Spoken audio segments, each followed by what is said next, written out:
Wamboi Muigai, Delbert Ochola, and Ron Makoha.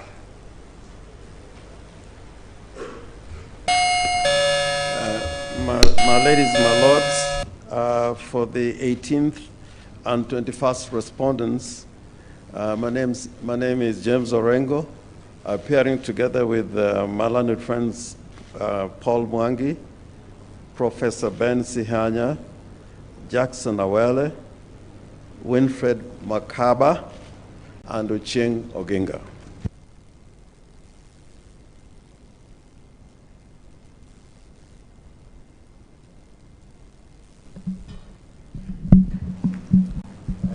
Please, my lady and members of the court, my name is Waweru Gatonye. I appear for the 20th respondent, together with my learned friend, Mr. Kiragu, Mr. Paul Wanga, and Jacqueline Chemneno. Thank you. The Honorable Chief Justice, my ladies, my lords, may it please you, my name is Justice Njiru Nyaga. For the third appellant, Mr. Morara Omoke, appearing together with Mr. Orara Omoke himself, the third appellant, and remotely, Mr. Topua Lesinko and Margaret Kamau. Thank you. Good morning, the President of the Supreme Court and honorable judges. My name is George Gilbert, and I appear for the 71st respondent. Most obliged.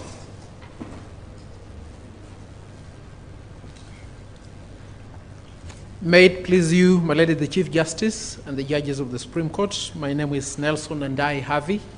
I appear together with Ms. Esther Angawa for the 1st to the 5th respondents. That is Dr. David Ndii, Jerotich Sei, James Gondi, Wanjiru Gikonyo, and Ikal Angelei. Thank you.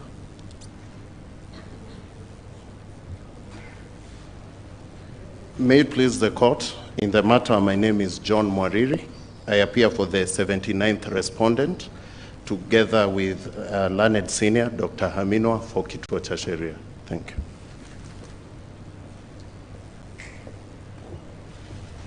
My lady, the Chief Justice and the Justices of the Supreme Court, my name is Caroline Gerono. I appear alongside Mr. Mutuma and Professor Kithure Kindiki for the 7th, the 8th, and the 9th respondents.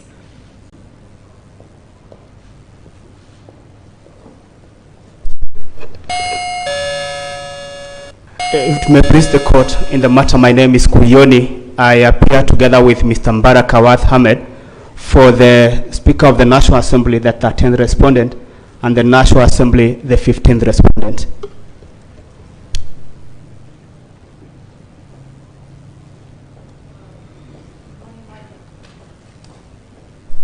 Good morning, my lady, honorable judges. On behalf of the 78th respondent, Kenya Human Rights Commission, I'm Valentine Haminwa, appearing alongside my learned senior, Dr. Haminwa and Velin Shigoli. Thank you. Good morning, my lady Chief Justice, honorable judges of the Supreme Court. My name is Job Wambulwa. I appear together with Ms. Mercy Thanji for the 14th and 16th respondent, the Speaker of the Senate and the Senate. May it please you, my ladies, my lords, the President of the Supreme Court. My name is Ndegwa Njiru. I appear for the 78 respondents, the County Assembly of Kirinyaga. Good morning, Your Ladyship, the Chief Justice, Your Ladyship, the Deputy Chief Justice, Justice of the Supreme Court. My name is Evans Ogada. I appear alongside Mr. Elisha Ongoya. We are on record for the 11th and the 12th respondents. Thank you. Your Lordships, Your Ladyships, President of the Court, my name is Modoni Nyuguto. I do appear with Senior Counsel Mother Karua for the 74th, 75th, and 76th respondents. My lady, my name is Ochiel Dudley. I appear for Professor Jack Kumimali, the 77th respondent, and I hold brief for Ms. Kituku for Muhuri, the 24th respondent. I appear alongside Mr. Ray Odanga and Ms. Shitagwa Mwavishi. Most obliged.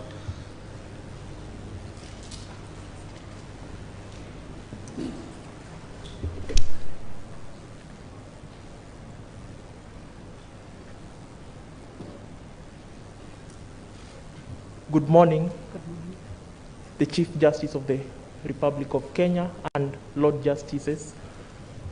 My name is Owuor Jerry.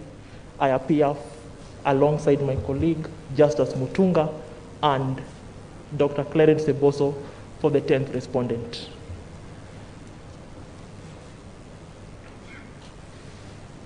Thank you. I believe that is all about the appearances. I will also like to say, after we finish reading, we will also issue a media summary of the judgment.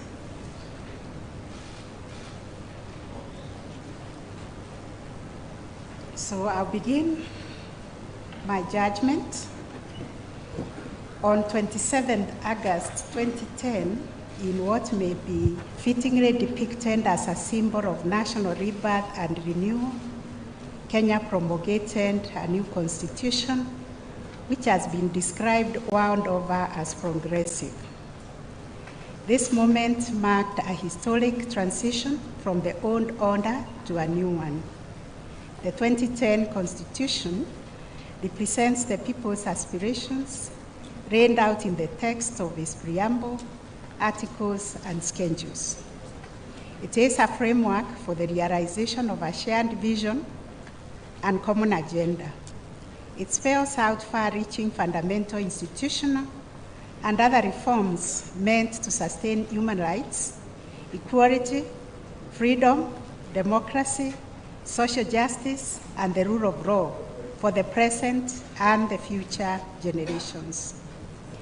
The history behind making of the Constitution cannot be buried and forgotten as it continues to reverberate as the debates and discussions around this amendment acts back to the process and sacrifices that were made by the Kenyan people over many decades during the search for a new constitutional order.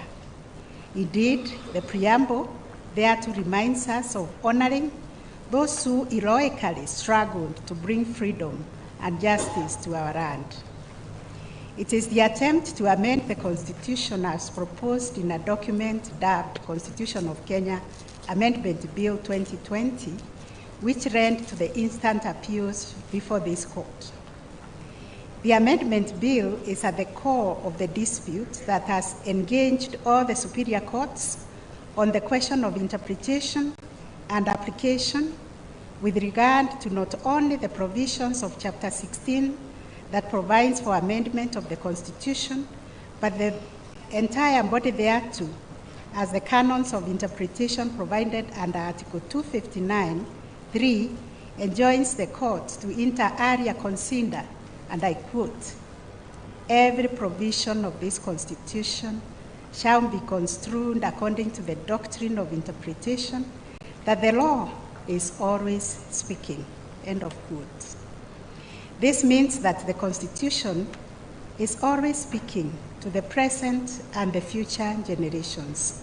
Therefore, in discharging their interpretive mandate within framework of a legal dispute before them, courts are required to uphold the Constitution by breathing life to all the provisions, whilst promoting the dreams and aspirations of the Kenyan people in a manner that is consistent with the Constitution.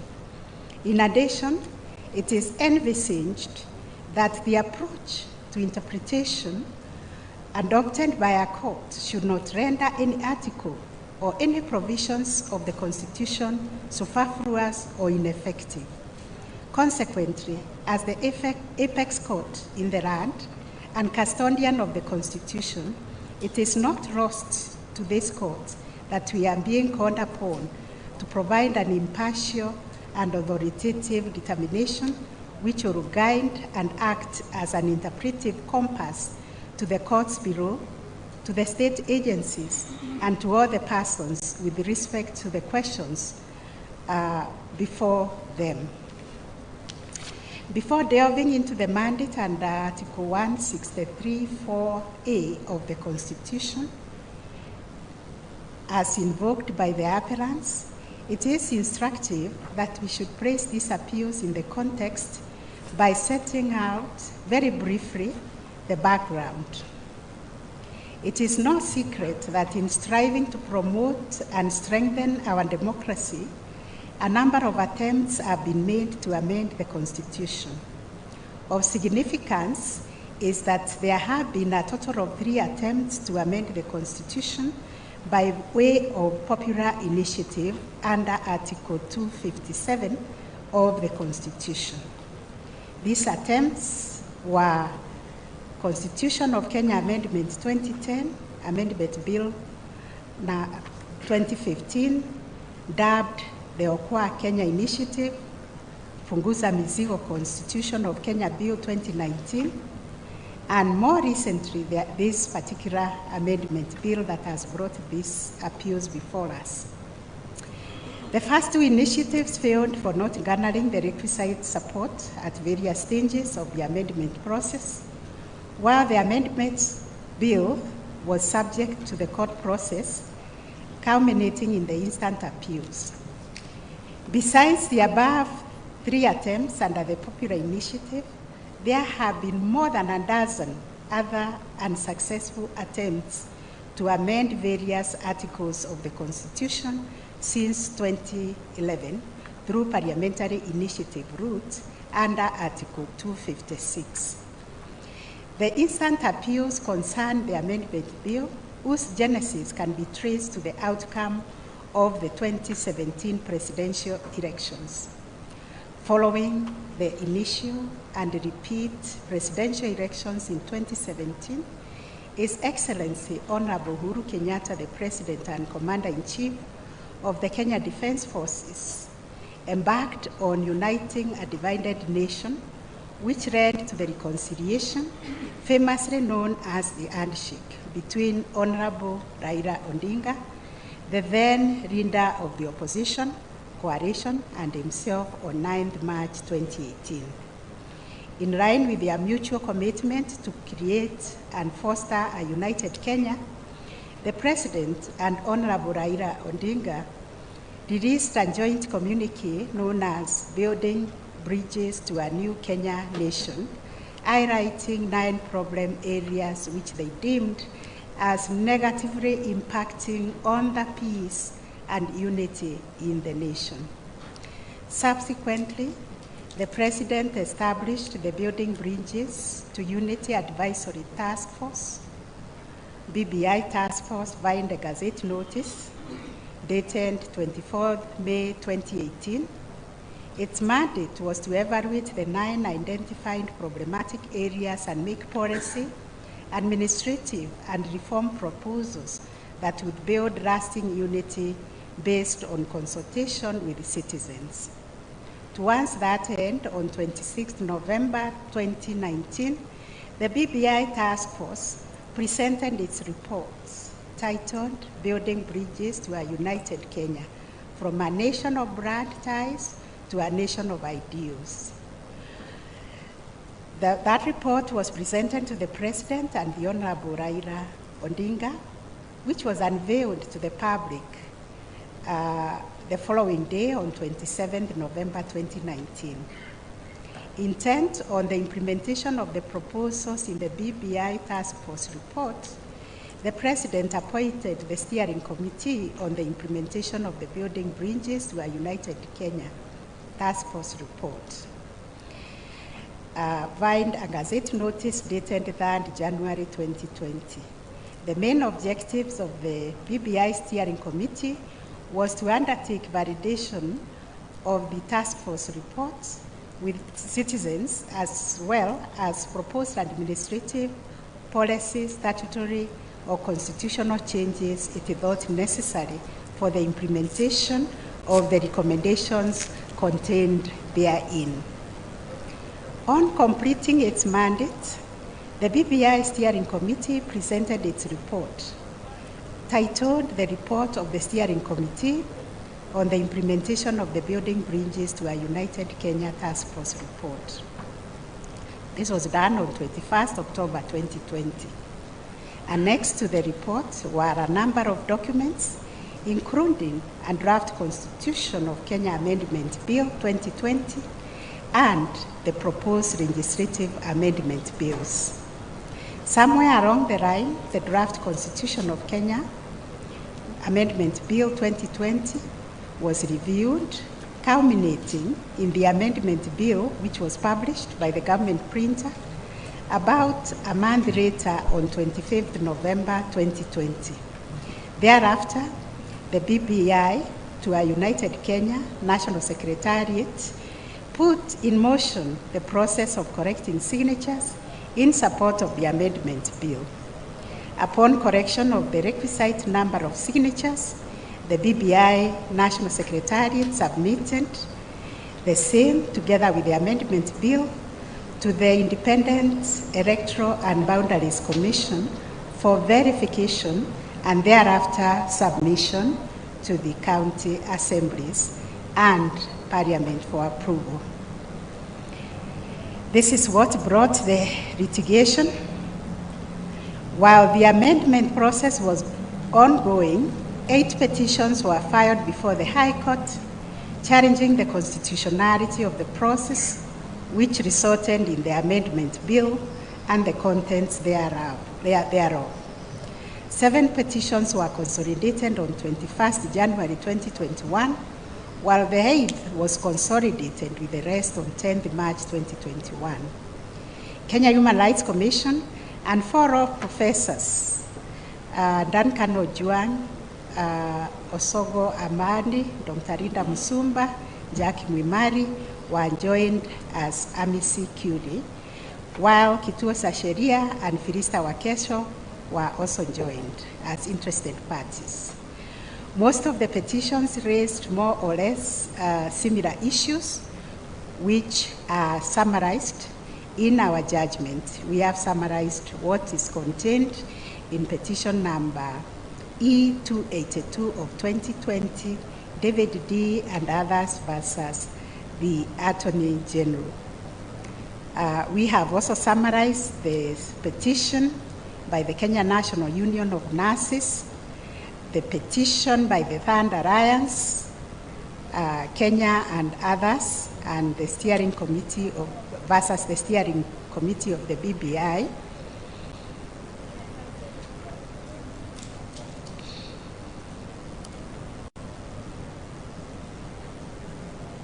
In opposition to those petitions that were filed, the competency of the petition was challenged by the Attorney General, who argued that the issues raised therein were res judicata or sub judice. After hearing the matter, the High Court identified issues for determination, which they duly did, and came up with a judgment which was appealed before the Court of Appeal.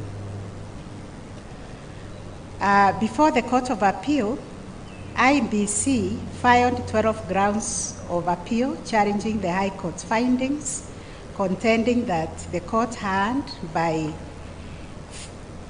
finding there was no quorum to undertake the constitutional and statutory mandates.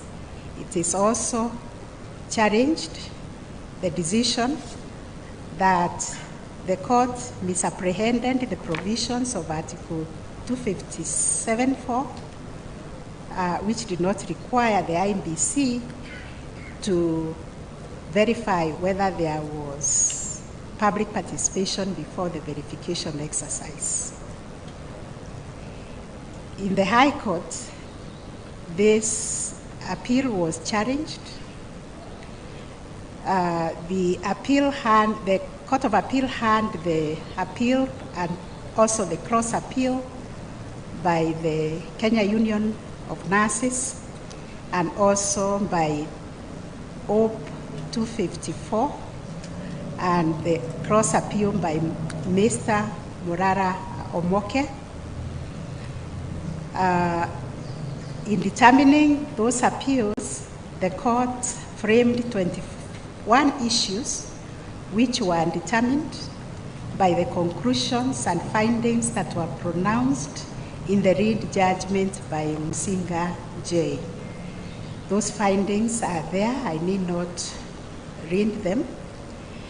And before us now, the Attorney General, the IBC, and the third appellant were dissatisfied, and therefore they found these appeals, which were consolidated before us, and we were able to frame 7 issues for our determinations. We also directed parties to file written submissions, which were done, and we have summarized all those submissions in our own judgment. I do not wish to read what each party said in the argument to support the appeal. The appeals were also opposed by the respondents, and we have captured all the submissions in opposition in the judgment. There were parties also who supported the Attorney General and the IBC's appeal. That is the 13th and the 15th respondents. We have captured what they said. The National Secretariat and the Honorable Raila Amolo Odinga. The appeal was also supported by the President, and we have captured what was submitted before us by Council in our long judgment. The 19th respondent, Isaac Arwoche, appeared in person, relying on his submissions, which we have also highlighted in our own judgment. The 72nd respondent, Pirista Wakesho, we have also captured what was said in the submissions. We have highlighted the specific parties who opposed the appeals. Mr. Morara Omoke opposed the appeal, supporting the decision of the High Court.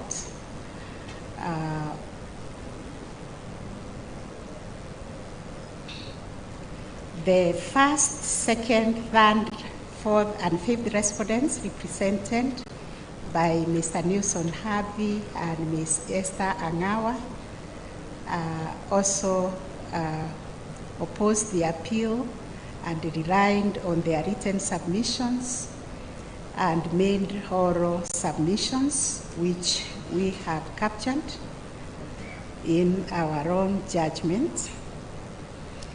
The 7th, 8th, and 9th respondents are represented by Mr. Elias Mutuma, appearing with Ms. Gerono for the 7th to the 8th respondents, also relied on their joint submissions and made oral highlights, which we have captured in great detail in this judgment. The 11th and 12th respondents, represented by learned counsel Mr. Elisha Ongoya and Evans Oganda, made submissions in opposition to the appeal. So was Mohori, represented by Ms. Caroline Kituku, made extensive submissions on the issue of the verification of signatures by IEBC and also the quorum of IEBC. We have captured that. The 79th respondent, Kituo Sasheria, represented by Learned Counsel Dr. Kaminwa, also made extensive submissions, and we also have considered the briefs by the Hamisi, Professor Rosalind Dixon, and Professor David E. Randau, the first and second Hamisi. We have also considered Gautam Bhatia, the third Hamisi, and what he told us in his written submissions on the application of the basic structure. Professor Migai Akich, the fourth amicus, also submitted his Hamisi brief, which we have summarized on the issues that they raised. Professor Richard Albert, the fifth Hamisi, we have captured the submissions regarding the issue of the basic structure doctrine. And Professor Yaniv Rosnai, the sixth amicus curiae. Professor Charles Manga Forband, Professor Dr. Adem Abebe, Dr. Duncan Ojuang, John Osogo, and Dr. Rinda Musumba also filed a very extensive Hamisi brief with Dr. Jack Mwimari. The Kenya Human Rights Commission also made some extensive submissions on the basic structure doctrine. I have considered all those submissions for and against the appeal, and as observed, the appeals are predicated on Article 163, 4A of the Constitution, which clothes this court with jurisdiction to determine appeals from the Court of Appeal on question of interpretation and application of the Constitution. Although the length and breadth of the pleadings and arguments are summarized, I've touched on several chapters of the Constitution. The common denominator is that they are focused on the interpretation and application of Chapter 16 of the Constitution and how that is to be done. The two superior courts below have traversed and touched all the key provisions of the Constitution. In my view, therefore, this court's jurisdiction is properly seized under that provision of the Constitution. And having set out the issues framed by the court for determination, the 7 issues, I will now proceed to deal with them sequentially. On the basic structure, it is pertinent in the circumstances to point out that the basic structure doctrine, as articulated in the High Court and endorsed by the majority judgment of the Court of Appeal, the sum total of the two decisions being that beyond the 3 stipulated pathways for amending the Constitution provided in Chapter 16, there are certain fundamental features in the 18 chapters of the Constitution that are not amendable without first determining on a case-by-case basis whether a proposed amendment forms part of the basic structure. Further, that any amendment to these particular articles identified as fundamental features of the Constitution would follow a 4 sequential process, being civic education, public participation, and collection of views, constituent assembly debates, and a referendum. In effect, The two superior courts below concluded that certain provisions of the Constitution are beyond the reach of enumerated amendment powers stipulated in Chapter 16 of the Constitution. The history of the emergence and evolution of the basic structure doctrine was comprehensively covered in the very detailed judgments of the two courts below. Therefore, I will merely mention some of the key features to place my findings in perspective. The basic structure doctrine first received judicial recognition in 1973 in the Kesavananda case, a decision of the Supreme Court of India. The case concerned a challenge to the state government of Kerala's attempt under two land reform acts to allow state government to acquire privately owned land to fulfill its socio-economic obligations.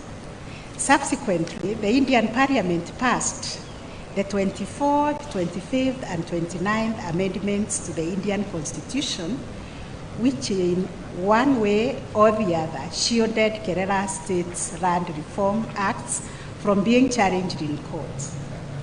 It is in this context that the Supreme Court of India addressed the question of whether there were limits to Parliament's power to amend the Constitution. In a majority judgment of 7 judges with 6 judges dissenting, the Supreme Court of India held that the 24th, 25th, and 29th Constitutional Amendment Acts passed by Parliament, exercising its powers under Article 368 of the Constitution of India, were unconstitutional to the extent that they damaged the basic structure of the Constitution. The doctrine places substantive limits on the amendment power by placing the basic features of the Constitution beyond the legislative's power to amend the Constitution. In effect, the Supreme Court of India endorsed the idea that a constitutional amendment can be unconstitutional on substantive grounds. I have recited or restated the provisions of Article 368 of the Indian Constitution, and from that provision, it is clear from its reading that the amendment process under the Constitution of India is exclusively vested in the legislature. This therefore means the amendment process of India's Constitution can be described as falling under the flexible model of amendment powers in the flexible regime dichotomy used to categorize the nature of amendment powers in a given constitution. And for this preposition, I have also read the books by Zachary Ekins and Richard Albert on making, breaking, and changing the constitutions. Subsequently, the basic structure doctrine and the idea of limits of power to amend a constitution have been considered by courts in several jurisdictions across the world and received mixed reception. For example, the basic structure doctrine and its various variants have been accepted in Bangladesh, Belize, Colombia, Taiwan, Malaysia, Slovakia, and Peru. While courts in France, Georgia, South Africa, Singapore, Zambia, Uganda, and Tanzania have rejected the doctrine.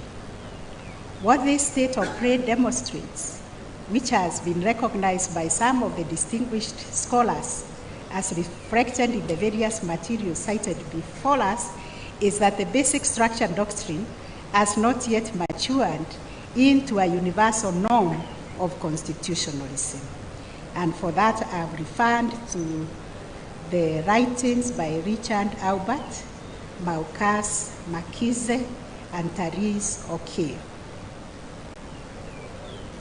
Given that the basic structure doctrine has not matured into universal norm of constitutionalism or a doctrine of general application, courts have adopted the approach of evaluating its fit within their constitutional systems before accepting its applicability in the various jurisdictions where it has been considered.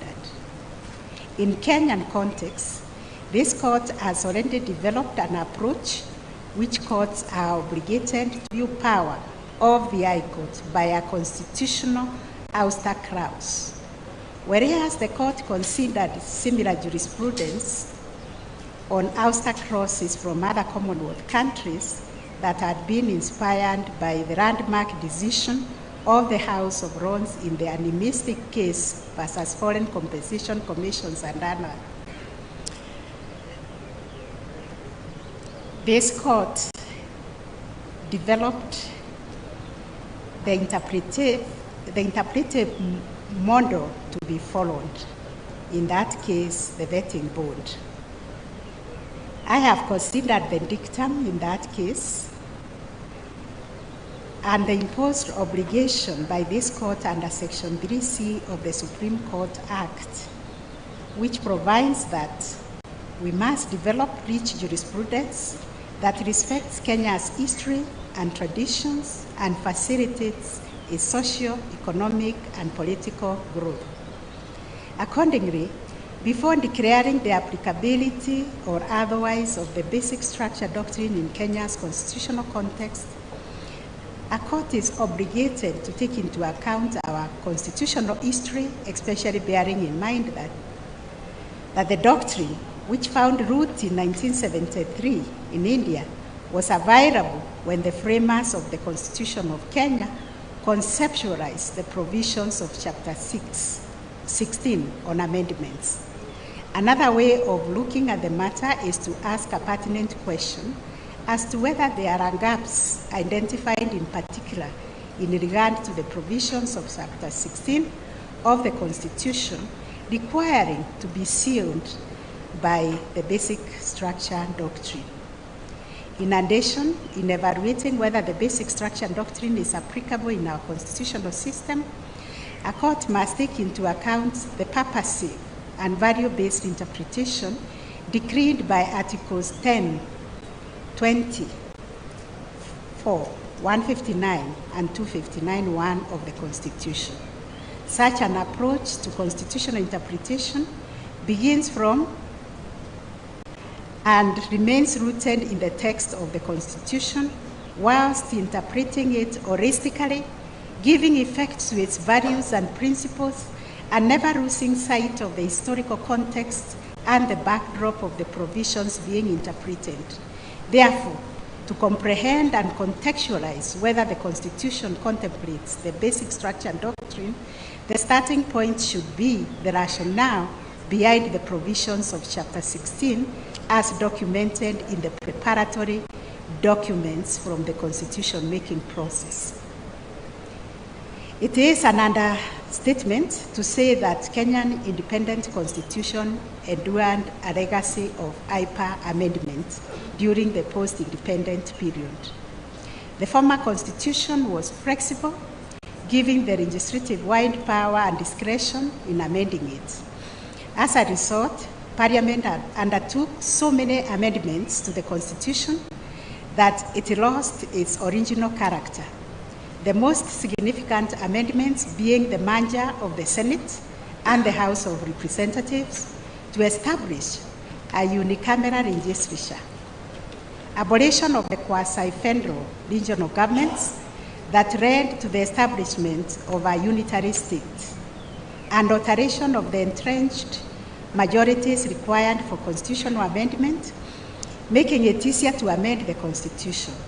Yet another repulsive amendment was the abolition of the security of tenure for judges and other constitutional office holders. Ultimately, the amendment that finally broke the proverbial camel's back, giving rise to the clamor for a new constitutional order, was the one that converted the country from a multi-party democracy to a de jure one-party state in 1982. Informed by this history, Kenyans yearned for a stable constitutional system where the power to amend the Constitution would not be abused for short-term interests by political elite.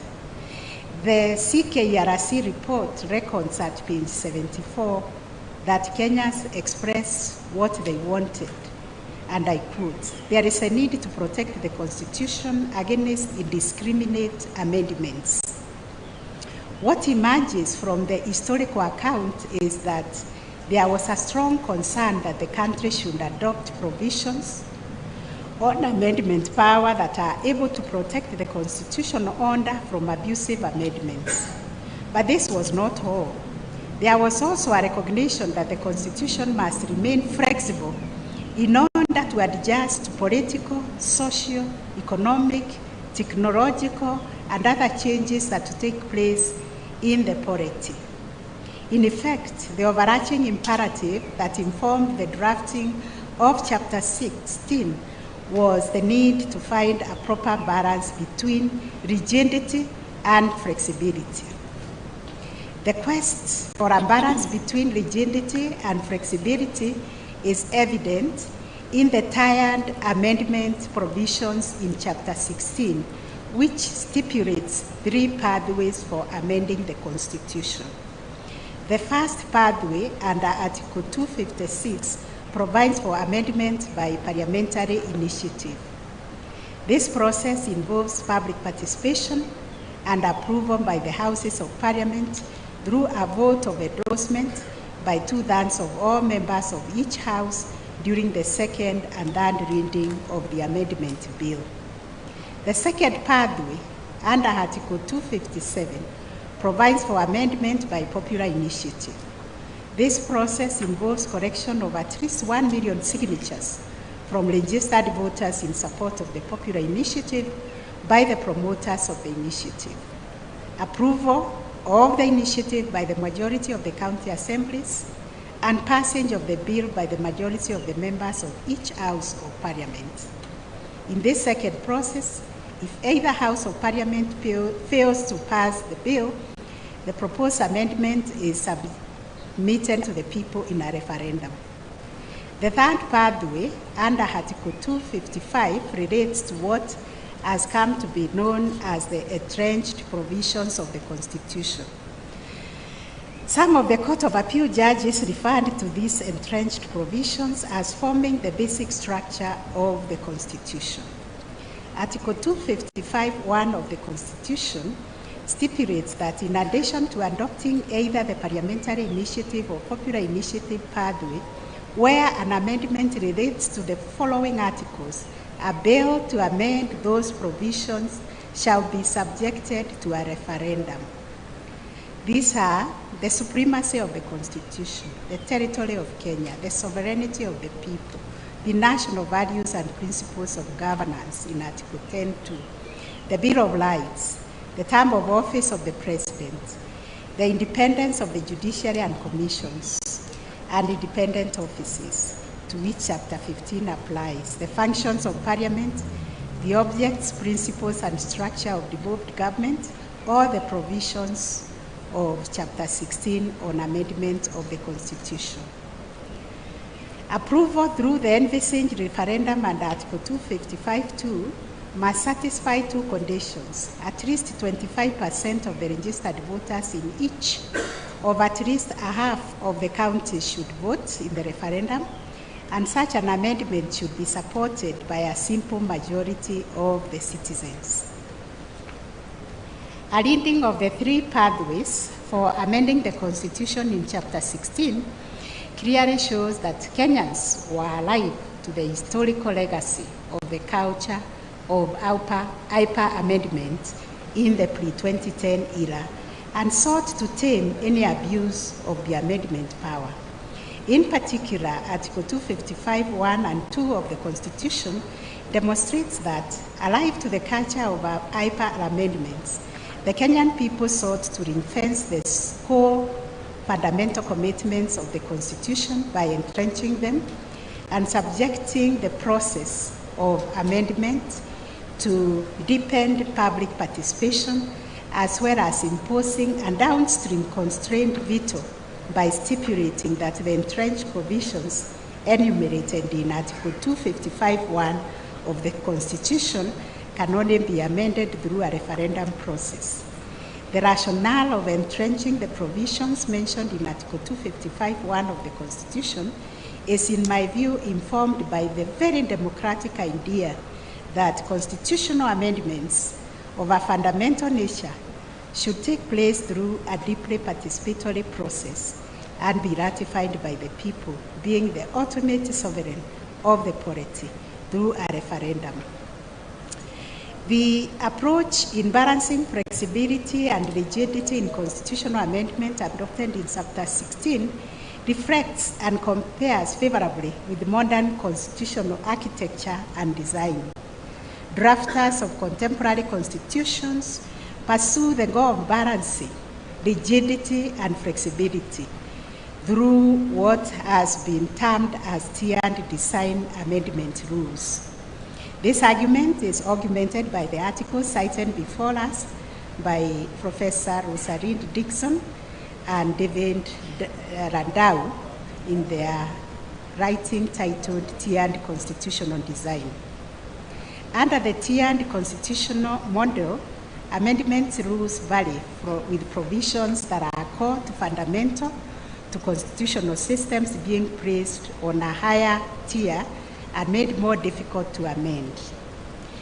The amendment rules under the Constitution adopt this modern tiered constitutional design, combining the virtues of rigidity and flexibility by having different amendment procedures apply to different parts of the Constitution. The core foundational values, principles, and structures of the Constitution have been granted a higher level of entrenchment to ensure the stability of the constitutional system. It follows, therefore, that Kenyans were conscious of the core constitutional values, principles, and structures that they wanted protected from abusive amendments, and they protected them through entrenched provisions in Article 255 of the Constitution. In my view, therefore, the framers of the Constitution, well aware of the basic structure doctrine, chose to ring-fence some key features from flexible amendments. And if it was their intention to provide for eternity clauses or the basic structure doctrine, nothing would have stopped them from doing so.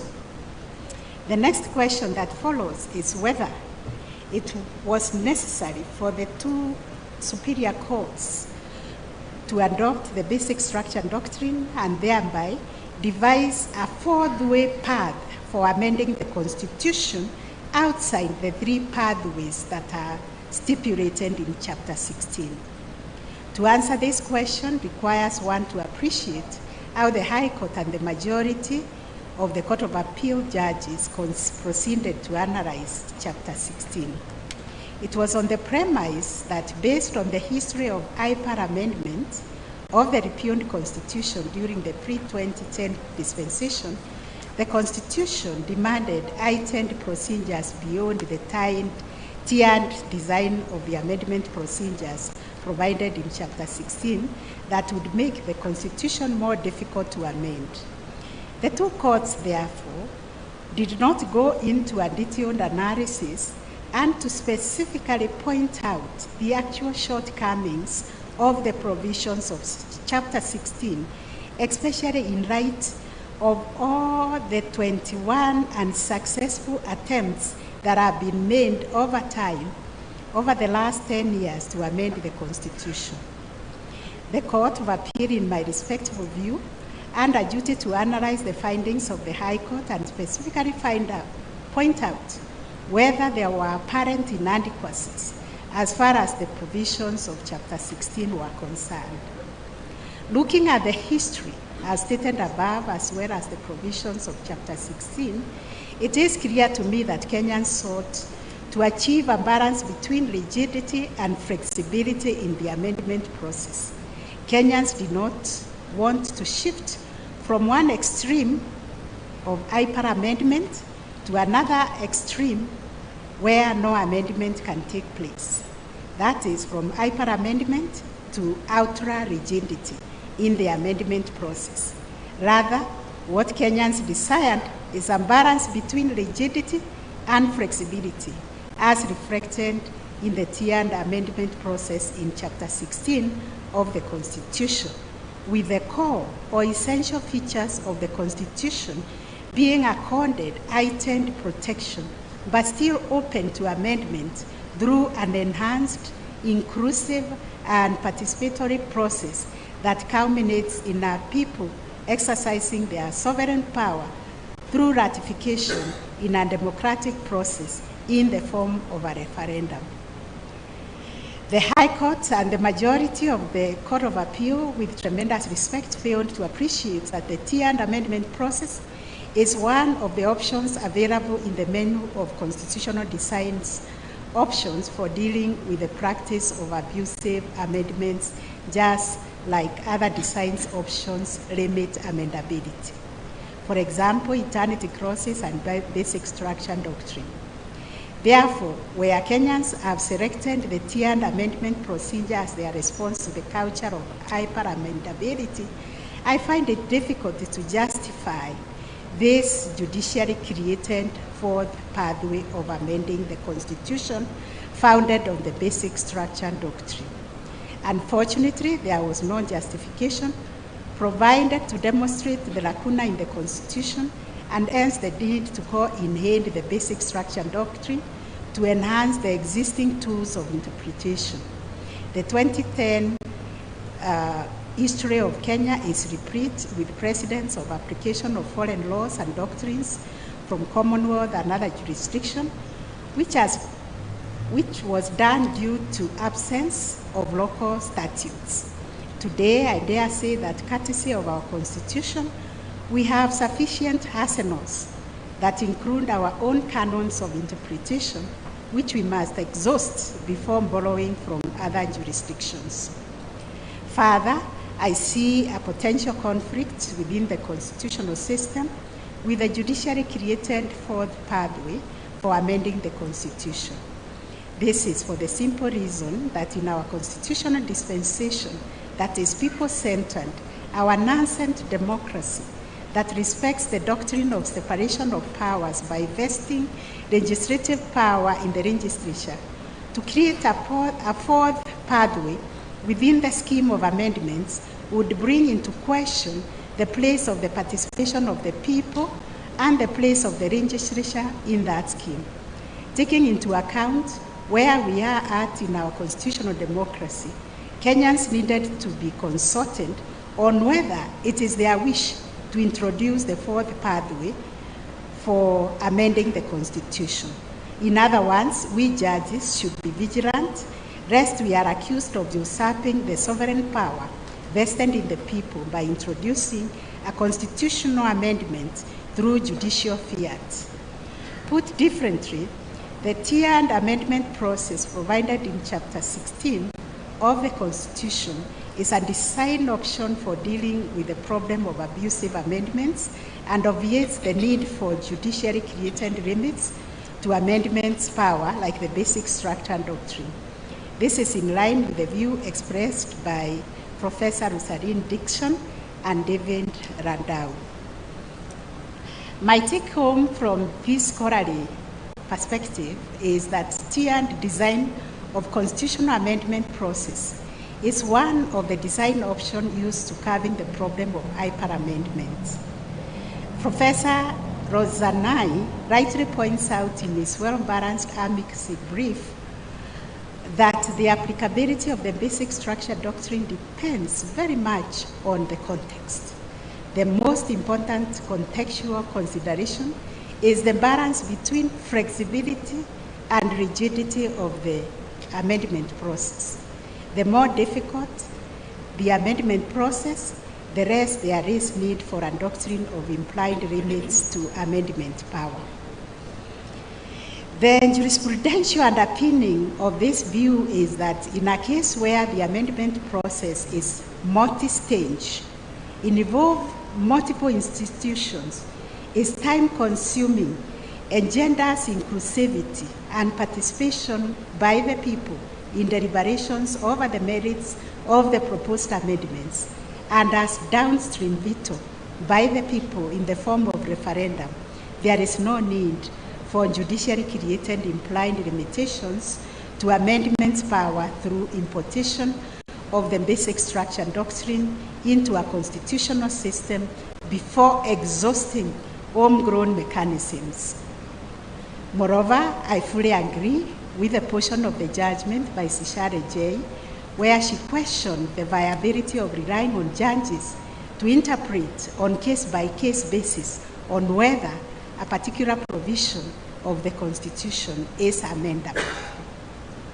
To put this into perspective with respect to our constitutional architecture, amendment of entrenched provisions of the Constitution relating to the matters listed in Article 255(1) through popular initiative route requires, first, there must be public participation throughout the amendment process by dint of Article 10(2) of the Constitution.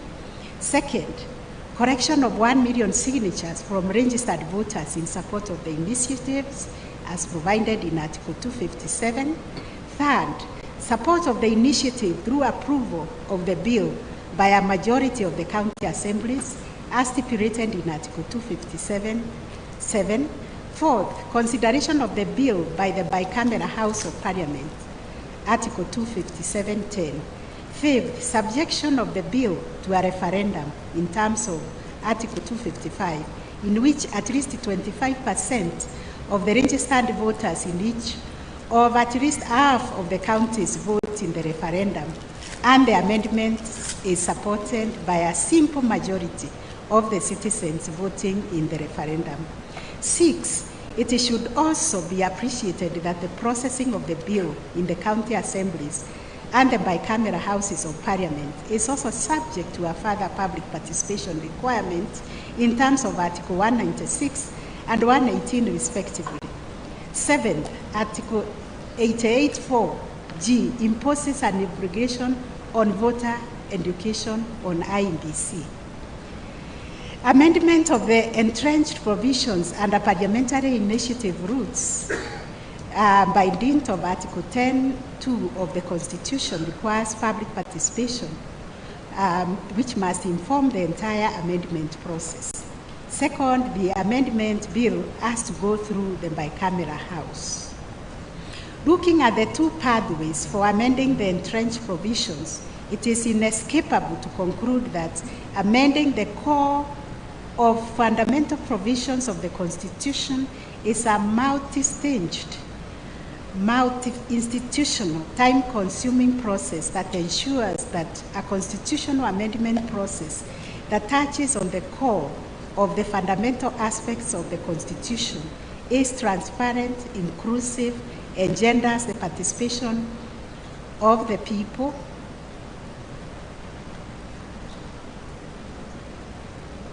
in a democratic society where they decide their own governance. I therefore find that the tiered amendment process under the Constitution meets the set criteria as to when judiciary-created basic structure doctrine is inappropriate and undesirable. Therefore, the two courts below and by finding a fourth judiciary-created pathway for amending the Constitution, which is with respect tantamount to amending the Constitution through the judgment of the court. To buttress the point of tiered amendments post-2010 Constitution, the amendment practice post-2010 Kenya illustrates that it is also notable that although the amendment bill had gone the farthest in amendment process, it was yet to be subjected to the ultimate downstream veto of the referendum process. Comparatively, the Independence Constitution had undergone 12 major amendments by its 10th birthday. In essence, it is right to conclude that the resilience of the 2010 Constitution in its first decade is proof that Kenyans attained the goal of balancing flexibility with rigidity in designing the amendment power as reflected in Chapter 16 of the Constitution. It ought also to be appreciated that judicial protection of implied limitation to the amendment power, such as through the basic structure doctrine, become increasingly required in context where the country has too flexible constitution that can be amended fairly easily. Therefore, while it was inappropriate in the pre-2010 dispensation for the High Court, Lingera J, as it then was in the Joya case, to recognize the basic structure doctrine under the repealed constitution, there is no such need under the 2010 constitution. This view is founded on the premise that the risk of abusive amendments has been tamed by the tiered amendment process that entrenches the core of essential provisions through a heightened, elaborate amendment process. Considering the progressive nature of the Constitution, a three-judge bench, Korir, Goge, and Odunga in Priscilla Dururu case, expressed skepticism as to the continued relevance of owning the Joya case on the basic structure post-2010 Constitution in light of the provisions of Article 255 of the Constitution.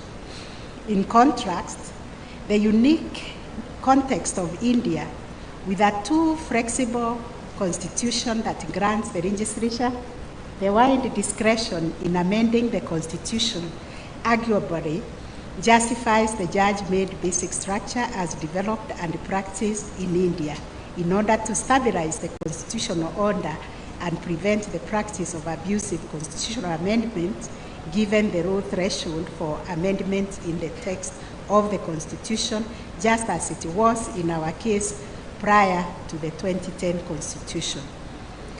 Although I think I've said enough to demonstrate why I disagree with the judgments of the majority of the Court of Appeal bench regarding the application of the basic structure post-2010 constitutional order, I will briefly highlight some of the critical aspects which were not considered by the two superior courts, and if the judges had done so, perhaps they would have come to a different opinion.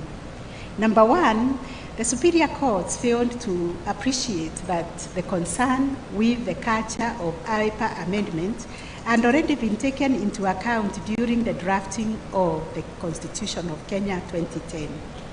This led to the design of the tiered amendment process that balances flexibility and rigidity. In such a context, the correct judicial posture ought to have been fidelity to our Constitution.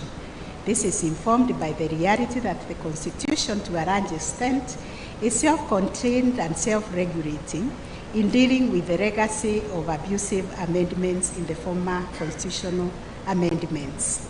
Therefore, there is no justification for courts to go outside the four corners of the Constitution to create a fourth pathway for the amendment of the Constitution.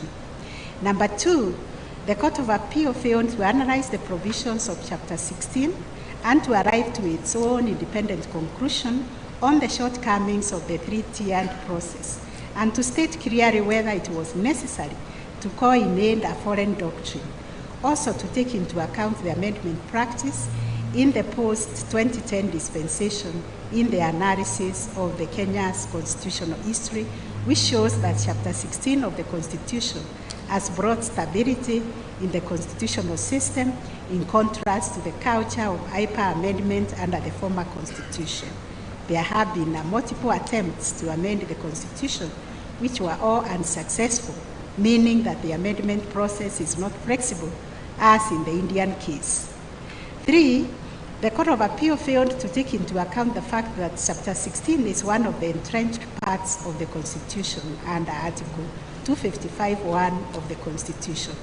Therefore, it could not be amended by the court through created fourth pathway of amending the Constitution without following the constitutionally ordained amendment process provided for under Article 255(1) of the Constitution. And fourth, the Court of Appeal failed to appreciate that Kenyans were aware of the idea around the basic structure doctrine during the Constitution making face in light of the legacy of the case of Joya, and yet did not embrace the idea of a veto to the amendment power as represented in the basic structure and doctrine, as well as related to doctrines like eternity crosses.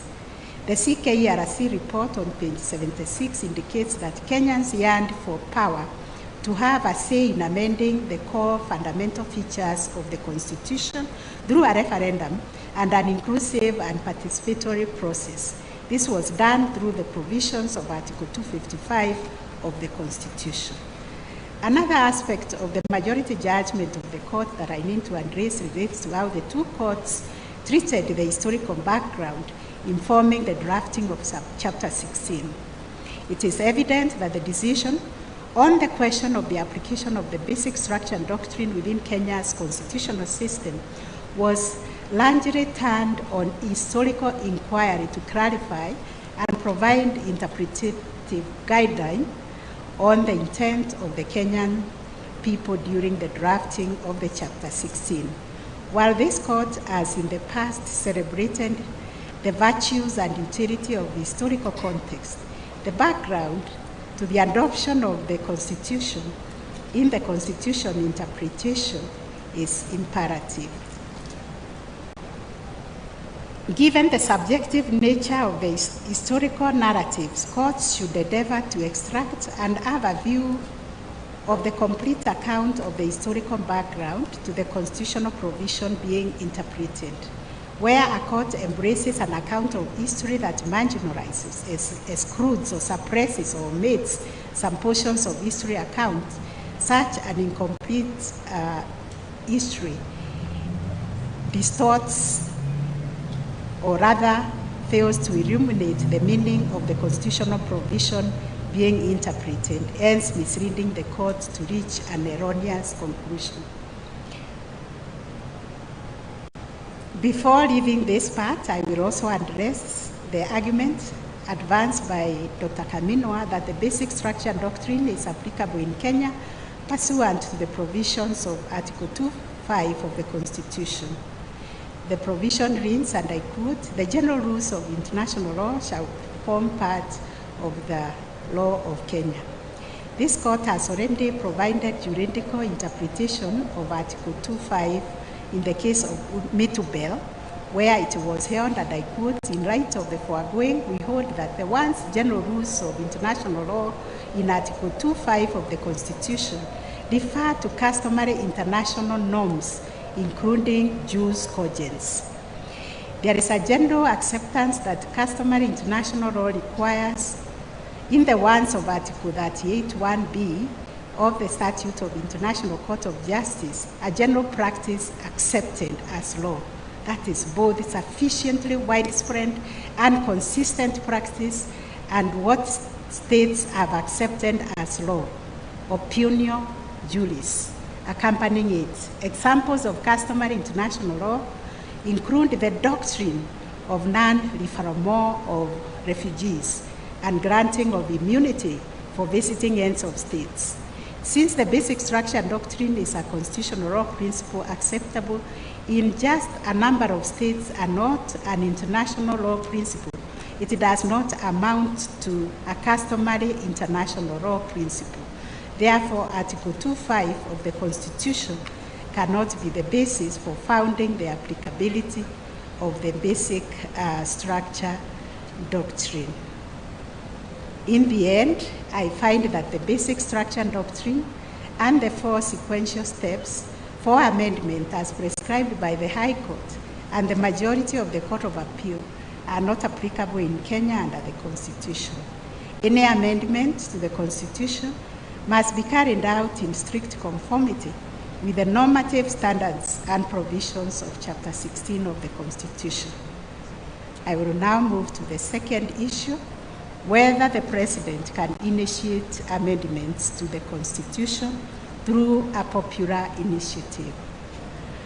The question raised was whether the President could initiate the amendment and popular initiative routes provided for under Article 257 of the Constitution.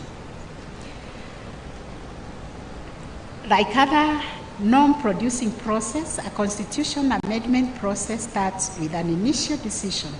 That is the initiation or activation of the process. The initiative speaks to how the amendment process starts. The story starts with the 8th August 2017 presidential elections, in which the president was declared by IEBC as having been duly re-elected for a second term in office. The election results were challenged before the Supreme Court by Right Honorable Raila Odinga, who had been declared as the runner-up to the presidential elections. The Supreme Court annulled the results through a majority decision delivered on 1st September 2017 and ordered fresh presidential election to be conducted within 60 days of the nullification. However, the Right Honorable Raila Odinga and his political coalition, the National Super Alliance, withdrew from participating in the fresh presidential election, which took place on the 26th October 2017. Subsequently, Right Honorable Raila Odinga and the NASA coalition vowed not to recognize the government that was formed as a result of the fresh presidential election. This led to some incidents of violence that brought about tension in the country. After months of tension, the President and the Right Honorable Raila Odinga, in an act of statesmanship, patriotism, and bipartisan accord, emerged on 9th March 2018 to announce to the public that there was cessation of hostilities between the two political sides in what they called a handshake, through a joint communique, building bridges to a new Kenya. It is in the quest to implement this noble objective of promoting national unity and overcoming other challenges identified in the joint communique that the President appointed the Building Bridges Task Force. On 26 November 2019, the BBI Task Force released their report, which was unveiled to the public. On 10 January 2020, the President appointed the BBI Steering Committee with the terms of reference that were stated therein. As far as the President's actions with respect to setting up the BBI Task Force and BBI Steering Committee to further the agenda of promoting national unity were concerned, in my view, these actions cannot be faulted. Indeed, they are roundable acts of statesmanship executed within the ambit of the provisions of Article 131(2)(c) of the Constitution. This article demands nothing less from the President, as it directs the holder of that venerable office to promote and enhance the unity of the nation. However, it is important to clarify that the legal constitutional question before this court does not go to the propriety of the pursuit of the Building Bridges to Unity project. The question before the court is a narrow one, and it relates to whether a constitutional amendment process initiated by the President can be pursued through a popular initiative route prescribed in Article 257 of the Constitution. To answer the question as to who may initiate an amendment process through a popular initiative requires that we understand the purpose that is intended to be served by introduction of the popular initiative as a route for amending the Constitution. This is pursuant to the purposive interpretation decreed by Article 259 of the Constitution. The Constitution making history that I have highlighted demonstrates that a popular initiative was a tool carved out exclusively as a route for constitutional amendment by citizens. In essence, amending the Constitution through a popular initiative was intended to be a citizen-driven and a citizen-centered process. The citizen-centric nature of a popular initiative is linked to the fact that it is conceived as a means for direct sovereign power to be expressed as contradistinguished with the parliamentary initiative, which lies to the realm of the derived or delegated sovereign power. Under this understanding, the popular initiative is supposed to be triggered from below at the initiative of the citizenry, as opposed to representative institutions. In other words, the popular initiative is intended to give citizens acting outside the institutions of the state a means to activate or trigger the exercise of their sovereign power. This understanding of the centrality of the citizens in activating a constitutional amendment process through a popular initiative is projected in the book that was referred to us by Joe Coron Lois, titled Constitutional Power and the Law. My analysis of Article 257, the history of constitution making process, and the authority cited in the said book, although persuasive, indicates that a popular initiative is an exercise of direct sovereign power that excludes the representative institutions, that is, the legislature and the presidency, which only exercises power that is derived or delegated sovereign power as distinguished in Article 1, 2, and 3 of the Constitution. In other words, it is a means of direct democracy, and indeed direct democracy can only be exercised by the people, not their representatives, since that would convolute the form of democracy at play. It follows, therefore, that a popular initiative in a constitutional amendment process ought to be seen as an avenue through which citizens engage in the exercise of their sovereignty. As such, state organs, being not bearers of direct sovereignty, have no right to activate the popular initiative. This leads to the conclusion that the popular initiative is a preserve of the citizens, the one popularly known in Kenya as the Wanjiku. It ought to be appreciated that the Constitution provides normative markers for how, when, where, and by whom particular powers are to be exercised. Article 257 delineates who has the power to undertake what duty or obligation as a right to undertake specific measures with respect to the constitutional amendment process. It is in appreciation of this that I need to interrogate the argument that the institution of the presidency has the authority to initiate a popular initiative in light of the overarching right motive of the Constitution, which is concerned with tampering or limiting the powers of the presidency. In its architecture and design, the Constitution strives to provide explicit power to the institution of the presidency and at the same time limit the exercise of that power. This approach of explicit and limited power can be understood in light of the legacy of domination of the constitutional system by imperial presidents in pre-2010 dispensation.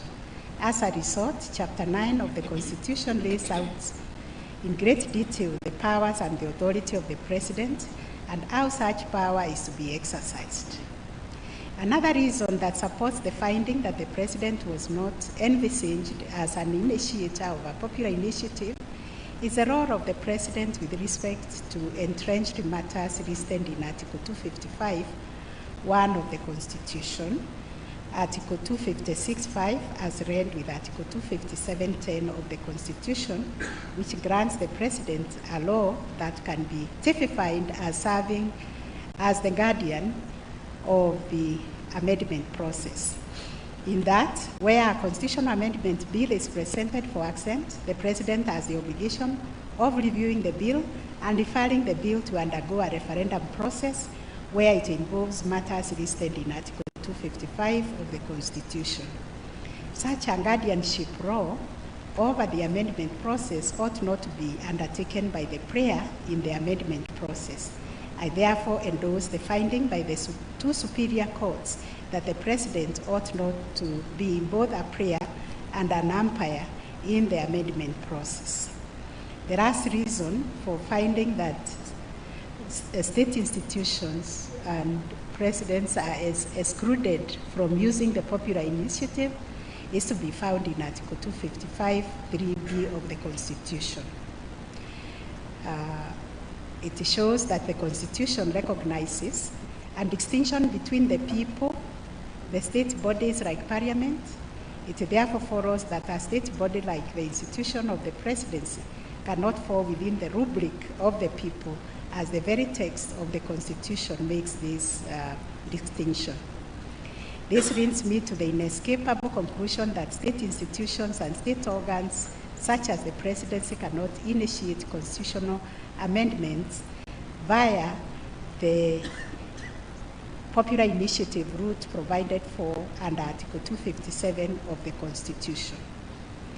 Nonetheless, this finding does not dispose the issue, as counsel for the President and even the Attorney General sustained an argument that barring the President from initiating or pursuing constitutional amendment process through a popular initiative was a violation of the President's political rights as protected for in Article 38(1) of the Constitution. Given that a process to amend the Constitution is a democratic process which is meant to give effect to self-government, the limitation and promotion of an initiative to change the Constitution is a political choice protected under Article 38(1)(c) of the Constitution. However, there is an additional angle in deciding whether a right is applicable in a given factual situation. This is the concern with the rights range of application as provided in Article 22 of the Constitution, which provides every person shall enjoy the rights and fundamental freedoms in the Bill of Rights to the greatest extent consistent with the nature and the right of the fundamental freedom. What I deduce from this provision is that a court is under an obligation to interrogate whether a person arranging a violation of a right is actually a beneficiary of that right in question. In this context, it is notable that Article 38(1) grants the freedom to make the political choices to every citizen. The citizen qualifier speaks to the range of application of the freedom to make political choices by limiting the rights enjoyments to the citizens. Therefore, for one to be a beneficiary of the freedom to make a political choice, they must fall within the category of the citizen. Based on the citizenship qualification, the freedom to make political choices is a right that does not accrue to state organs or institutions. State organs or institutions cannot be citizens because under Chapter 3 of the Constitution, citizenship is limited to living human beings, excluding state organs. Consequently, while the President, when acting in his private capacity as a citizen, can enjoy freedom to make political choices, this right does not accrue to the institution of the presidency, which is a state organ. The presidency and other state organs do not fall under the rubric of citizens.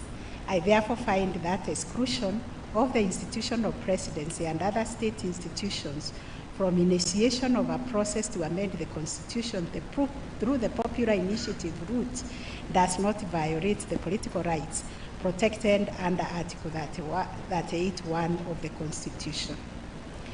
The last aspect of this issue relates to whether it was established through evidence that the process to amend the Constitution through amendment bill was initiated by the President. At the outset, it should be pointed out that the concurrent findings by the two courts below was that the President, by a number of antecedent acts, and initiated the process, and the state was the real force behind the amendment process, including through the use of state resources to support the process. In a challenge to this finding, it was argued by the Attorney General and the BBI National Secretariat that it is the BBI National Secretariat through Honorable Dennis Waweru and Honorable Junet Mohammed who are the initiators and promoters of the impugned constitutional amendment initiative and not the President. An examination of the evidence before the courts revealed a number of things relevant to this factual determination. For starters, the President and the National Executive took certain actions which portray its law in the initiation and promotion of the constitutional amendment. The President did not do those things as a private citizen, and this is clearly demonstrated in a number of ways. One, the President signed off the communique in March 2018. The official title of the President, the communique was published in a paper bearing the coat of arms of the Republic and the seal of the President. The President appointed the BBI task force and the BBI steering committee task force through Gazette notice of 51, 54, and 264 of 2018, respectively. The President received the official reports through a state function as President. As a result, it cannot be disputed that the President was involved in the initiation of the amendment bill. However, in my considered view, the President cannot be blamed for this because it is the promoters who took over the amendment bill under the auspices of the BBI National Secretariat, who had, by invoking the popular initiative route under Article 257, to pursue the amendment process. It is my finding that the genesis of the amendment bill can be traced to all these actions. I therefore affirm the factual findings by the two superior courts that the President was involved in the amendment bill and agree with the finding by Tuyot J. I believe I have stated enough to support by conclusion that the President of the state institutions are not permitted to initiate or promote a constitutional amendment process through the popular initiative route envisaged in Article 257 of the Constitution. This now takes me to the third issue, whether the second schedule to the amendment bill was constitutional. To put this question in context, it ought to be appreciated that the second schedule was intended to serve as a transitional scheme of implementing Clause 10 of the amendment bill. Clause 10, which intended to amend Article 89 of the Constitution, provided, and I quote, Article 89(1) of the Constitution is amended by deleting the words 290 and substitute therefore with words 360. Clause 1(2) of the second schedule proceeded to distribute the additional 70 constituencies as per the schedule.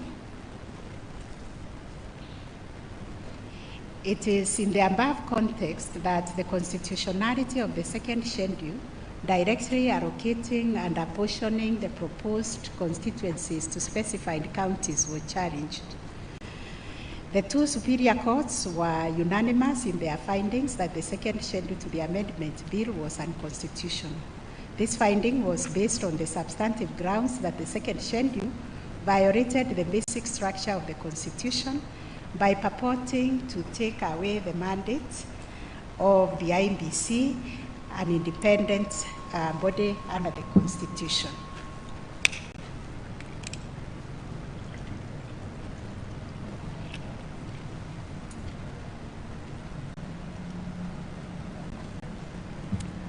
Further, it was contended that the second schedule impermissibly directed IEBC on the execution of its constitutional functions. It is imperative to begin the analysis on the constitutionality of the second schedule of the amendment bill by pointing out that given my earlier finding that the basic structure doctrine does not apply under the Constitution of Kenya 2010, my determination of this question rests on the procedural concerns linked to whether there was public participation in coming up with the second schedule. This is because the provisions of Article 89 are amendable as long as due process is followed. It ought to be appreciated that amendments touching on matters falling within the remit of Article 255(1), which are the core fundamental commitments of the Constitution, ought to be undertaken through a highly participatory and inclusive process.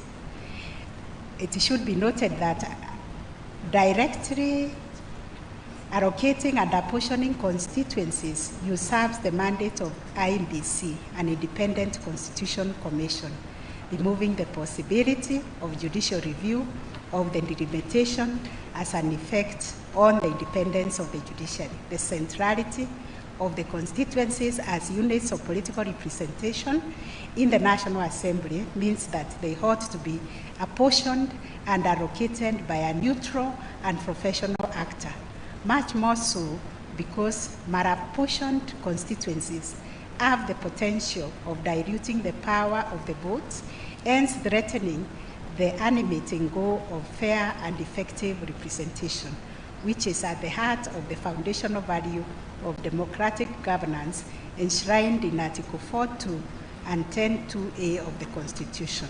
Further, since the constituencies are units of social and economic development through allocation of national government constituency development fund and the recruitment into disciplined forces such as the Kenyan Defence Forces and the National Police Service, the delimitation of constituencies has implications on the constitutional values and principles of equity and social justice enshrined in Article 10.2b of the Constitution. It goes therefore without saying that the delimitation of constituencies must be accompanied by a process that is fair and just, which is the golden thread that runs through our constitutional order as elaborated in the preceding chapters. I've also considered that this process was not subjected to public participation and referred to cases by this court, the British American Tobacco case, that provided that the tests for adequate public participation should be reasonableness. That should be the threshold. Following from this case, I now examine whether there was reasonable notice and opportunity afforded to the public for generating the views and deliberating on apportioning and allocating the disputed 70 constituencies as provided for in the schedule.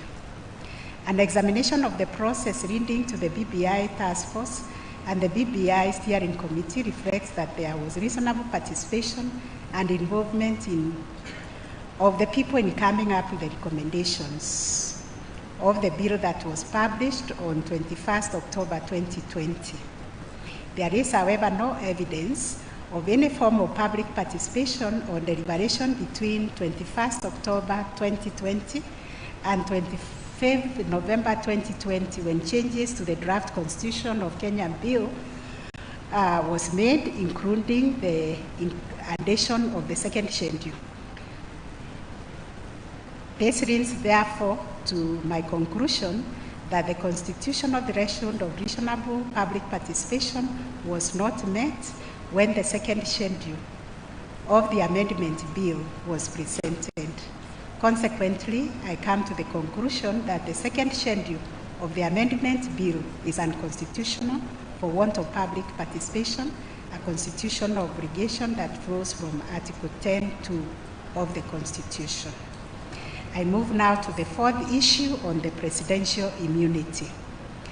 At the outset, it is important to point out that given the Court of Appeal held that the President was not served with the petition number E400 of 2020, in the proceedings before the High Court in which this question arose, it was improper for the Court of Appeal to proceed and adjudicate the question of interpretation of Article 143.2 of the Constitution. However, as considered in the President's written submissions filed before the High Court, there is a public element in this matter, so this court should clarify and settle the law on the nature and scope of protection of the President from civil legal proceedings, considering the findings of the two courts below. It is generally recognized that immunity from legal proceedings usually takes two forms. First, immunity from liability protects officials not from proceedings being undertaken, but from personal liability at the end of the proceedings, which relate to enforcement. Second, immunity from proceedings is a broader form of immunity that overthrows the court's or tribunal's jurisdiction to hear a matter because the parties against whom the proceedings are undertaken enjoys immunity. Further, there is absolute and qualified immunity.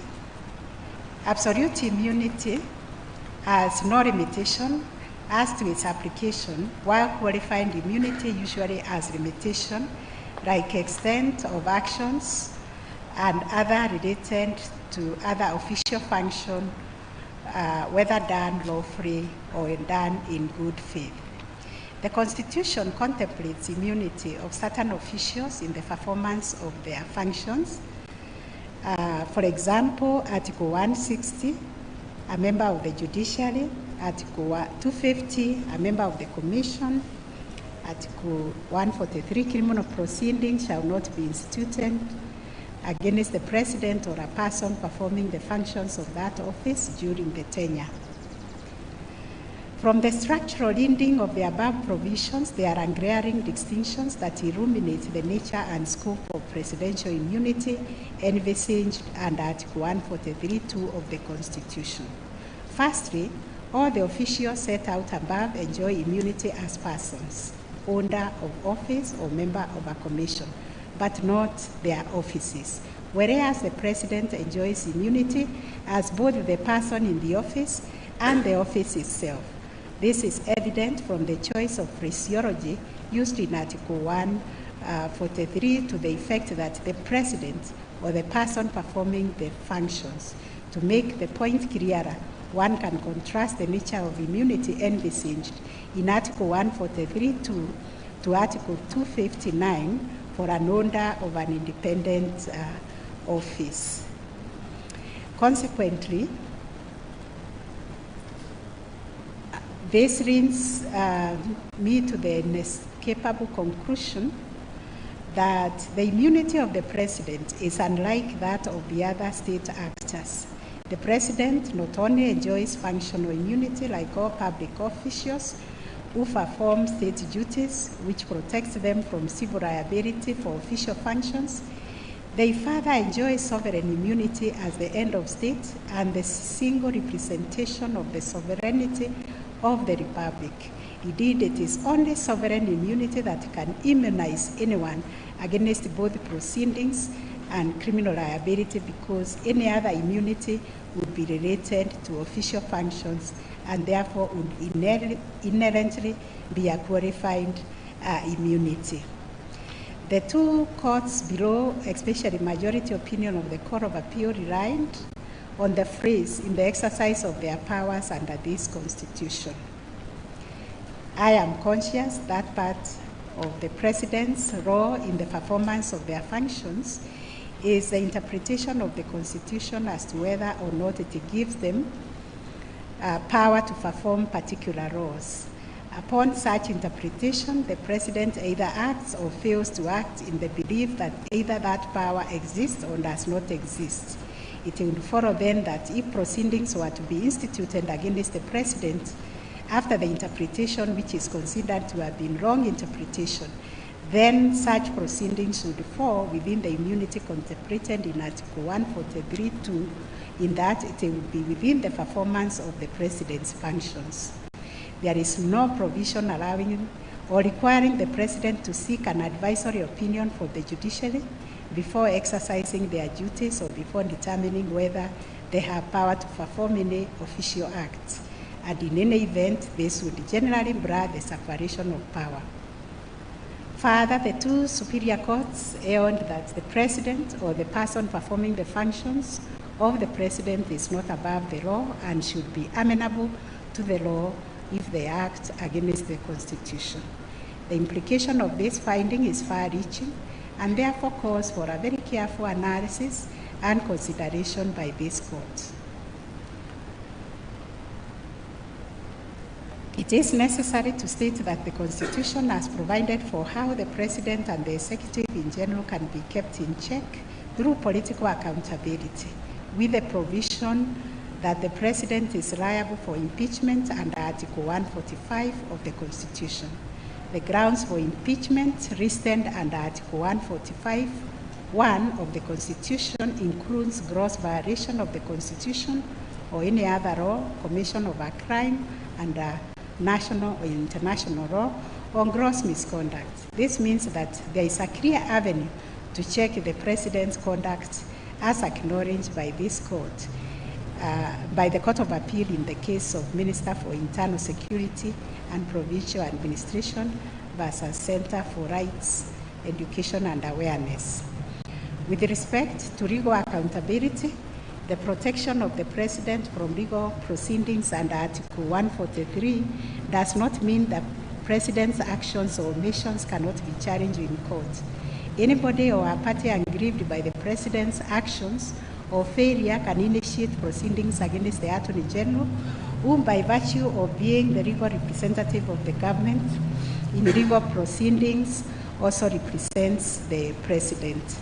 As such, pursuant to Article 156(4) of the Constitution, the exercise of public power by the President can be challenged in court of law by suing the Attorney General through an action of judicial review or constitutional petition, wherein a court may issue appropriate remedies. In effect, the findings of the two superior courts and the ramification of rendering Article 143(2) of the Constitution ineffective or superfluous. This is an interpretive path that, in my view, is not open to the courts. An interpretation of the Constitution that resorts to an amendment via a judgment is tantamount to judicial overreach. This leads me to the conclusion that the learned judges unfortunately fell in error in their interpretation and application of Article 143(2) of the Constitution by holding that civil proceedings can be instituted against the President or a person performing the functions of the President during the tenure of the office. I hold that civil proceedings cannot be instituted against the President or a person performing the functions of the President of the office of the President during their tenure of office in respect of anything done or not done contrary to the Constitution. Such proceedings can be instituted against the President via the Attorney General. Issue number 5 on public participation, whether there was public participation. The issue was framed by the court with two components.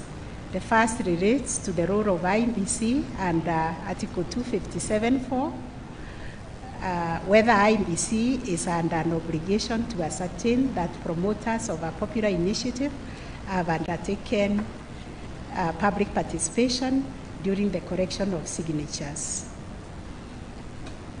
It is clear to me that there is no direct requirement arising from the provision of Article 257(4) that imposes an obligation on IBC to ascertain that the promoters of the popular initiative have undertaken public participation. Nonetheless, the High Court held that IBC was obligated to ensure that the promoters of the impugned popular initiative complied with the requirements of public participation as provided for under Article 10(1) of the Constitution. It is necessary to keep in mind, to keep reminding ourselves that IBC, being a creature of the Constitution and statute, can only discharge a mandate vested in it explicitly by the law. This is a direction given under Article 10, which identifies the rule of law as the national value and the principle of governance. It follows that IBC, like all other public bodies, cannot by craft or innovation or interpretation extend its power to include ascertaining whether a promoter or a popular initiator has complied with the public participation requirements under the Constitution. Equally, courts should not encourage extension of powers by constitutional or statutory bodies. Such bodies must operate strictly within the four corners of their constitutional and statutory mandates.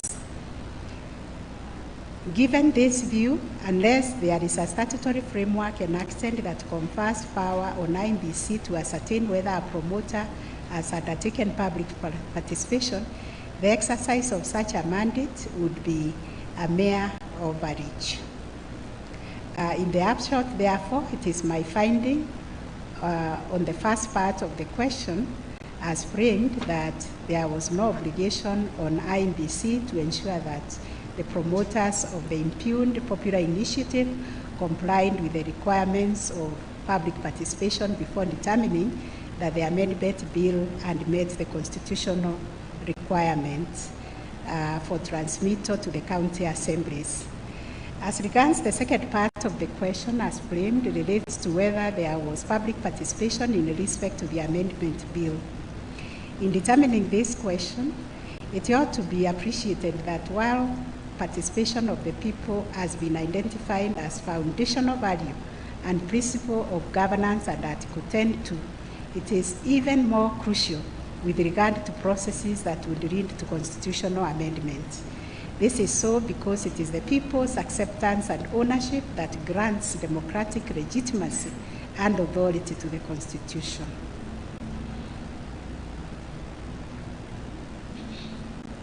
It is against the standards that are set in the case of BAT by this court that I proceeded to examine whether there was public participation as regards the Constitutional Amendment Bill 2020.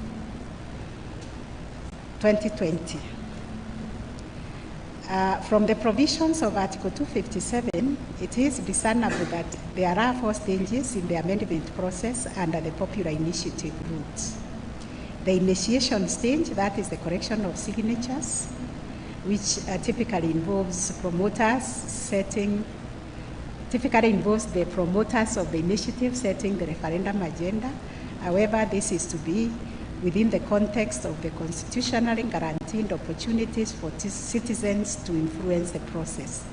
It is also not lost to me that an onerous requirement that a promoter conducts public participation before presenting signatures for verification at this stage would be unreasonable, because the whole process may be rejected by IEBC like it did the 2 popular initiatives dubbed Okoa Kenya and Punguza Mizigo. Moreover, unlike subsequent stages where the cost of public participation is borne by the public bodies, that is the county assemblies, the IEBC, the cost of public participation will be borne by citizens or a group of citizens. In such a context, I'm of the view that the requirement of public participation during the period proceeding and during the collection of signature under the popular initiative process should not impose onerous requirements on a promoter of the initiative. The second stage, which is the assembly stage, seems to lend itself more to public participation. This is because the Constitution imposes a normative obligation for the public participation in legislative affairs. Moreover, a timeline of 3 months within which county assemblies ought to consider the bill of the constitutional amendment supports a reading that assemblies must solicit for input from the public. The third stage, that is passage through the Houses of Parliament, is another key stage for public participation. The fourth, the referendum stage, is intended to serve as a national deliberative moment. Hence, duty bearers, including IEBC, have an obligation to facilitate a broad participatory process that includes voter education. It is important to reiterate that the requisite mode, degree, scope, and extent of public participation or sufficiency thereof is to be determined based on the peculiar circumstances of each case. Nonetheless, public participation must not be an illusion, but a meaningful engagement. On the question of whether there was reasonable public participation and the question of burden of proof, Okwengu and Kiagi JJA held the view, and rightly so, that by dint of Section 112 of the Evidence Act, once there is an allegation of lack of public participation, the burden shifts to the person charged with the responsibility of performing the same to establish adequate participation. However, to yacht JA arrived at a slightly different conclusion. In his view, the burden could only shift to the promoters of the amendment bill if there was evidence to the effect that the persons or person who appended their signature in the support of the bill were not aware of the amendment bill. The evidence before the court shows there was a reasonable attempt at public participation with respect to the impugned initiative. This view is supported by the evidence of Dennis Waweru, co-chairperson of the BBI National Secretariat, in his affidavit sworn on February 2022, which was in response to petition number 416 of 2020 by Morara Omoke. He reports that BBI Task Force Steering Committee and the amendment bill were products of comprehensive consultative public engagement all over the Republic, which process entailed voluntary nationwide public participation. In addition, he annexed to his affidavit invitations, deliberations, reports, and memoranda to that effect. I have also taken time to go through the BBI Steering Committee report, and there is evidence of public participation with regard to the process as documented on page 2 of the report, which I have reproduced in my judgment.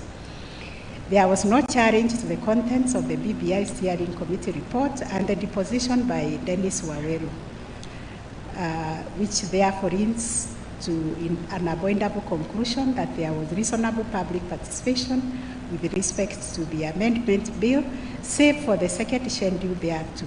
As far as the second schedule of the amendment bill is concerned, as I have discussed earlier, it was a late addition to the process. It is worth reiterating that the evidence of public participation runs up to the launch of the Steering Committee report that took place on 21st October 2020, wherein the draft amendment bill was attached and unveiled to the public. This version did not have the second schedule in question. There is no evidence of public participation between 21st October 2020 and 25th of November 2020, when the amendment bill was published and introduced in the second schedule for the first time. Having made the above findings, I need to point out in obiter that there is need for Parliament to enact a legislative framework to guide and regulate the process of public participation. While the Constitution sets a broad normative obligation for public participation in various governance processes, there is no legislative framework regulating how this obligation ought to be implemented. It is instructive to note that there have been 3 bills tabled in the Houses of Parliament with respect to providing a legal framework, but none of them have been successful. It ought to be appreciated that legislature has a duty to fulfill its obligation under the Constitution by enacting laws to actualize constitutional imperatives. In the end, I owned that there was reasonable public participation with respect to the amendment bill, save for the second schedule of the impugned bill. I now move to issue number 6, the composition and quorum of IEBC. The above issue was raised in the High Court by petition number 416 of 2020. It was arranged that IEBC lacked quorum for consideration and approval of policy matters relating to conduct of referenda, including verification of signatures under Article 257(4). As at the time the verification process was undertaken, only 3 commissioners of IEBC were in office, while 4 commissioners had resigned and they had not been replaced. The High Court was persuaded by the petitioners in the aforementioned case and held that the requisite quorum for purposes of carrying out its business, as well as the verification of the signatures, was lacking. The position was affirmed by a majority of the Court of Appeal bench, with Sishar and JEN dissenting. In light of this background, that this court is called upon to determine whether IEBC was constitutionally infirm in terms of its composition.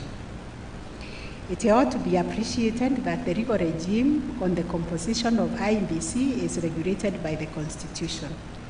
While Article 88 of the Constitution establishes IEBC, provides for eligibility of appointment of its members and its mandates, this provision does not touch on its composition. It is Article 251 which provides for the composition of the commissions and independent offices. Article 248, 2C lists IEBC as one of the commissions and independent offices, making Article 251 the constitutional provision regulating its composition.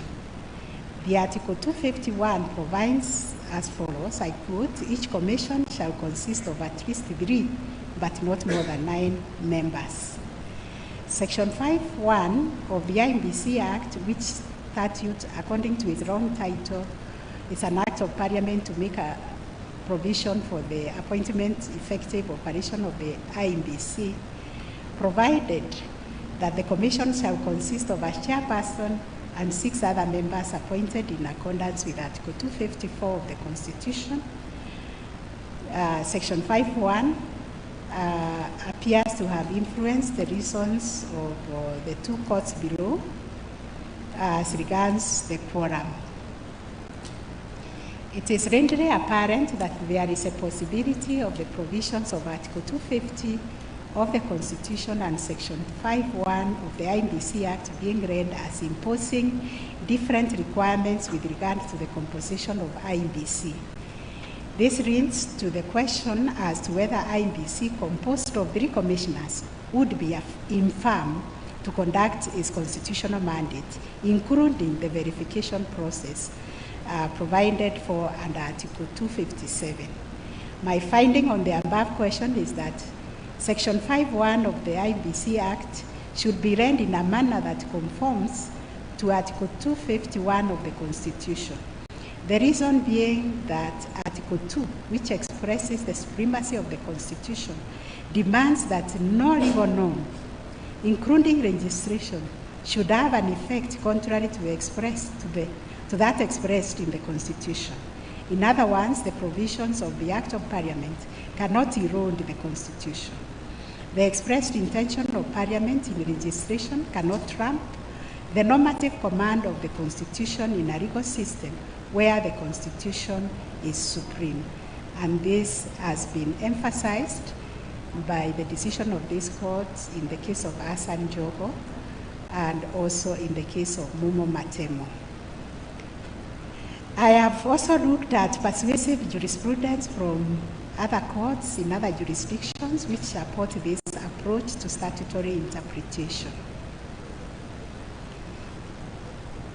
Therefore, the implication is that IEBC is legally constituted when composed of the minimum number of 3 commissioners stipulated in Article 251 of the Constitution. As such, I find IEBC was constitutionally and legally composed when it undertook the verification of the verification process under Article 257 of the Constitution.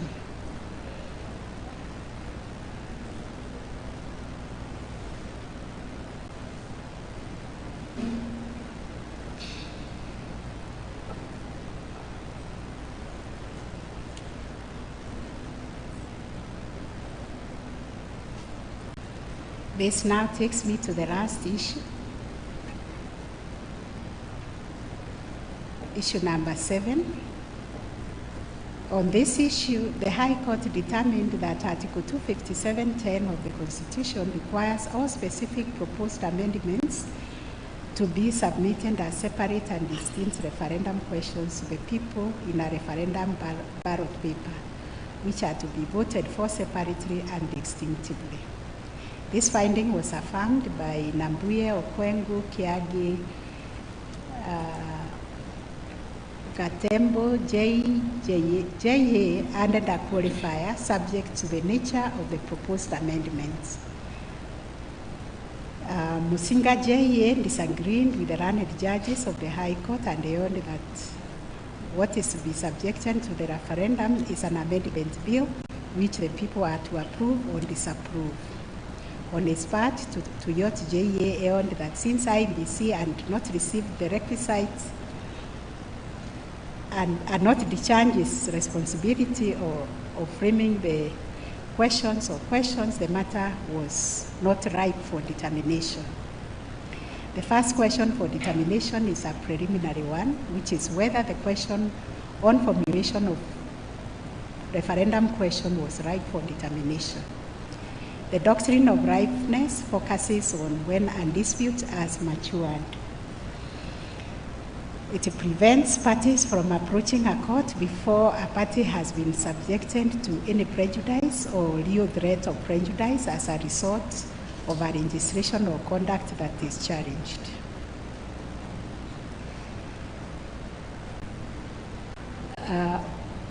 At the time of filing of the subject petitions, particularly petition E400 of 2020, the amendment bill was yet to be subjected to the county assemblies for debate. This means that IBC was yet to be invited to make a determination on the manner and form of the referendum questions, taking into consideration that IBC obligation under Article 257.10 of the Constitution had not arisen. Tuyot JA was right in finding that there was no live controversy before the High Court, which ought to have declined to make a determination on this case.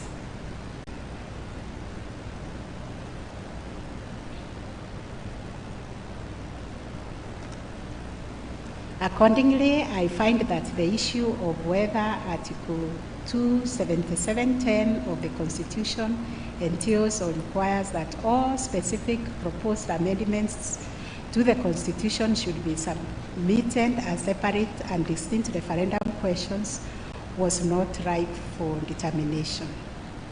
On the issue of costs, this being a public interest matter, I also find that each party, like it was found in the courts below, should bear their own costs. My findings, therefore, are number one, the basic structure doctrine and the 4 sequential steps for amendment as prescribed by the 2 superior courts below are not applicable in Kenya under the Constitution of Kenya 2010. Number 2, the President is not permitted to initiate constitutional amendments or changes through a popular initiative route provided under Article 257 of the Constitution. That being the case, the Constitution bill does not pass muster as a popular initiative under the provisions of Article 257 of the Constitution. 3, the second schedule of the amendment bill is unconstitutional for want of public participation, a constitutional obligation that flows from Articles 10(2)(a) and 89(7)(a) of the Constitution. 4, civil proceedings cannot be instituted in any court against the President or the person performing the functions of the President during their tenure of office in respect of anything done or not done contrary to the Constitution. Issue number 5, there was no obligation on IBC to ensure that the promoters of the impugned popular initiative complied with the requirements of public participation before determining the amendment bill. In addition, there was public participation with respect to the amendment bill, save with respect to the second schedule of the impugned bill. Issue number 6, IBC and the requisite quorum to undertake the verification of signatures in support of the amendment bill under Article 257(4) of the Constitution. 7, I find the question raised regarding the interpretation of Article 257(10) of the Constitution on whether or not it entails or requires that all specific proposed amendments to the Constitution should be submitted as separate and distinct referendum questions was not ripe for determination. And lastly, on cost, this being a public interest matter, I find each party should bear their own costs of this litigation and also the other courts below. That is my judgment. I will now request the Honorable Justice Kouko to read his judgment. Thank you, Judge President. This is a summarized version of my judgment. This appeal, consolidating two others, marks the first time in the history of the Supreme Court of Kenya to determine the remit of constitutional amendment through a popular initiative and Article 257 of the Constitution. The road traveled by Kenyans since 1991 in search of a new constitution, culminating in the 2010 document, has been sinuous and meandering. A road characterized by violent demonstrations, protests, mass actions, and even loss of life. Like the biblical narrow road which leadeth unto life, it was the way, the only way to a new beginning. And so at 10:26 a.m. on Friday, 27th August 2010, with a single stroke of his pen, President Mwai Kibaki endorsed the draft constitution, and there was a dawn of a new era. Before an ecstatic Kenyan people, and as cannons broke into a 21-gun salute, the president released two white doves as a sign of peace, love, hope, marking the birth of the Second Republic.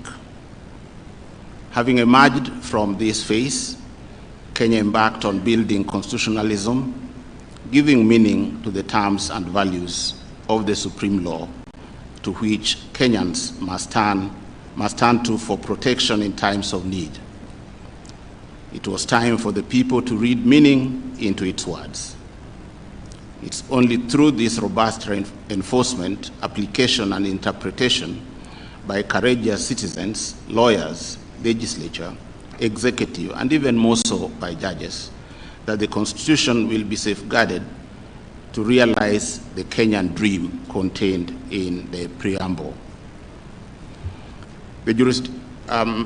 And so, with the difficult history of constitutional making enumerated in the lead judgment of the Honorable Chief Justice, the question I pose: have the Kenyan people stayed true to the promise in the preamble that we, the people of Kenya, adopt, enact, and give this constitution to ourselves and to our future generations? So there were 7 issues that were framed, the first one being that on basic structure doctrine, and that's the one I now turn to. In the last 50 years, since the Supreme Court of India decided Casavananda case, the name Casavananda has been synonymous with the basic structure doctrine, and although the term basic structure has not been used, has been used in a few cases in this country in the past, it is during the hearing of this case from the High Court through to this court that it became a household name. I suppose, knowing Kenyans in our true unique sense, there may be children today who are called basic structure, perhaps basic structure George Ochola, just as there may be also in India children born in the 1970s who are given the name Casavananda after the Hindu spiritual leader who lent his name to the iconic case as the petitioner. Unfortunately, I believe you are all aware, Mr. Casavananda passed on the 6th September 2020 at the age of 79 years. The origin of basic structure doctrine has largely been attributed to the Indian Supreme Court decision in Casavananda. with very little or no acknowledgement at all of Professor Conrad's contribution. Yet it is this German scholar who exported it to India. Professor Conrad's theory, which was applied in Kesavananda, postulates that there are implied limits on the power of Parliament to amend certain protected provisions of the Constitution, called the basic structure. Under Article 368 of the Constitution of India, it is Parliament and Parliament alone that is reposed of the power to amend the Constitution. And indeed, clauses 4 and 5 even explicitly limits the power of the courts to review any act of Parliament to amend the Constitution. No amendment of the Constitution made by Parliament pursuant to the provisions of the Constitution can be called in question in any court in India on any ground. However, in construing Article 368 and the limitations on the powers of the court to question the power of Parliament, notwithstanding, the Supreme Court in Kesavananda held that although the article donates exclusive power to Parliament to amend any provision of the Constitution in accordance with the procedure in that article, the powers could not be used to damage, emasculate, destroy, abrogate, change, or alter the basic structure or the framework of the Constitution. The theory was itself influenced by the Germans' political and constitutional history.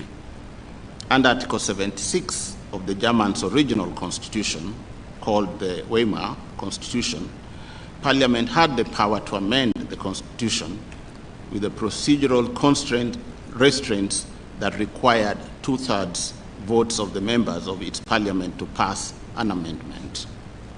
Adolf Hitler, that well-known but reviled figure in history, used this same procedure, a procedure which is anchored in the Constitution, effortlessly to overhaul the entire Weimar Constitution, and arbitrarily took away rights to freedoms of speech, expression, association, and habeas corpus. He then declared the state of emergency. This experience was to inform Germans' constitutional reforms. In their new constitution, the Grand Gazette, the Basic Law, substantive limits have been introduced to the amending power of Parliament.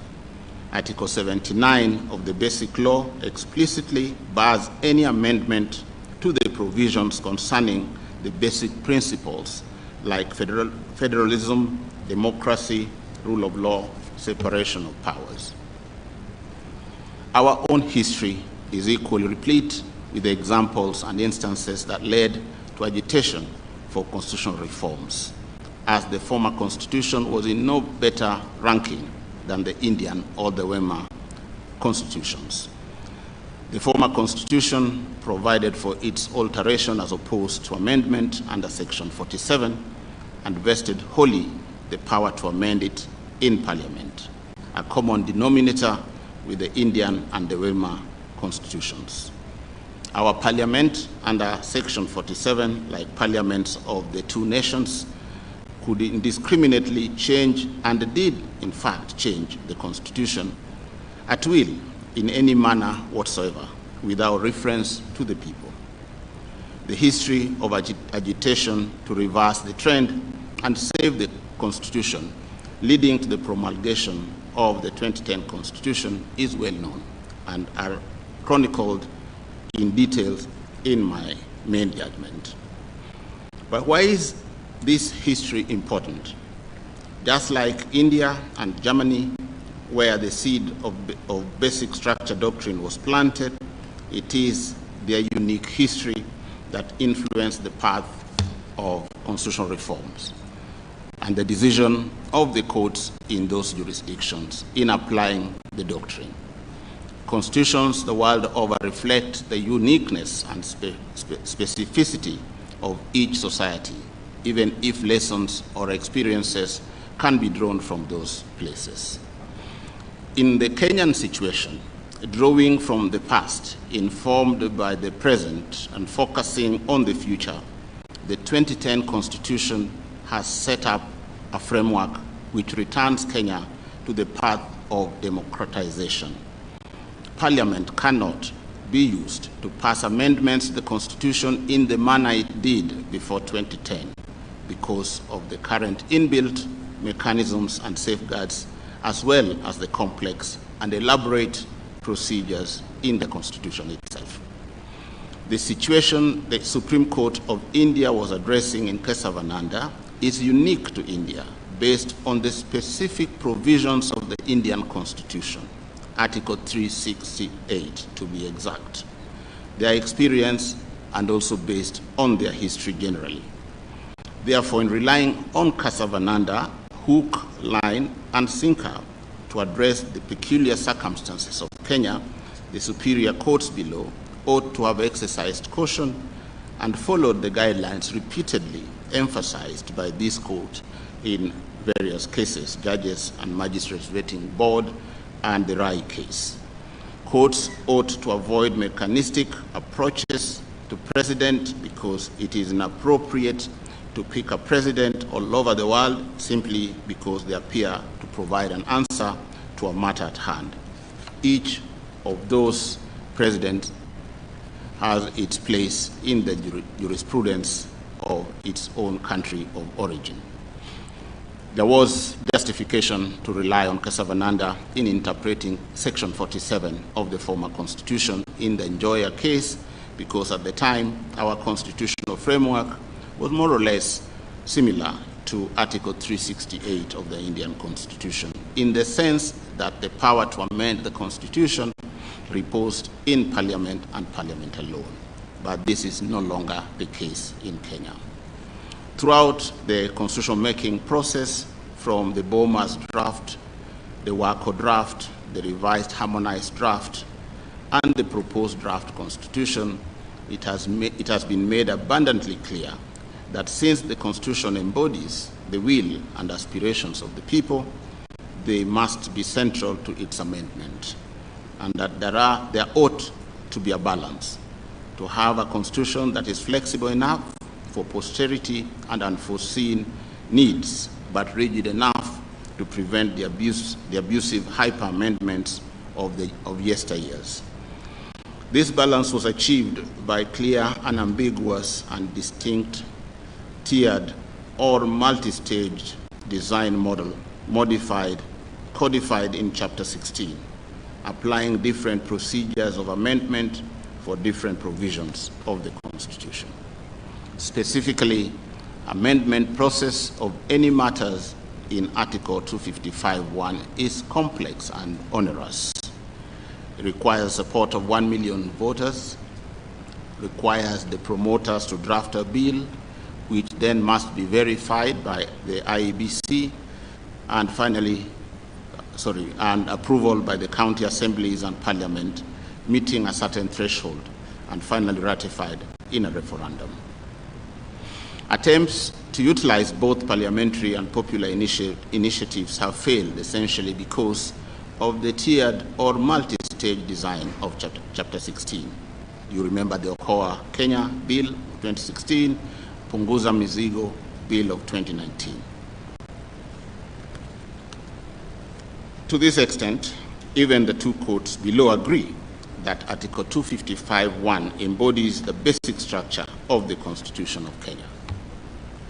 For me, the most difficult part of the two judgments of the two courts below and the dilemma flowing from them is the imprecise scope and extent of basic structure doctrine. Which provision in the Constitution of Kenya, for instance, are not amendable through the procedure in Chapter 16? What does it mean, for instance, when the High Court and the Court of Appeal accept, on the one hand, that all articles in the Constitution are amendable in accordance with the constitutional procedures provided, but on the other, qualifies the statement by declaring that basic structure of that very Constitution cannot be altered using the amendment power in the Constitution. What does it mean when they declare that the basic structure consists of the preamble, the 18 chapters, the 16 schedules? Is it the Constitution is in entirety as a basic structure? Where do Kenyans who wish to propose amendments to the Constitution go to be shown which provisions cannot be amended using Chapter 16 procedure? Do they go to some deity, some oracle of Delphi, for instance? In interpreting the Constitution, courts must provide pragmatic solutions without adding confusion to the controversy that the parties have brought to them for resolution in the first place. Amending the Constitution is not a light matter, therefore, limitations to its amendment must sufficiently be specific and unambiguous. In India today, because of the nebulous nature of implied limitations to constitutional amendment since Casavananda case, every court has attempted to identify by listing some of the essential structural elements of the Constitution that in their individual perceptions constitute the basic structure of the Indian Constitution on a case-to-case basis. Chapter 16 exhaustively sets out the process of initiating an amendment to the protected provisions. Of course, that process includes public participation and a referendum.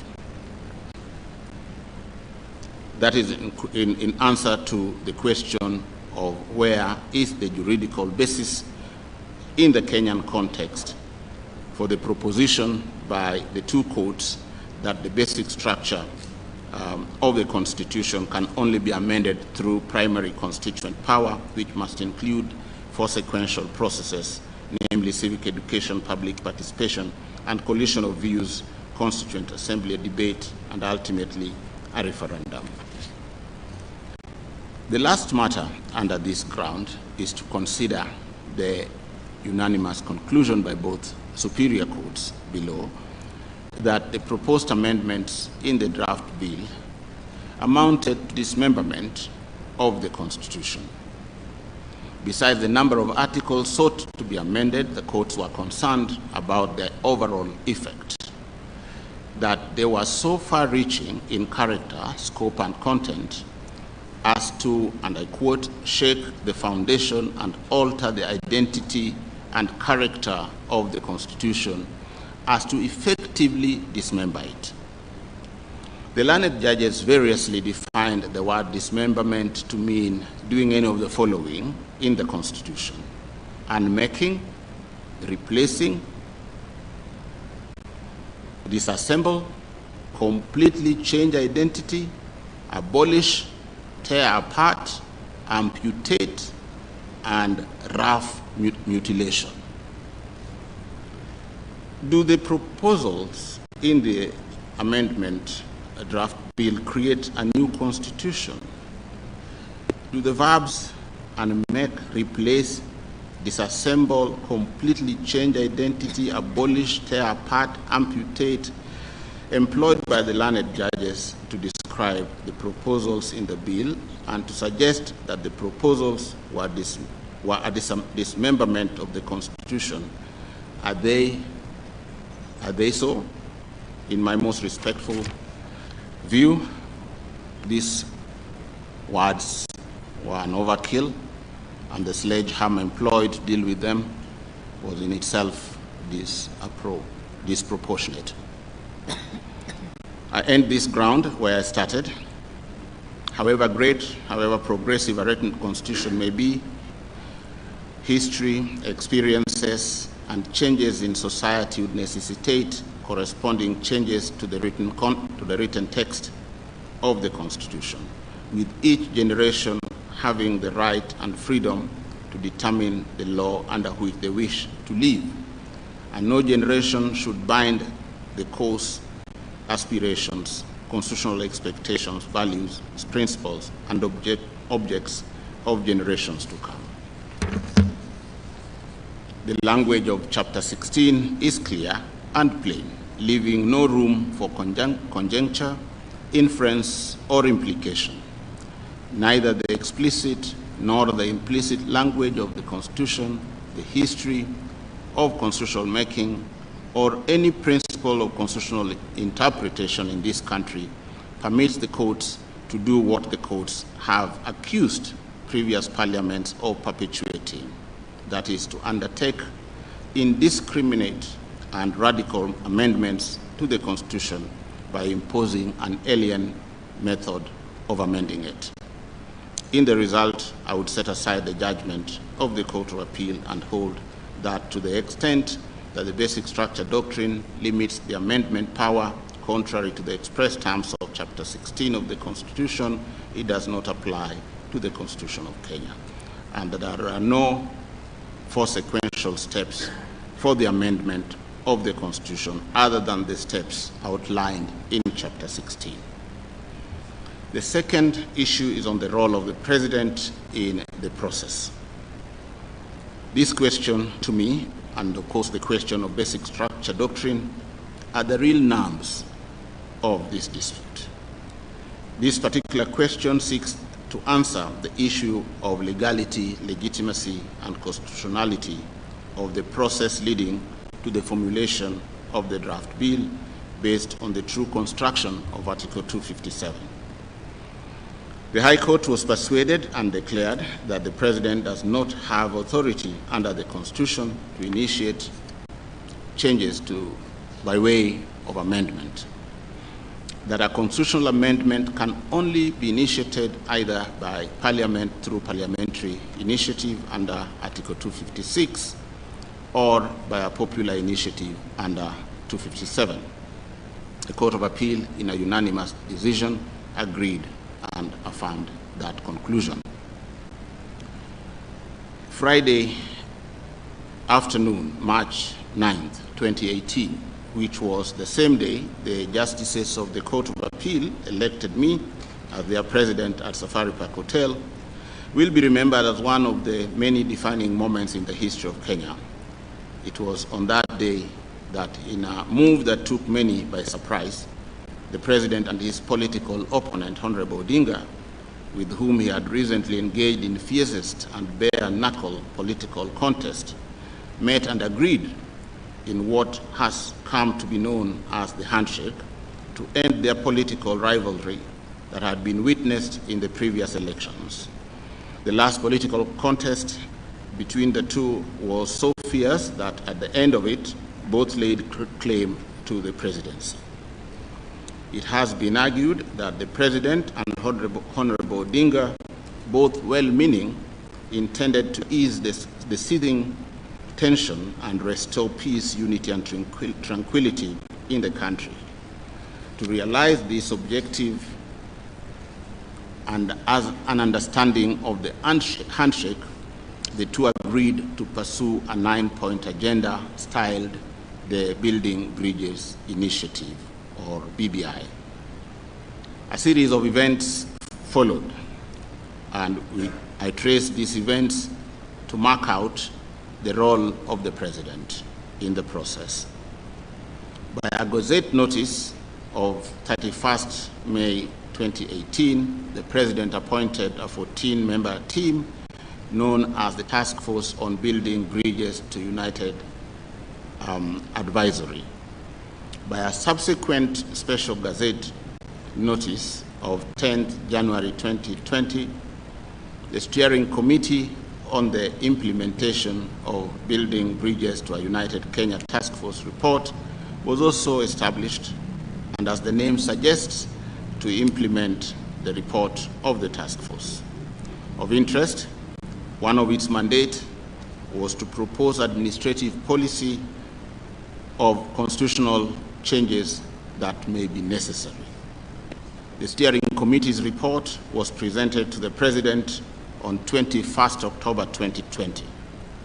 It was subsequently launched on 26th October 2020 at Bomas of Kenya in an event presided over by the President. A third entity, the Building Bridges National Secretariat, whose origin is not clear to me, since I have not been able to trace on record any appointment letter or a gazette notice appears on the scene. So, co-chaired by Honorable Dennis Waweru, a former member of Parliament for Dagoretti South constituency, and Honorable Junet Mohammed, a sitting member of the National Assembly representing the people of Suna East. On 25th November 2020, at the Kenyatta International Conference Center, the President launched the draft bill and rolled out the collection of signatures to support the initiative. A popular initiative for amendment of the Constitution according to Article 257 is commenced by the promoters getting at least 1 million registered voters to support it. It is the promoters who must formulate the draft bill. They are required thereafter to deliver the bill and supporting signatures to IBC. And from this point, the process is self-executing along the lines in Chapter 16. The term popular initiative has not been defined in the Constitution, but for the present purpose, the definition sources employed by both the High Court and the Court of Appeal are unanimous that the term popular initiative can only be an initiative by the general public. In common parlance, simply the people. The citizen who was described by Madan, Chief Justice in Githunguri, as the man in the market, the man on Pangani bus. On the other hand, the word promoters in the Constitution is used only in Article 157. It is apparently a term of art in the context of amendment of the Constitution, describing the persons not in the company law sense or in the colloquial sense, but those who initiate or champion constitutional changes. Beside the definition of the term popular initiative, there is history behind the process for the intendment of the framers. The CKRC final report 2005 acknowledged and recommended that apart from Parliament, it was necessary for the people, in brackets, citizens and civil society, in exercise of their constituent power, to be involved in the constitutional changes. The term popular initiative originated from this report. With that history in mind, there cannot be any debate as to the target of Article 257. It is the people. The suggestion that Honorable Waweru and Honorable Mohammed, as co-chairpersons of the Secretariat and not the President, were the promoters cannot be accurate. First, the Secretariat emerged, as I've said, from the blues, as it were, for the first time in the process. However, Honorable Waweru himself, on behalf of himself and the co-chairperson, swore an affidavit of 5th February 2021 to state that the Building Bridges to a United Kenya was created and mandated with the task of initiating a constitutional amendment process and unifying Kenyans, among other roles. That the task force and the Secretariat conducted a robust nationwide public engagement and collection of views, and that from these views, it made various legislative, policy, and constitutional amendment proposals in various fields affecting Kenyans. So that, although the Secretariat does not disclose its origin, its ancestry, its family tree, its gene cannot be concealed. The affidavit says it all. The great-grandfather is the handshake, the grandfather is the task force, its father is the steering committee, and the surname of all of them is Building Bridges Initiative, alias BBI.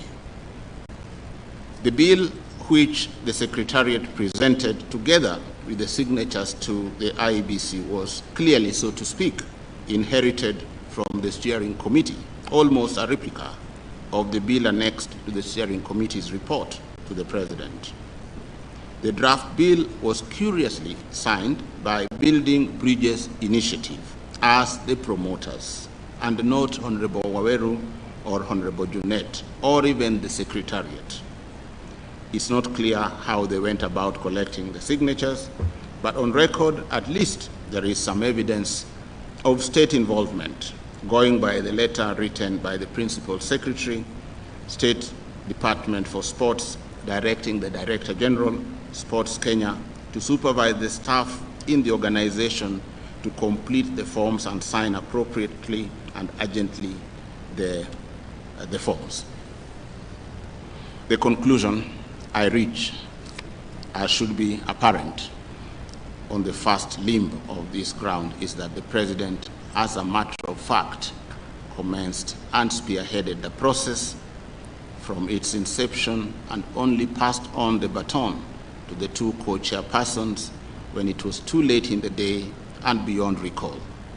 That the President is ineligible to directly or indirectly initiate a constitutional amendment to the Constitution under any of the prescribed circumstances. That he cannot act as an ordinary citizen because he is not, and at the same time claim to be exercising executive authority. He cannot, in the circumstances of Chapter 16, run with the hare and hunt with the hounds. It has been argued that by barring the President from initiating the process of constitutional amendment, his right to equality and freedom from discrimination would be violated. The nature of violation has not been demonstrated. Looking at the facets of the rights and fundamental freedoms under Article 27, I cannot see any that could be breached by simply asking the President to stay on his lane of constitutional amendment process. Similarly, the guarantee of his political rights, which are specific under Article 38(1), that is to make political choices, to be registered as a voter, and to vote by secret ballot in any election or referenda, have not been violated. The President's role in the constitutional review process has been preserved and is intact.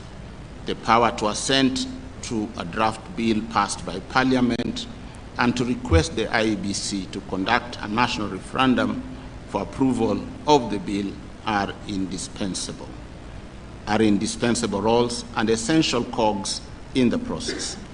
Apart from these, the President, as indeed any other voter, is entitled to support a popular initiative by signing it, and in fact, he did so in public.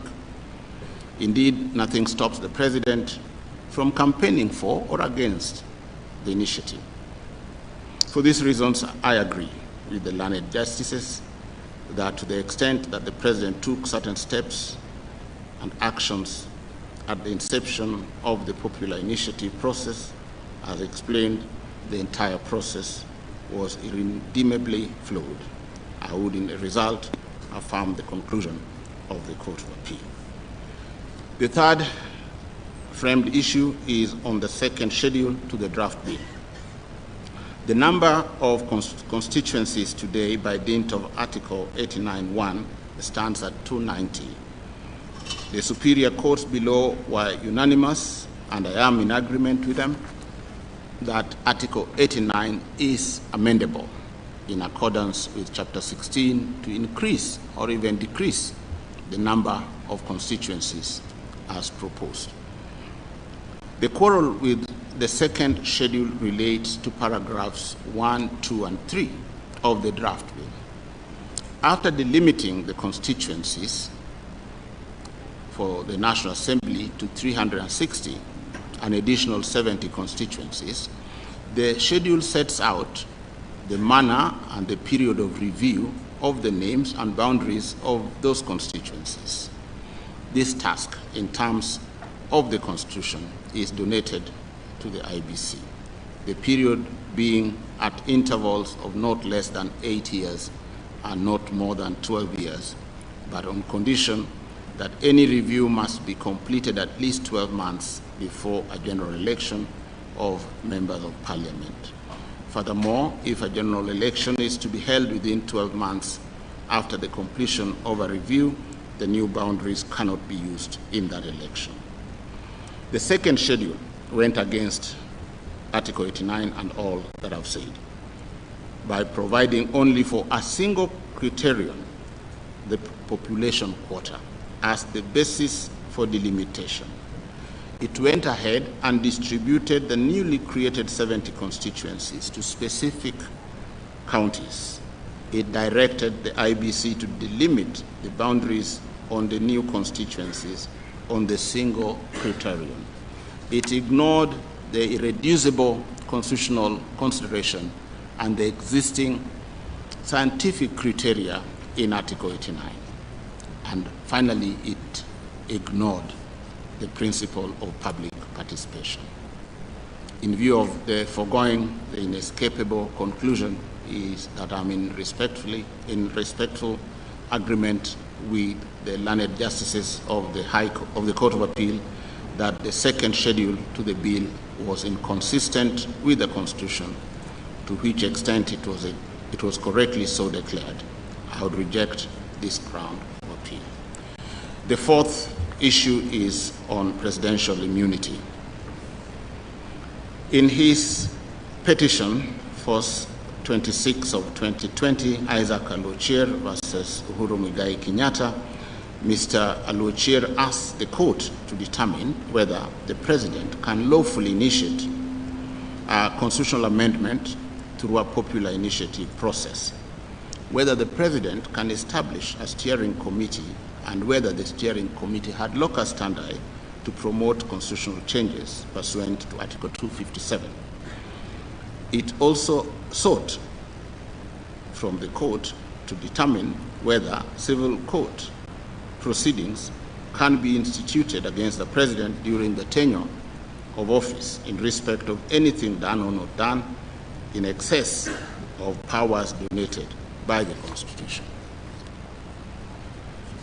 Before us, while highlighting his submissions, Mr. Alochier complained that the two superior courts below made pronouncements that were wider than his original prayers,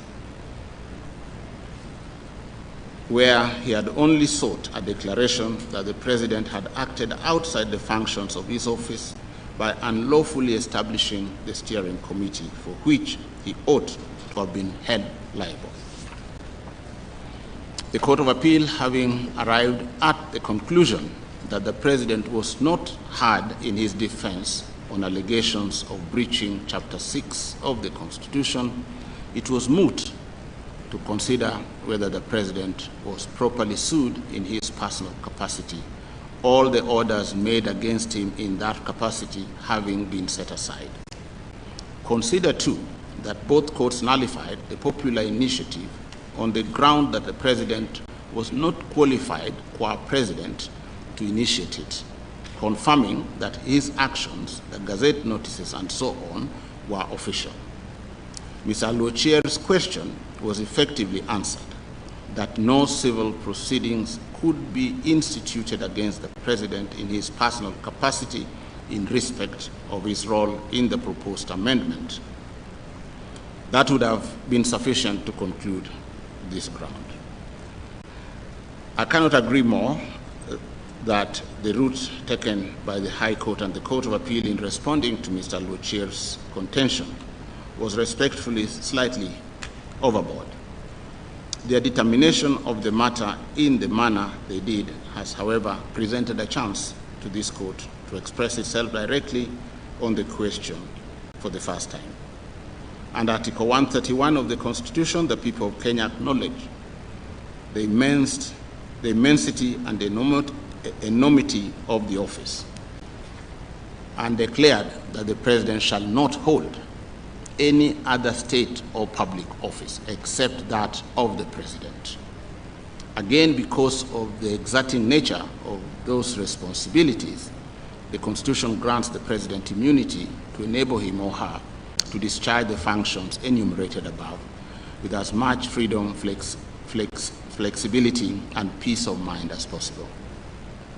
Because the President's actions while in office are actions of the state and not personal, any person who is aggrieved by the exercise of state power by the President has a recourse. First, to challenge the action in court by naming the Attorney General as a respondent in a judicial review application or a constitutional reference. Or secondly, to institute civil action at the end of the President's tenure, because Article 143.3 holds the time from running for the wrongful actions committed while in office until the President leaves office. And of course, there is the option of impeachment motion, which may be moved in Parliament against the President for engaging in gross violation of the Constitution or of the law, or committing a crime under national or international law, or for gross misconduct. The Court of Appeal fell into error in the manner it construed Article 143 of the Constitution, and for these reasons, I would set aside the judgment of the Court of Appeal to the extent explained. The fifth issue was the place of public participation. The twin questions before us are specific. The place of public participation under Article 10 in relation to the role of IEBC and Article 257(4) of the Constitution, and whether there was public participation generally in respect of the draft bill. Public participation today is a constitutional imperative recognized as one of the principles of good governance and accountability.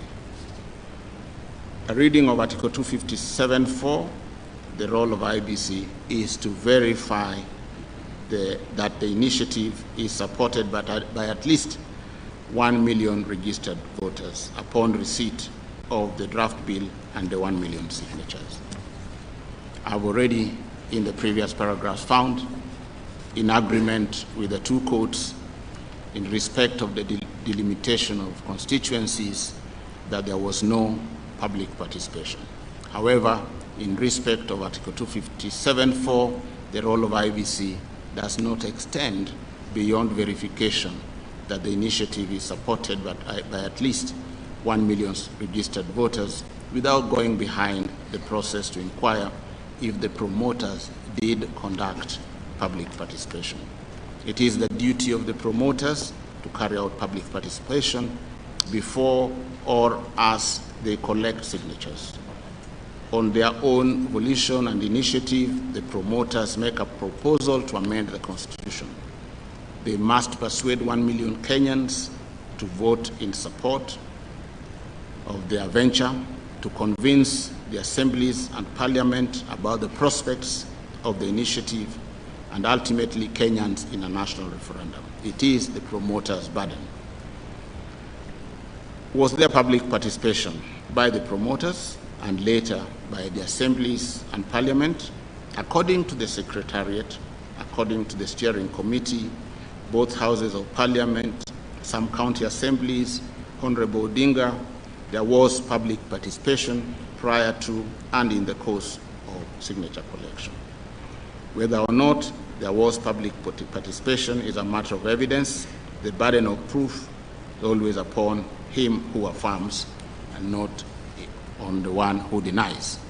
The burden was upon those who allege that there was no public participation to prove that assertion. Not a single person was presented to support the statement and to rebut the evidence in support of public participation. In support of public participation at the two levels, that is the promoters on the one hand, county assemblies and parliament on the other, there was sufficient evidence.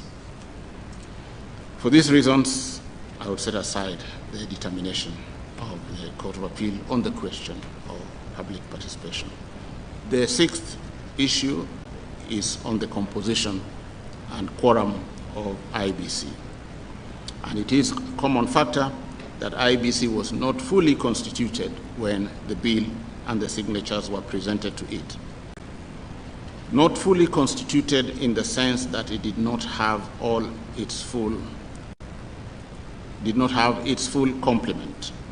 The vacancy started with the departure of Commissioner Akombe, who fled the country and announced her resignation while abroad on 18th October 2017, 16th April 2018. Commissioners Mwachanya, Dr. Kibiwot Kurgat, and Consolata Nkatha was the vice chair, held a press conference at which they announced their immediate resignation. By a Gazette notice of 14th April 2021, the President formally declared the 4 vacancies. The vacancies were not filled until September 2021, nearly 4 years from the date of those resignations, and 1 month after the decision of the Court of Appeal in this very matter. Article 250 of the Constitution is what may be called a provision of general application for the reason that it applies to all the Chapter 15 commissions. It declares that each commission shall consist of at least 3 members, but not more than 9. Section 5 of the IEBC Act has fixed the membership at 7, the chairperson and 6 members. For the conduct and regulation of business and affairs of IEBC, Section 8 of the Act refers to the second schedule, which at paragraph 5 provides for a quorum of 5 members. I've discussed in my main judgment the amendments in 2017 to this paragraph, how it was challenged in the case of Katiba, and the decision of Mwita J.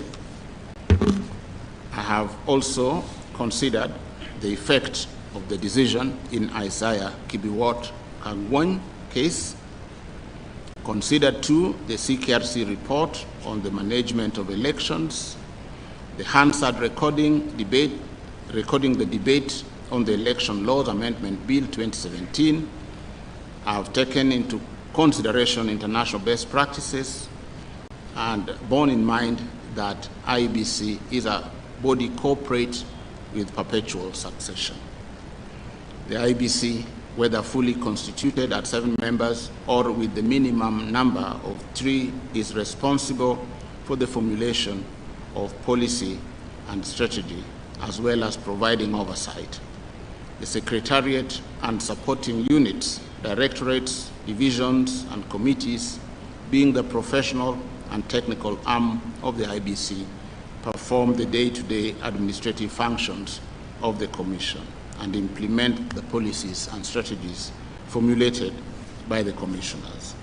It is therefore a contradiction of terms for the Court of Appeal and the High Court to say in the same breath that the IEBC was properly constituted with 3 commissioners but lacked quorum to transact business and conduct its affairs.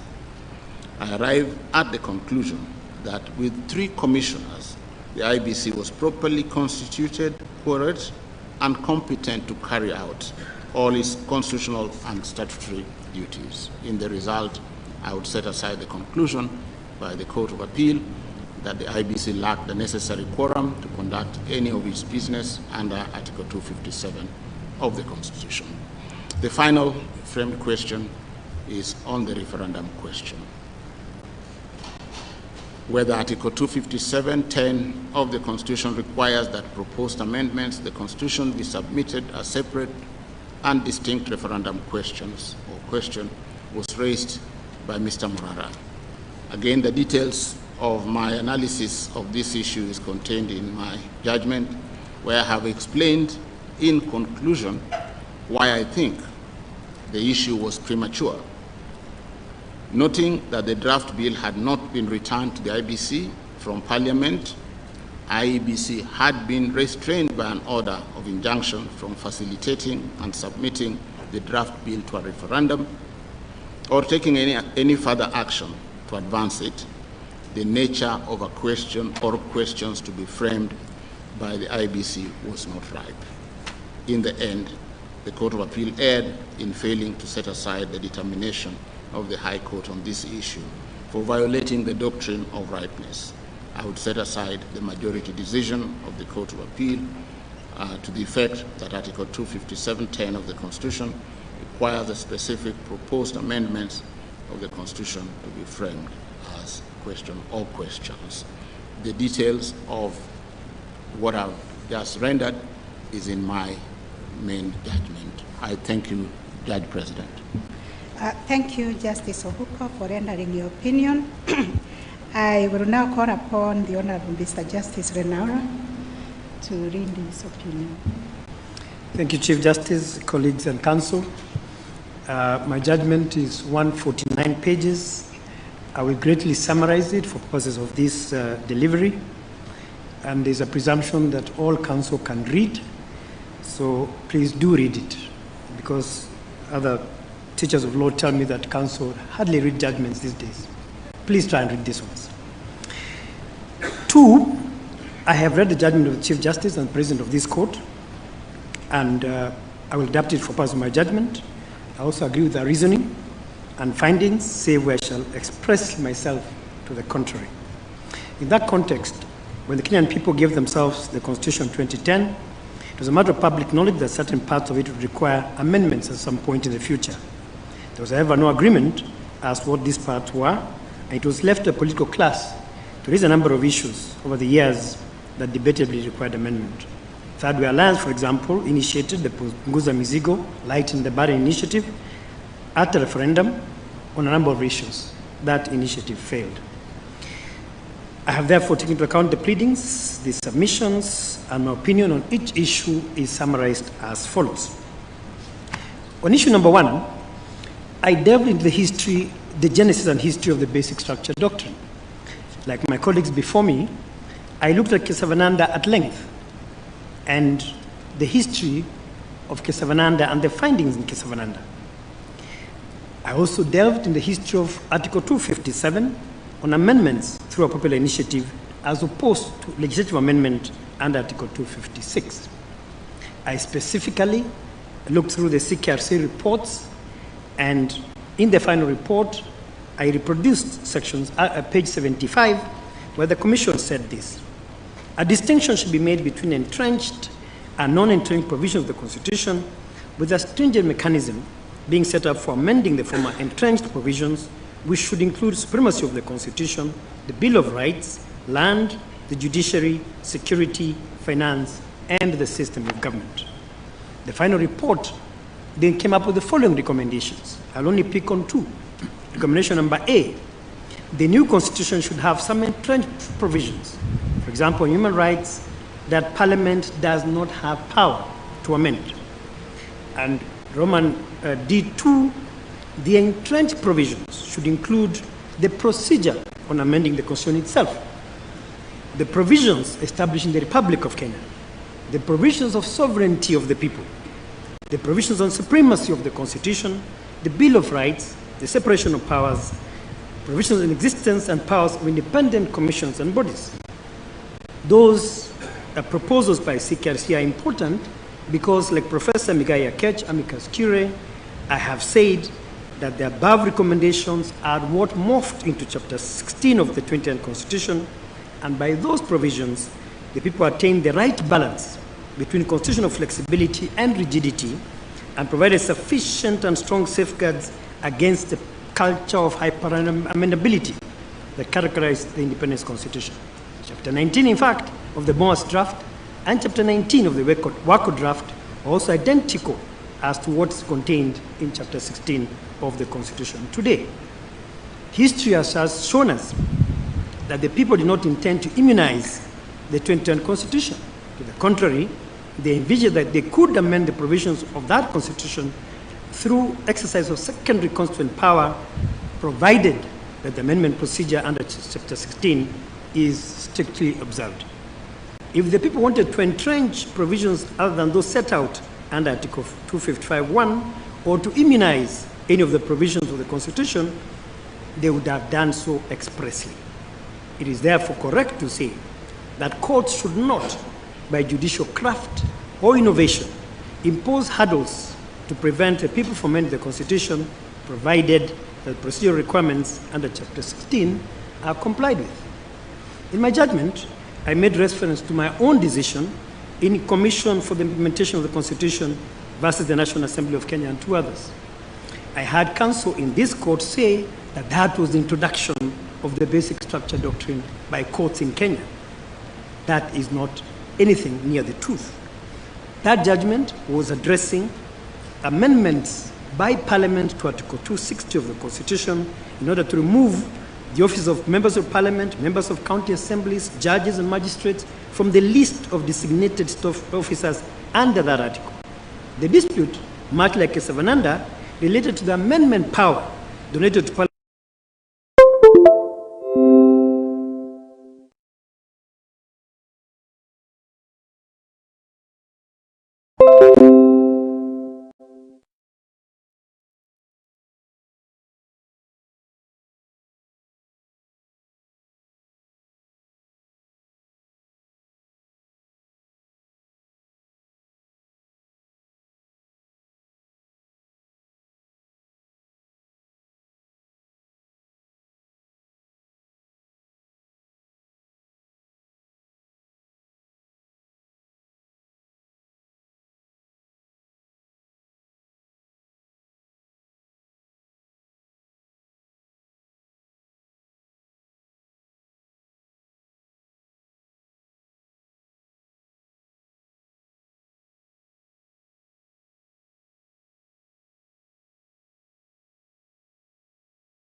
And going to the 4 sequential steps, I've said those processes are indeed relevant and useful, not in amendment under Chapter 16, but making of the Constitution, should we as a country ever decide again to dwell with the present constitutional order and create a new one. And therefore, in summary, on issue number 1, my finding is that the basic structure doctrine does not apply in Kenya in the manner suggested by the 1st, the 5th respondents, and that the 4 sequential steps set out by the High Court and the majority of the Court of Appeal only apply when a new constitution is being made and not in any amendment process under Article 257. In addition, based on our history, the text of our Constitution, and the context as outlined in my judgment, it is legislation such as the CKRC Act 2008 and 1997 that the 4 sequential steps should be anchored when and if the people ever want to change the present constitutional order. Those are my findings on issue number 1. On issue number 2, I have read the Chief Justice's judgment. I have looked into the history of Article 257.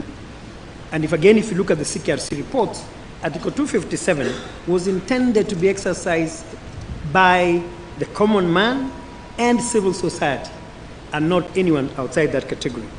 I have therefore no hesitation in holding that the President cannot and should not initiate amendments to the Constitution under Article 257. Like George J.A., I'm certain that popular initiative is people-centric, and while the President has certain rights as a citizen, there are certain other things that are curtailed by the Constitution as regards him. The President cannot initiate the process by collecting 1 million signatures and crafting an amendment bill, and then retire to await the same bill under Articles 257(9) and assent to it as President. That is an absurdity that could not have been the intention of the framers.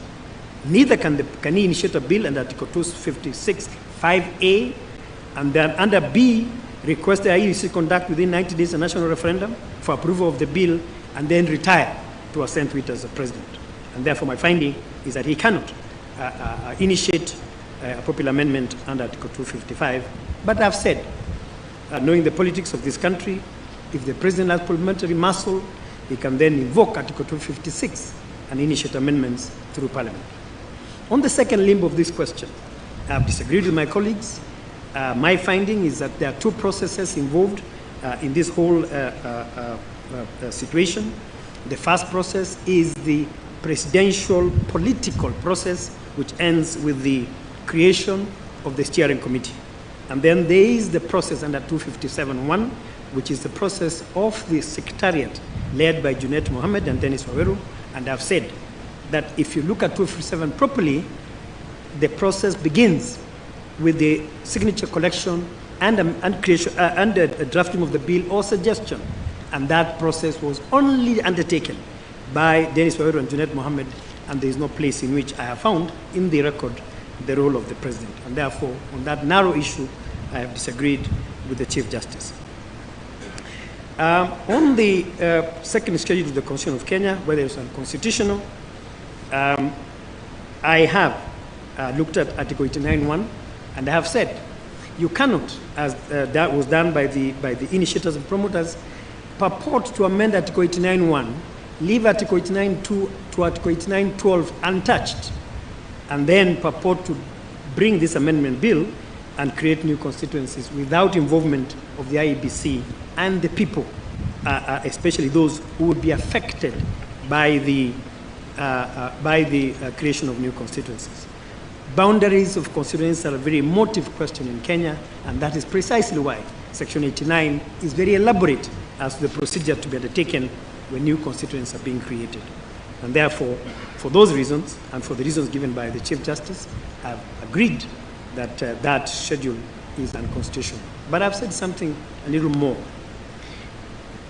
Let those who wish to create new constituencies follow the process under 89. Do not ignore IEBC, don't ignore the people, and if you wish to start the process within Section 89, Article 89, you are permitted to do that, but do not go outside the remit and permits of Article 89. That takes me to issue number 4, proceedings against the President. I agree with the Chief Justice on this question, and I've also addressed the remedy of impeachment of the President should there be a violation of the Constitution. I've also addressed my judgment in the High Court in the Isaac Aluochir case on representation of the President by the Attorney General when the President is sued in his personal name. I have said that the President cannot be sued in his personal name for violations of the Constitution, and should he be sued for whatever reason, then the proper respondent should be the Attorney General and not the President in his personal capacity. I had lawyers for the President pray for costs in favor of the President for having been properly sued in his private capacity in this case. While I agree with them that such an order would have been efficacious, in fact, the nature of this particular litigation being in the public interest, I would not grant the President orders of costs, despite my findings in his favor. On issue number 5, public participation by the IEBC and the initiators and promoters of the bill, I have looked at the BAT case, a recent decision of this court. I've also looked at Justice Pauline Nyamoya's judgment in Republic versus County Assembly of Kirinyaga, and I've agreed with the judge that in processes under 257, there are certain rules attributable to IEBC and to the initiators and promoters. Looking at the stage at which the IEBC was stopped, or the whole process was stopped, it is very difficult for me to say that public participation was not sufficient. In fact, the two most important public participation elements in a popular initiative are voter education by IEBC and popularization of the bill by the promoters. None of these processes had been reached by the time the High Court stopped the process. A last issue on this point is this. Gatembu, Kairu, and Tuyot raised a fundamental question. Why are we as a country still struggling with lack of a legal framework to govern processes under Article 257? There is no law on collection of signatures. There is no law verification of those signatures. There is no law on how county assemblies should pass the amendment bill, the processes by Parliament despite the standing orders, the receipt of the bill by the President, transmission of the bill to the president, the referendum, I have said it is about time to avoid the confusion that I'll address shortly as address issue number 6 and 7, that we need a law.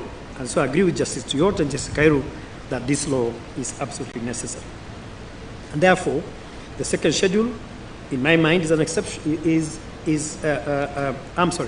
The public participation processes were properly undertaken, save for the second schedule, where I have said that it's unconstitutional for the reasons that I've given. Articles 88 and 250 with regard to composition and quorum of the IEBC. I have looked in my judgment at the Katiba case by Chacha Mwita J. I have looked at the Isaiah Biwott case by Frida Okwan J. I have looked at Article 250, sub-Article 1. I have taken into account the very lucid submissions by Esther Angawa regarding Article 88.5, and I have said that, to my mind, looking at the law as I understand it, IEBC was correct at all material times, its processes were lawful, and therefore a contrary finding would, in my view, be in error.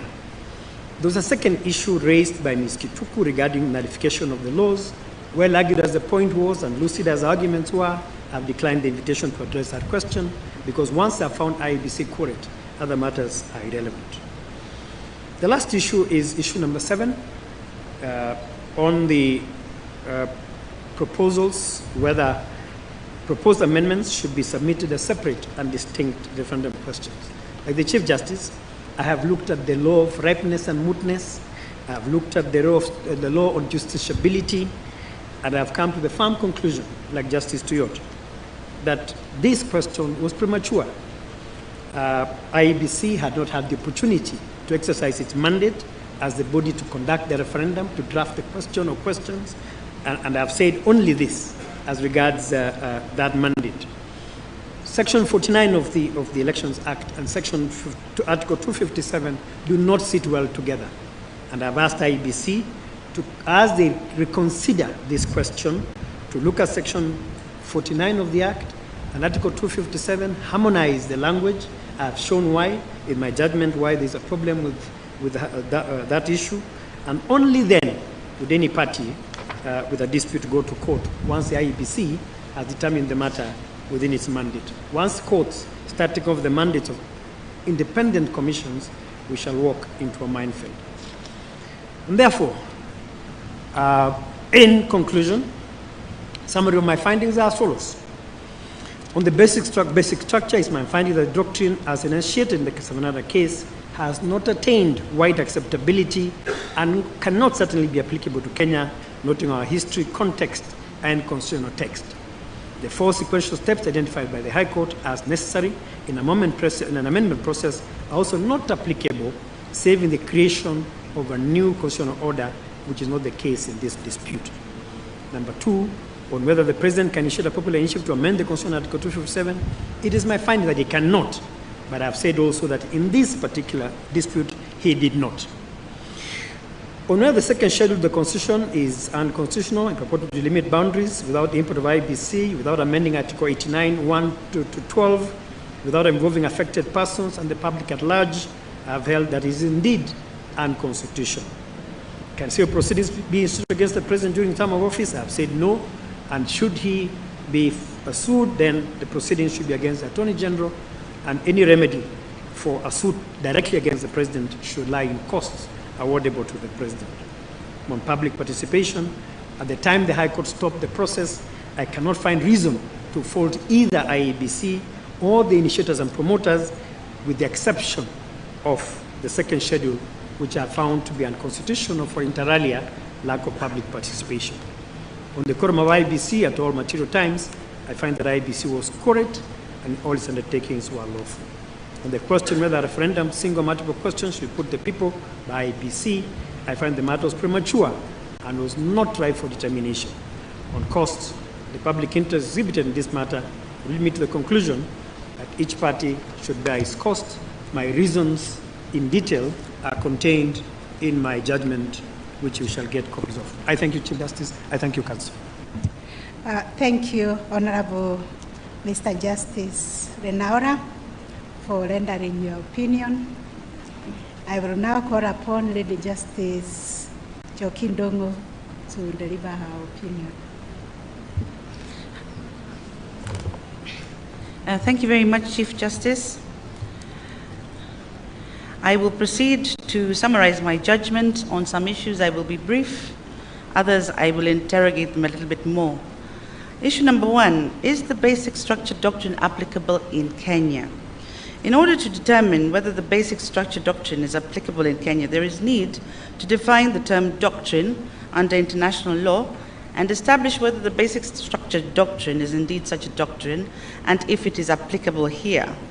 I recognize that there are differing opinions on the definition of a legal doctrine, but to my mind, the basic structure doctrine as presented by the parties to us is a judge-made law emanating from the municipal court, which is the Supreme Court in India, in the Kesavananda case.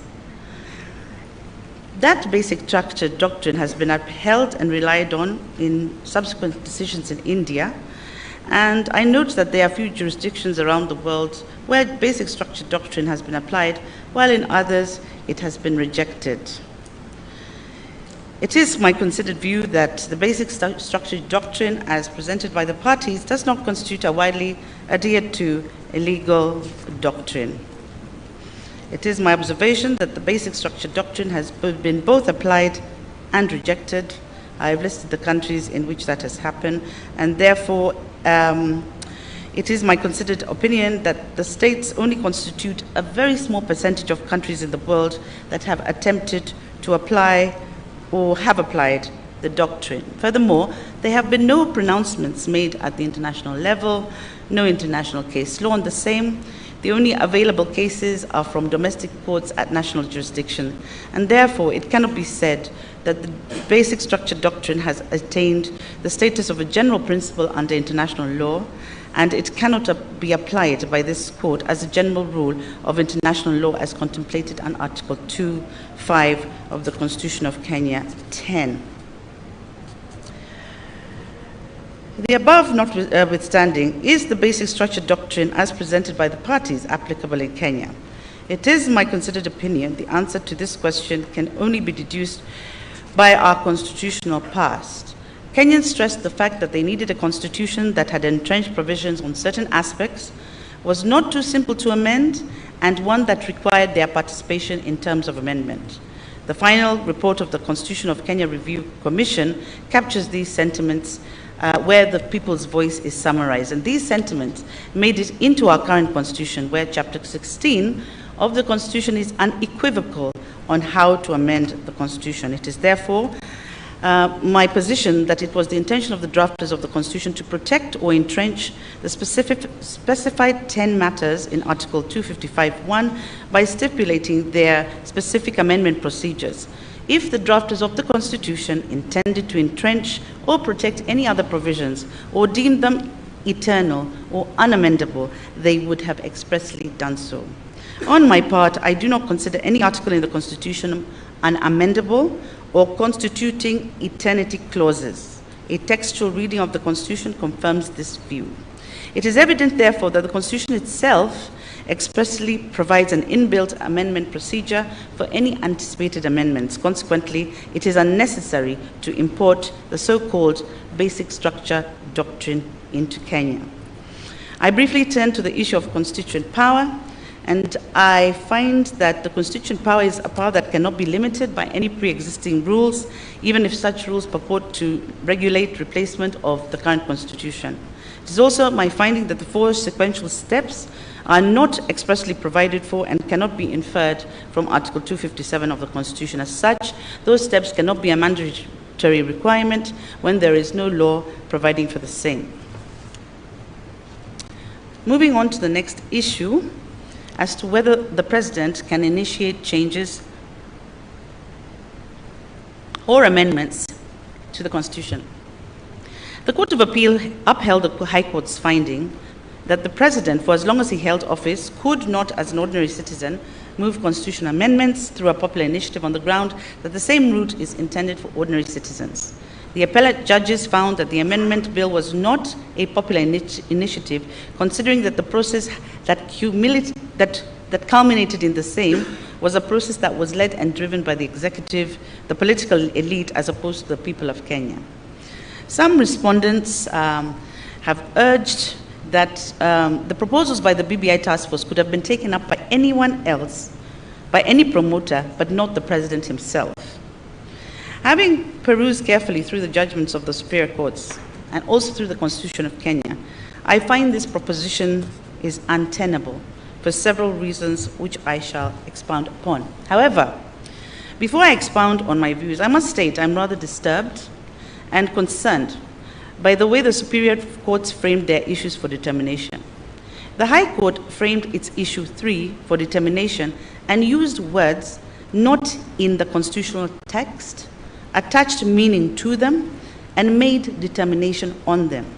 At paragraph 388 of its judgment, the High Court framed the issue as follows. What is the constitutional remit of amendment of the Constitution through a popular initiative? This issue further twins into two sub-issues: who can initiate a popular initiative under our constitutional setup? And two, the BBI process, is the BBI process of initiating amendments to the Constitution in conformity with the legal and constitutional requirements? And 5, was the President in contravention of Article 73(1) of the Constitution for claiming authority and purporting to initiate constitutional changes through BBI? Similarly, at the Court of Appeal, Musinga, President of the Court of Appeal, listed the following issue for determination: whether the President of Kenya can initiate the process of amendment of the Constitution as a popular initiative, and who the initiators and the promoters of BBI initiative were. The learned judges of appeal unanimously agreed with the High Court that the BBI amendment process under Article 257 of the Constitution was intended for ordinary citizens. Further, they stated that this is a citizen-conceived, citizen-initiated, and citizen-driven process. A lot of time and attention was dedicated to the meaning of certain words. This would not be problematic if these words were found within the body of the Constitution to interpret an appropriate meaning to them. However, interpretation of words not in the Constitution bring confusion. In my view, a constitutional court must confine itself to interpretation of the letter of the Constitution, and if any word or phrase is read in, it must be clear that this is the rule of interpretation at play. The words I'm concerned about include initiate and initiator, citizen-initiated, and private citizen. None of these words appear in Articles 255 to 257 of the Constitution. The High Court in particular went on a spirited approach to expound on these terms and paid little attention to the words that actually appear in Chapter 16 of the Constitution, which are the words promoter, popular, and initiative. In my opinion, the learned judges introduced a non-constitutional actor called an initiator, who performs a non-constitutional action, initiate, when the Constitution only provides for a promoter whose definition is vastly different from an initiator. As such, the emphasis was laid on the actor-initiator. This, in my opinion, fundamentally changed the import and meaning of Article 257 of the Constitution, and I am of the opinion that the correct approach should have been to define what a popular initiative is and who can be or who is a promoter of a popular initiative. The superior courts ignored the fact that the drafters of the Constitution used certain words and went in to read in words whose effect is to change the entire meaning of the constitutional text. The tool of reading in is only applied where the framers have left out a word or phrase from a provision. Further, this reading in must be supported by other connected provisions of the Constitution. I perused carefully all the judgments, looking for proper reasons for the decision to exclude the President from the amendment process, and I cannot find a logical, constitutionally based explanation for the conclusions and findings of the superior courts on this question. I can only term it as interpretational misadventure, if not judicial constitutional overreach or judicial invention. As such, the learned judges erred fundamentally on this, and in my considered view, which I shall now expound on, I will specifically look at the constitutional amendment process as provided for in Chapter 16, the interpretation of constitutional silences, the exercise of the authority of the people under Article 1, the authority of the President under Article 131 and 132 and 141(3), and the political rights under Article 38. The Constitution 2010 provides for two processes through which it can be amended. These are the parliamentary initiative and the popular initiative. For the popular initiative, promoters, after collecting the signatures of at least 1 million voters, submit the signatures and the bill to IBC, who sends the bill to the counties. The bill must then be approved by a majority of the county assemblies, and then approved by a majority of the houses of parliament. And if Parliament passes the bill, it is submitted to the President for assent. It then goes to referendum, where the majority of voters must support it. Article 257 does not define popular initiative. Nevertheless, I am of the opinion that at the heart of construing the meaning of popular initiative, it lies with the numbers. It is proper to lay emphasis on the numerical value of at least 1 million registered voters who have to sign, the numerical value of at least half of the counties who have to vote to support, the numerical value of 2/3 of the votes in both houses in Parliament, and the numerical value of half the votes cast by registered voters at the referendum. It is the numbers that count. It is the numbers threshold that the promoter must meet. It is the numbers that makes the initiative popular. In the context of Article 257 of the Constitution, a promoter needs at least 1 million registered voters to support their proposals. That's what triggers the IEBC verification process. It is therefore my considered view that the popular initiative is primarily about numbers that the promoter must attain, and not about who the promoter is or who the person who brings the amendment is. As such, the Superior Courts made a fundamental error by determining that popular, the word popular, relates to who moves the amendment and not the numerical threshold that the promoter has to attain. So, for example, in 2016, the COA Kenya bill were not able to achieve the 1 million signatures, and it collapsed through the operation of the law. It is important to note also that Section 257 does not in any way specify who may move a constitutional amendment process by popular initiative. It does not contain an explicit bar against any person promoting a constitutional amendment by popular initiative. It specifically provides what actions the promoters are tasked with in order to begin and complete an amendment process, but it does not state who the promoters must be. The unsaid is influential in constitutional law. Some matters of constitutional relevance sometimes are left unaddressed. Sometimes, knowingly or unknowingly, the drafters of the Constitution may underappreciate how much power rests in the silence around the text. Constitutional silences are functional and inevitable, and enabled by a lack of very strict textual restraints, constitutions have the capacity to grow with time, experience, societal needs, and changes, thus allowing successful constitutions to thrive. This Supreme Court has played a crucial role in interpreting silences in the Constitution, but it must be cautious, though, so as to avoid judicial legislation. This court must interpret silences judiciously. Taking recourse to this doctrine, therefore, how do we interpret the silence as to who can originate a popular initiative amendment? In my considered view, the first step leads us directly to the constitutional text itself. Article 1 of the Constitution is categorical, that all sovereign power belongs to the people of Kenya and shall be exercised in accordance with the Constitution. Further, in that article, sovereign power may be exercised either directly or through their democratic elected representatives.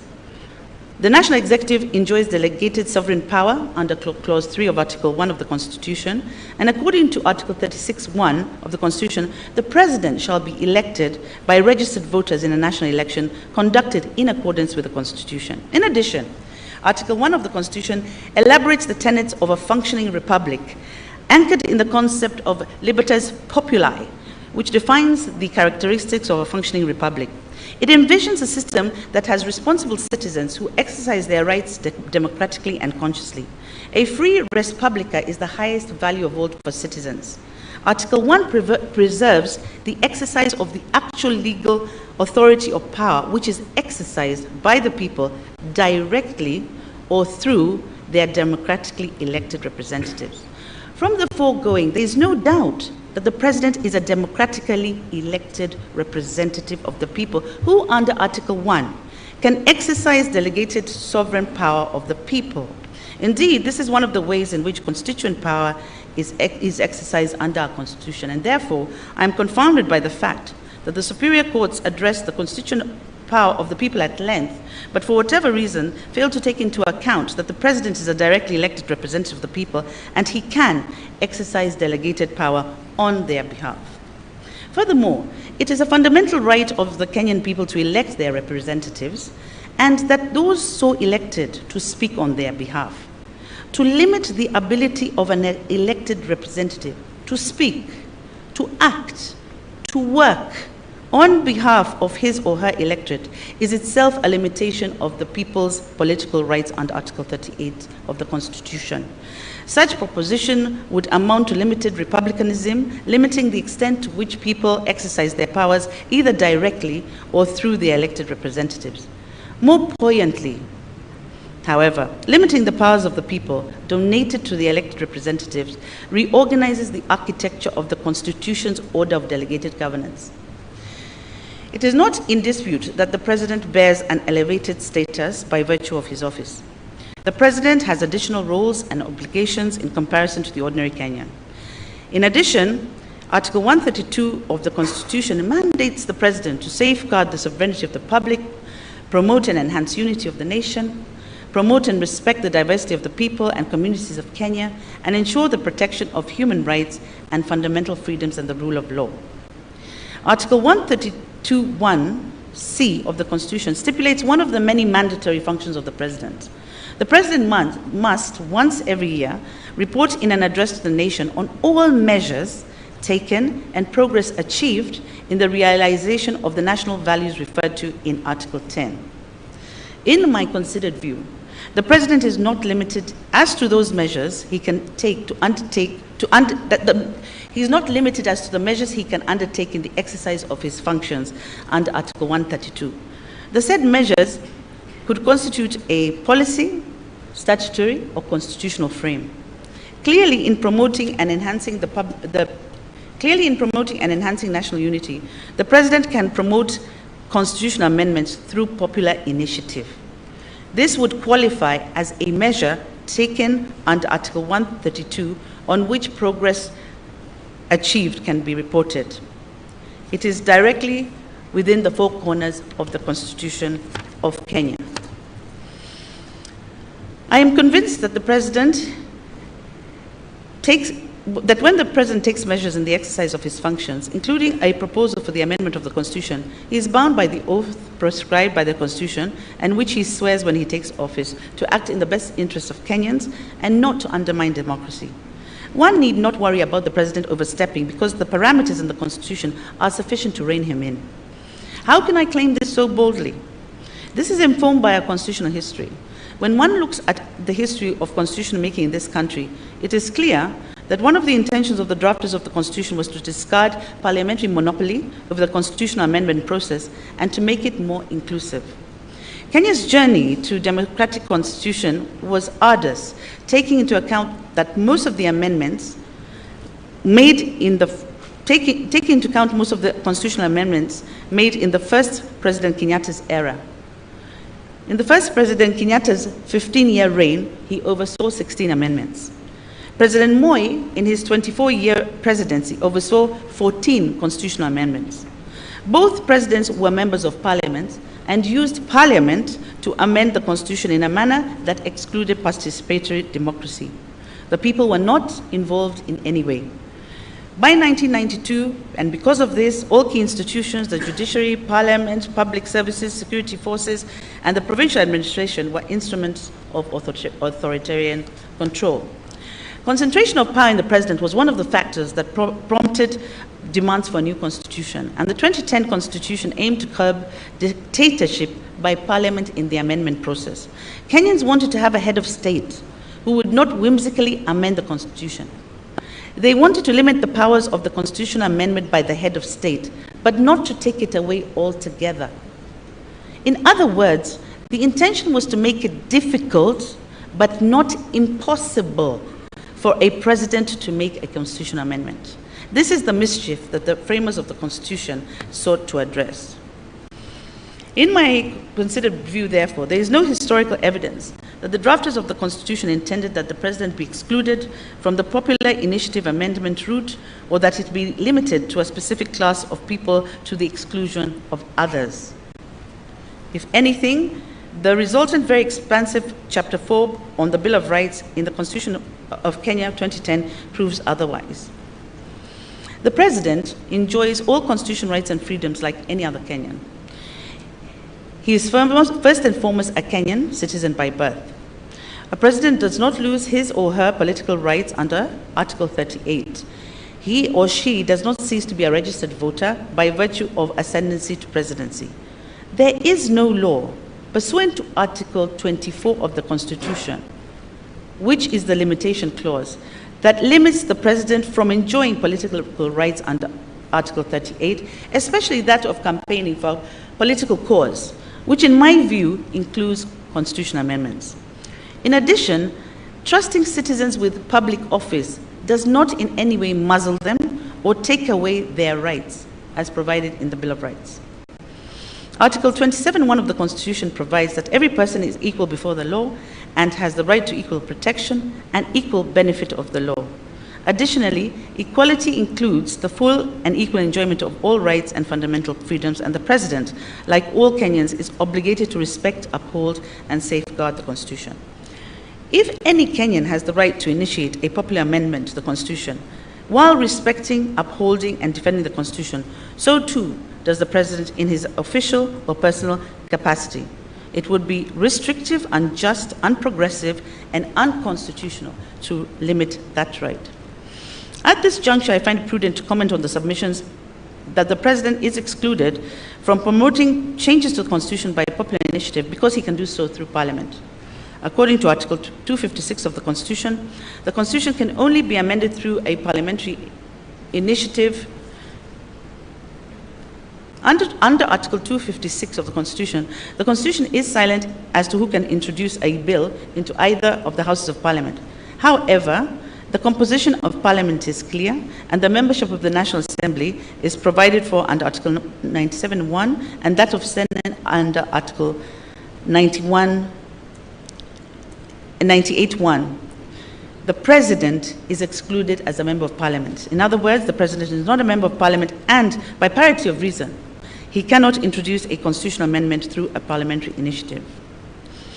Apart from making the finding that the President cannot initiate constitutional changes, the Superior Courts also found that state organs similarly cannot initiate such changes. However, it is important to note that all state organs and state officers form part of the national executive, county governments, the legislature, the judiciary, independent commissions, and independent offices. Accordingly, then, all holders of such offices under Article 1 also exercise delegated power from the people and must perform their functions in accordance with the Constitution. If those functions require measures or policy actions that would require constitutional changes, then they must be able to use their delegated authority to exercise those functions. To suggest otherwise would result in an absurdity. For example, let us assume the Chief Justice, as the chair of the Judicial Service Commission, wishes to make proposals on judicial reforms. And she puts together a draft bill and presents it to the IEBC as a promoter. If we are to follow the findings of the Superior Courts, the Chief Justice would find herself barred from proceeding. However, if her Chief of Staff or the Deputy Chief Registrar were to take the same document, it would be acceptable. Similarly, if the Speaker, as the chair of the Parliamentary Service Commission, wished to make some proposals, constitutional proposals around parliamentary reform, the judgment of the Superior Court would prevent him from taking such amendments himself, although the clerk of the National Assembly and the head of the legal department in Parliament can do so. The result is leadership without authority. In a democratic government, it is an untenable absurdity. In conclusion, I'd like to say on this point, the popular initiative amendment is not a preserve of specific persons. Any Kenyan can originate and promote the popular initiative amendment, and the people, as defined in the Constitution, also mean their representatives exercising donated sovereignty. As such, it remains an inclusive process and not a process that excludes and that empowers every person to propose constitutional amendments. Having found that the President and the state organs can promote a popular initiative, who then was the real promoter in the impugned bill in the dispute before us? A perusal of volume 34, page 226 of Morara Omoke's record of appeal reveals the replying affidavit of Dennis Wawero, whereby he swears that he and Junet Mohammed are the co-chairpersons of the Building Bridges to a United Kenya, created and mandated with the task of initiating a constitutional amendment process and unifying Kenyans, among other things. From the record, IEBC's press release acknowledges the receipt of the Constitutional Amendment Bill 2020 and the 4.4 million supporter signatures. There is also a letter from IEBC which specifically talks of the promoters as Dennis Wawero and Junet Mohammed. It is therefore my conclusion that the promoters referred to in this bill are Dennis Wawero and Junet Mohammed. The record speaks for itself. Further, having perused the Constitution of Kenya Amendment Bill 2020 in Annexure B of the report of the Steering Committee of the Implementation of Building Bridges to a United Kenya Task Force report of October 2020, and the Constitution of Kenya Amendment Bill 2020 dated November 25, 2020, and the promoters' bill that was forwarded to county assemblies and parliament, I make observations that the bills are vastly different in terms of content and proposed amendments. For instance, while the Steering Committee Annexure Bill does not propose amendments to Articles 82, 89, 1, 96.3, 115.4, 168, 188.1, 204, 206, 207, 228, and 250 of the Constitution, the promoters' bill does. The bill as presented by the promoters to the IEBC does not contain some of the amendments contained in the Steering Committee bill, namely amendments to Articles 91, 200, and the repeal and replacement of Article 218, insertion of 218A, amendments to Articles 221, 223, and the repeal and replacement of Articles 246. In addition, there are new Articles 108A, 153A, 206A, which only appear in the promoters' bill and do not appear in the committee steering bill. There are also major differences in the preambles, in the first and second schedule, which are substantially different. So there are two different documents. None of the superior courts examined these facts, leading them to the erroneous conclusion that the BBI Steering Committee, the BBI Task Force, and the promoters were one and the same. Neither Junet Mohammed or Dennis Wawero were part of the BBI Steering Committee or the BBI Task Force, both of which were gazetted by the President. Their similarly named initiative, of which their part has no legal nexus with the two gazetted entities. It is clear in correspondence between IEBC and the promoters that they engaged the IEBC as individuals and were not representing any entity, including the President. As I conclude on this issue, I fault the superior courts for making declarations of unconstitutionality without specifically itemizing the article of the Constitution that was either denied, violated, infringed, or threatened. For instance, the superior courts found the BBI process of initiating amendments to the Constitution unconstitutional. Which specific article of the Constitution it offended or threatened, it is still unclear. The superior courts ought to have dissected the issue to specific actions that were taken against the constitutional provisions against which they could be measured. Instead, it would appear that the focus was on actions actors, and processes which are not within the constitutional ambit, and in particular, which are not to be found under Article 257 of the Constitution. In summary, my finding on the issue is the President did not initiate the amendment process in dispute. He was not the promoter of the popular initiative under 257. I now move to the third issue, which is whether the second schedule to the Constitution of Kenya bill is unconstitutional. Before ascertaining the unconstitutionality of the second schedule, it is important to interrogate the legal standing of the impugned bill. In Black's Law Dictionary, a bill is defined as a legislative proposal offered for debate before enactment. Article 109 of the Constitution says that Parliament shall exercise its legislative power through bills passed by Parliament and assented by the President. In addition, Article 116 of the Constitution talks about the coming into force of laws and speaks of the bill passed by Parliament, assented by the President, shall be published in the Kenya Gazette as an Act of Parliament within 7 days after assent. Accordingly, a bill does not become law until it is passed by the legislature, and the President completes the legislative process by formally assenting or giving his consent to the bill.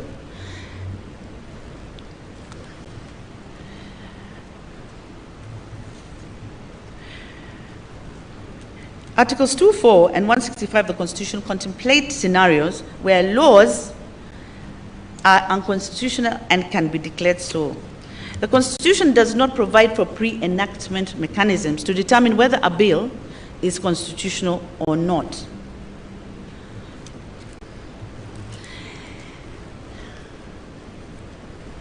So in this instant matter, the judges of the Court of Appeal did declare the second schedule of the Constitution unconstitutional, but considering that the Constitution Amendment Bill had not yet been promulgated into law, I find fault with the Superior Court's finding on the basis that they did not have jurisdiction to interrogate the constitutionality of a bill before it's been passed into law. I reiterate, it's only after a bill has been enacted and attained the status of a law that the courts acquire jurisdiction to entertain the same.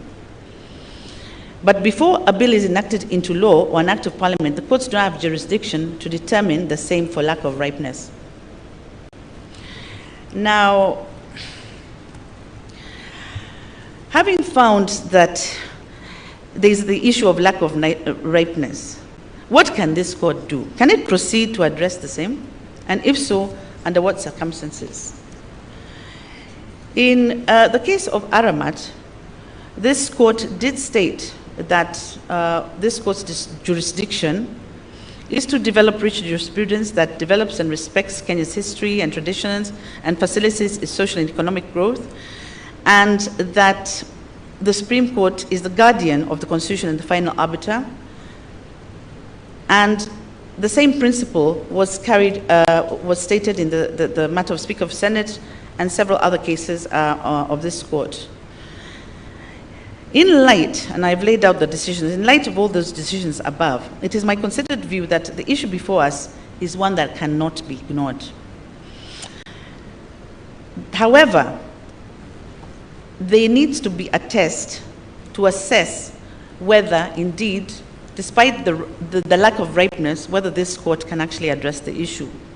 So this court needs to evaluate the fitness of the issue for judicial determination, and secondly, assess the hardship to the parties and the general public if judicial relief would be denied at this stage. In other words, is this the kind of question that can be determined only when ripe without occasioning any hardship to the parties or general public? I've then laid out a number of cases and writings around the fitness test on issues of ripeness and how one can assess whether an issue is fit despite the issue of ripeness.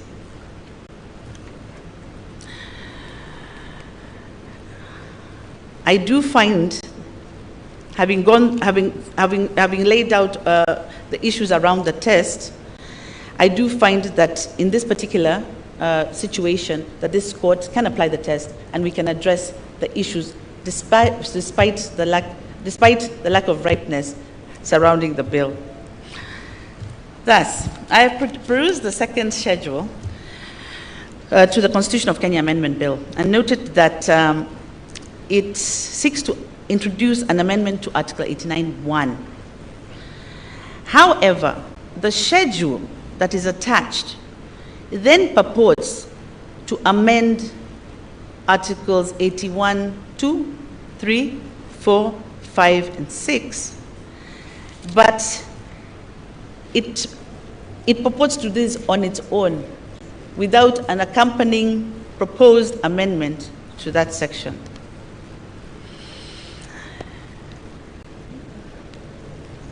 In the UK Court of Appeal decision, Mohan versus Her Majesty's Senior Coroner for Oxfordshire, Lady Arden observed the follows.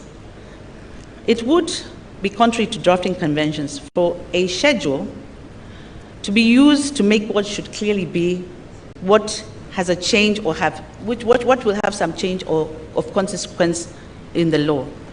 It is improper for a schedule to have matters of principle, and nothing should be placed in a schedule to which the attention of Parliament should be particularly directed. Flowing from the above, I am persuaded that the second schedule to the Constitution Amendment Bill, even if it were to be enacted into law, cannot amend Article 89 of the Constitution. It would be contrary to drafting conventions if the schedule of the Constitution was to propose an amendment to a substantive article of the Constitution on its own. What ought to have happened is that there needed to have been a standalone provision that brought the substantive amendments to Articles 89(2), 3, 4, 5, 6, 7, and 8. Therefore, the second schedule to the Constitutional Amendment Bill conflicts with the substantive provisions of Article 89 of the Constitution, and it is therefore unconstitutional. On issue number 4, on whether the President can be sued for performing functions of his office, I will be brief. The rationale for presidential immunity comes from the enormous responsibility bestowed upon a president as a single source of executive power. Therefore, immunity from legal proceedings is designed to permit a president to just discharge his obligations with as much autonomy as possible without anxiety that court proceedings would probably disturb, humiliate, or encumber him from focusing on his duties. This protection is also envisioned to shield the dignity of the office of the president and not him personally, particularly because he makes far-reaching and sensitive decisions. I've considered the parties' pleadings and submissions, and it's obvious that the point of divergence is whether or not the president is immune from constitutional violations during his tenure of office. It is not contested that the president appointed the Building Bridges, the BBI task force, to document and recommend practical administrative reform processes that will build the country's long-lasting unity and implement modalities for each identified area. The president has a unique position in the constitutional scheme, and as already discussed in issue number 2, he has a responsibility to promote and enhance the unity of the nation. It is my finding, therefore, that if the president, no, I'm sorry, that's not where I want to go.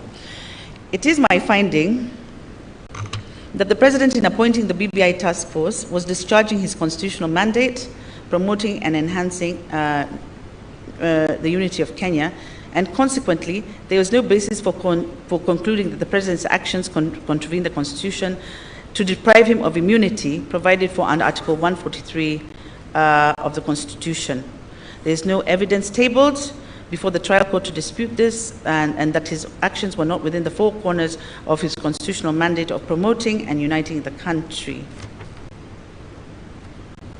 One may ask what recourse is available to a party who is aggrieved by the presidential actions or omissions that grossly violates the Constitution and is outside his constitutional function. And Article 145 provides any member of the National Assembly, supported with at least 1/3 of members, the ability to move a motion of impeachment. And that is how to deal with it. To this end, I do disagree with Tuyot and it does not make provision for public participation during the collection of signatures.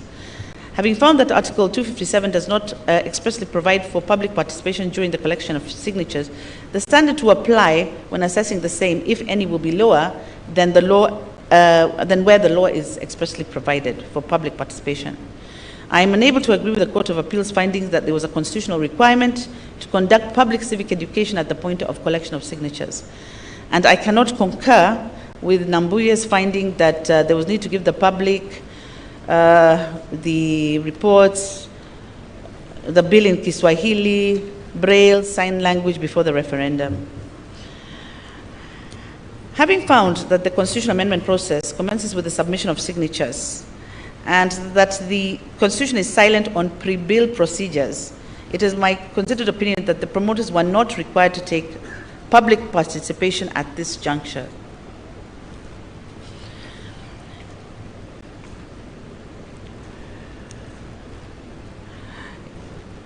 From the foregoing, it is my presumption that when a supporter signs in support of the draft bill, then such a supporter must have read, understood, and agreed to the proposed as amendments, asked questions about any unclear proposal, and taken the decision to be bound by his or her signature.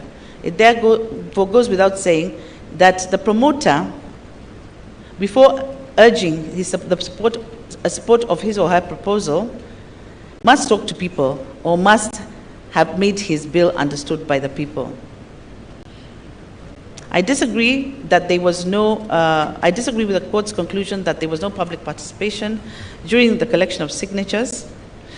And moving on to the next step is to consider whether there was public participation at the county assemblies.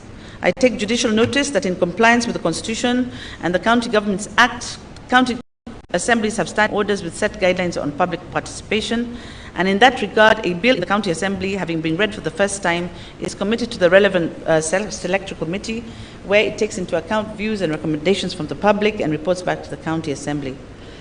I've looked at the record, and it's my conclusion that none of the petitioners before the High Court specifically alleged that any of the county assemblies failed to conduct a public participation as per the standing orders. Similarly, there is a similar process before the two houses of parliament, and there is no evidence that this public participation did not take place. It is my finding, therefore, that there was public participation at the county level and at the House of Parliament. The final step in assessing public participation under Article 257 is at the referendum stage, but we had not reached there. Lastly, on this question of public participation, I believe it is time for the legislature to urgently provide for the parameters of public participation. I recommend it does so through a statutory enabling framework.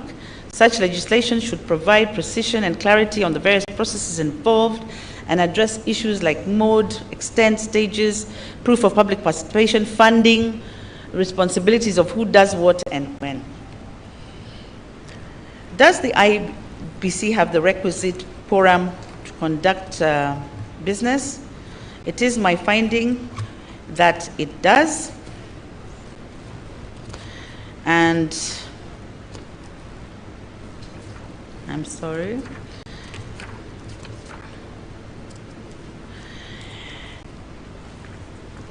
And I have then come to the two conflicting decisions in the High Court, which were raised by parties. It is my considered view that even though horizontal stare decisis is not binding on courts of equal jurisdiction, the trial courts need to follow the decision of other judges of the same court unless there are compelling reasons to depart from the same.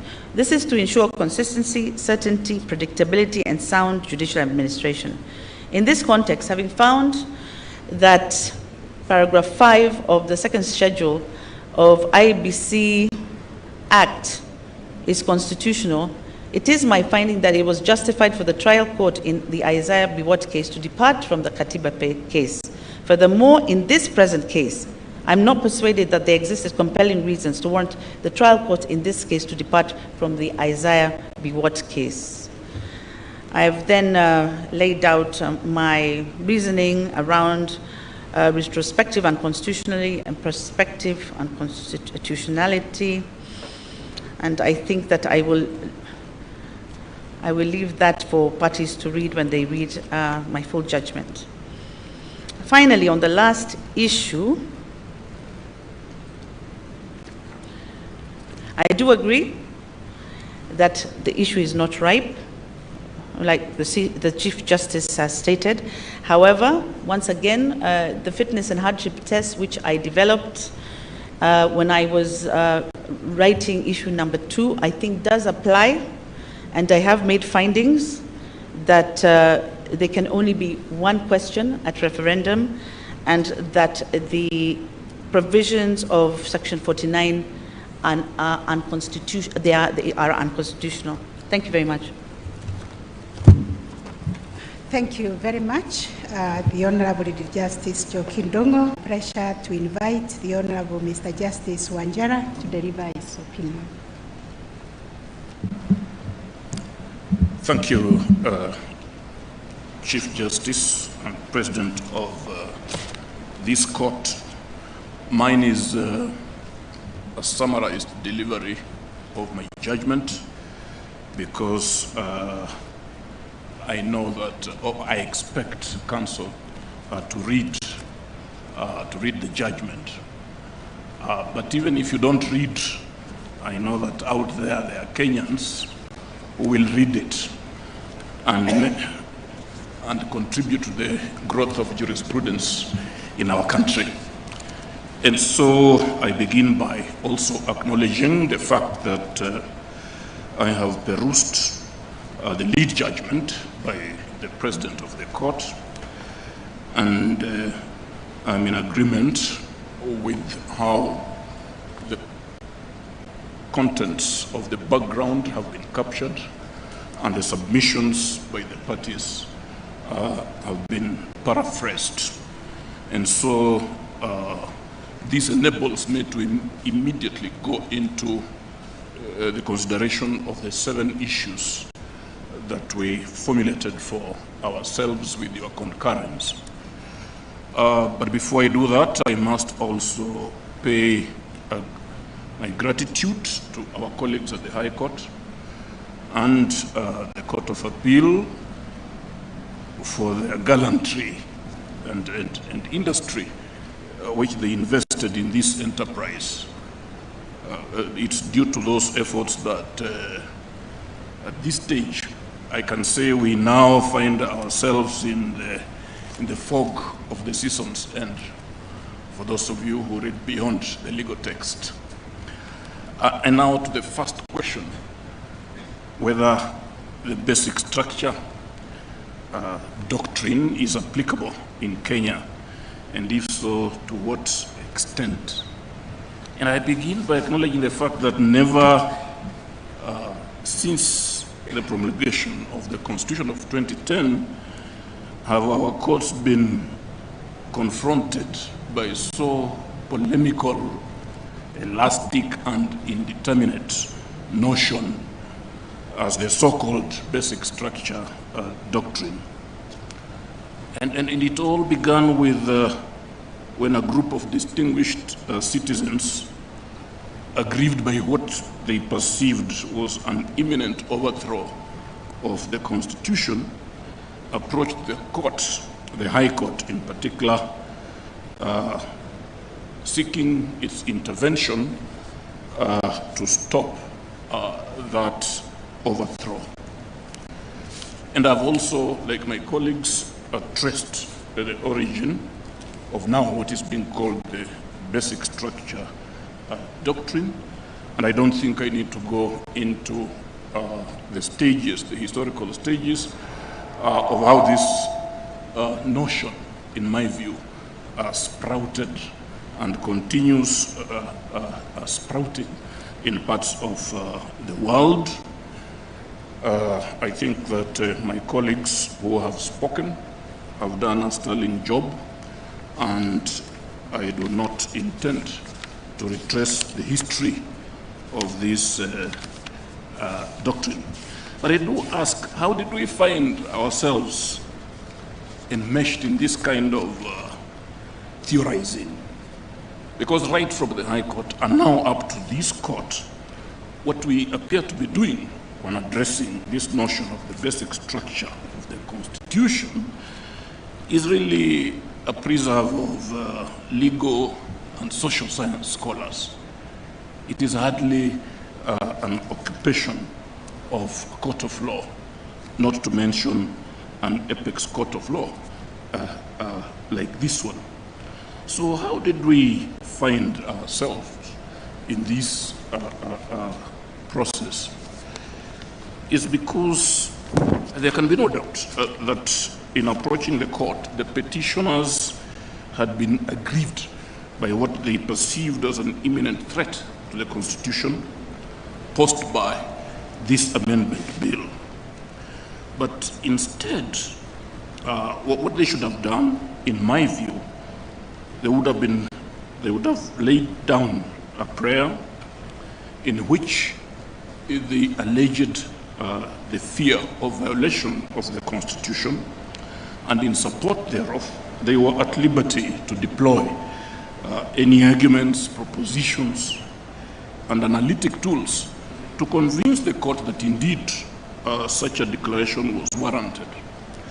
But instead, what we have here is a fundamental departure from a long-established tradition of invoking the jurisdiction of the High Court. The petitioners instead presented the court with a theoretical construct, a fait accompli, whose declaratory validation they sought. And unfortunately, the High Court elevated this proposition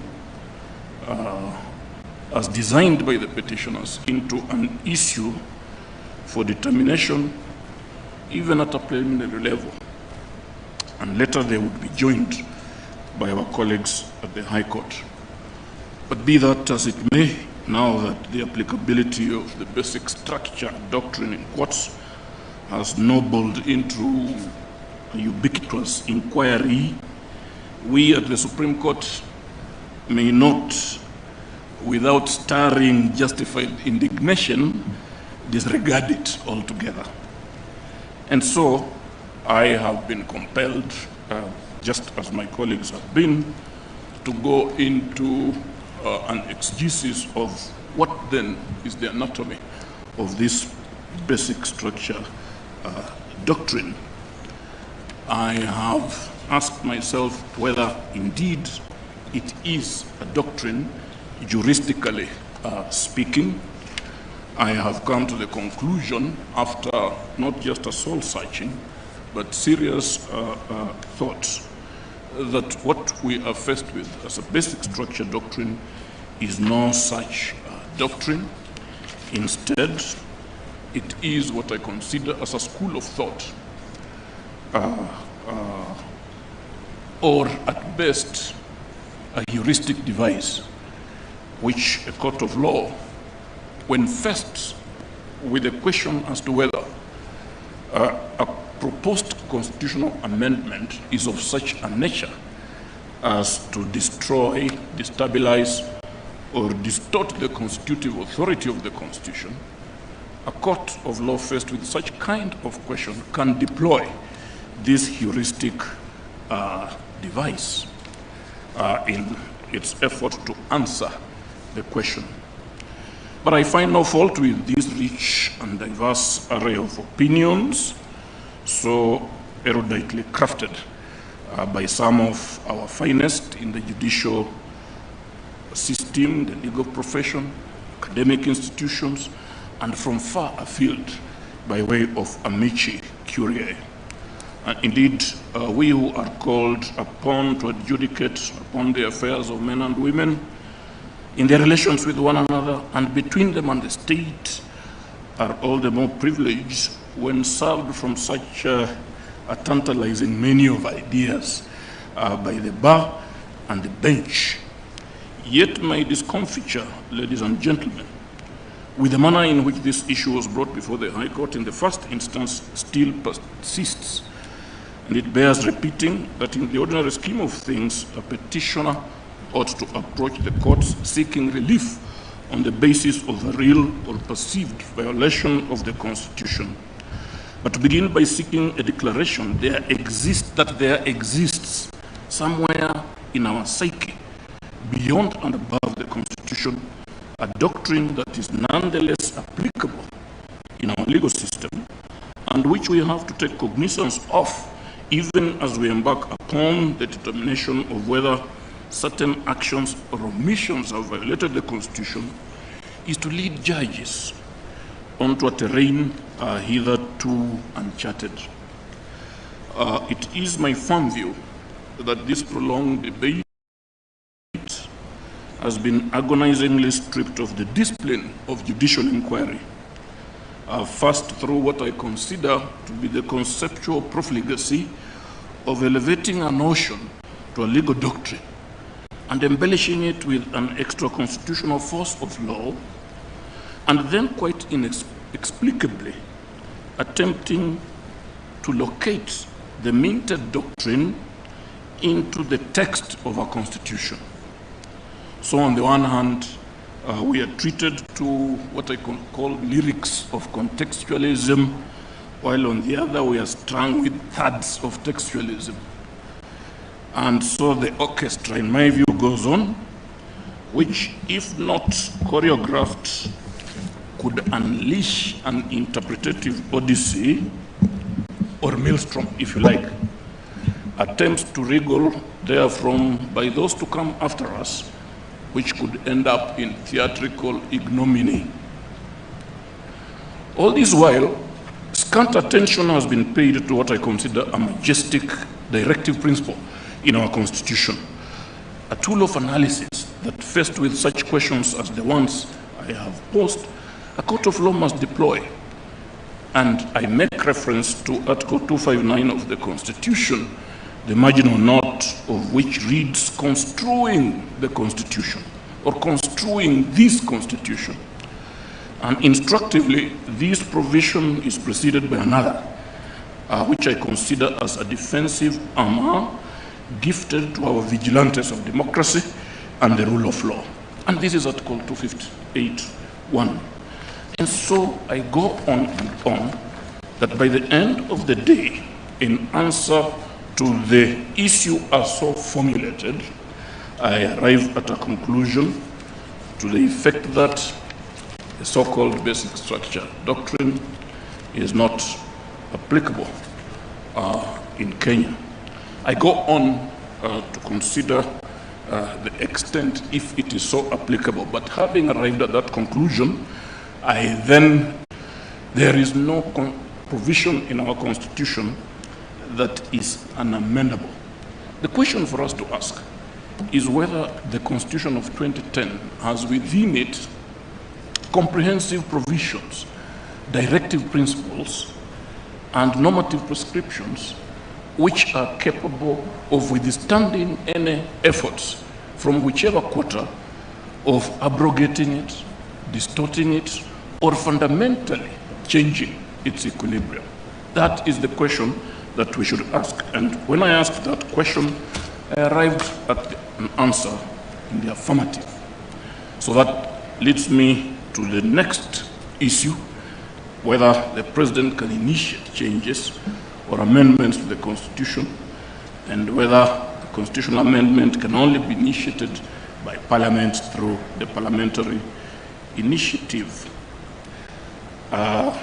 In agreement with my colleagues at the High Court and Court of Appeal, I am of a firm opinion, having read the relevant provisions regarding that issue, and in context, I am of the opinion that a president cannot initiate what is referred to as a popular initiative under Article 255 and Article 257 of the Constitution, because those articles talk about an initiative to amend the Constitution by the people. And the word people here is not an ornamental one. It is a serious expression of what forms what we consider a social contract. And both the High Court and Court of Appeal held that such an initiative is reserved for what they call the common mwananchi. But before answering this question, I had to ask myself as to what really constitutes a popular initiative. In my view, a proposal to amend the Constitution through a popular initiative comes into being when there is a felt need for such an amendment by the people. At no stage is very clear to me is the role of the president, qua president, contemplated by the provisions of that article. It cannot have been lost on a casual observer of our painful history that it was the imperial presidency that mutilated the independence constitution through unchecked amendments to such an extent that at the end of the day, this country had lost any pretensions to democracy, rule of law, human rights, or social justice. And by the early 1990s, the Kenyan people were terrified, tormented, and dehumanized lot, deprived of any sense of self-actualization in the manner in which they were governed. It was from such despondency that the people would rise to demand a new social contract, a new order that would not only restore their dignity, but also prevent the executive arm of government, if you like, read the president, and to a certain extent the legislature, from reversing the new equilibrium, from taking them from the paradigm shift to which they had cutted themselves, and solicitation in holding that the president cannot. This popular initiative, it's on record, via the Gazette now, it is out of which the steering committee that we now have the Constitution of Kenya Amendment Bill of 2020. I, on my part, find, although the High Court later described the task force as an unconstitutional outfit, I, on my part, find that there was nothing unconstitutional in the appointment or composition of either the task force or the steering committee by the president. What remains is whether the president can be regarded as having initiated the process that culminated into the bill that we now have. And in conclusion, I have stated that taking everything into consideration, all the stages, all the processes that led to the bill, I find it difficult to distance the president from the involvement and the initiation of the popular initiative. Therefore, I find that the president did actually originate this initiative. The conclusion deriving from this, I shall return to in my final conclusions. And now, next is whether the second schedule to the Constitution Amendment Bill 2020 is unconstitutional.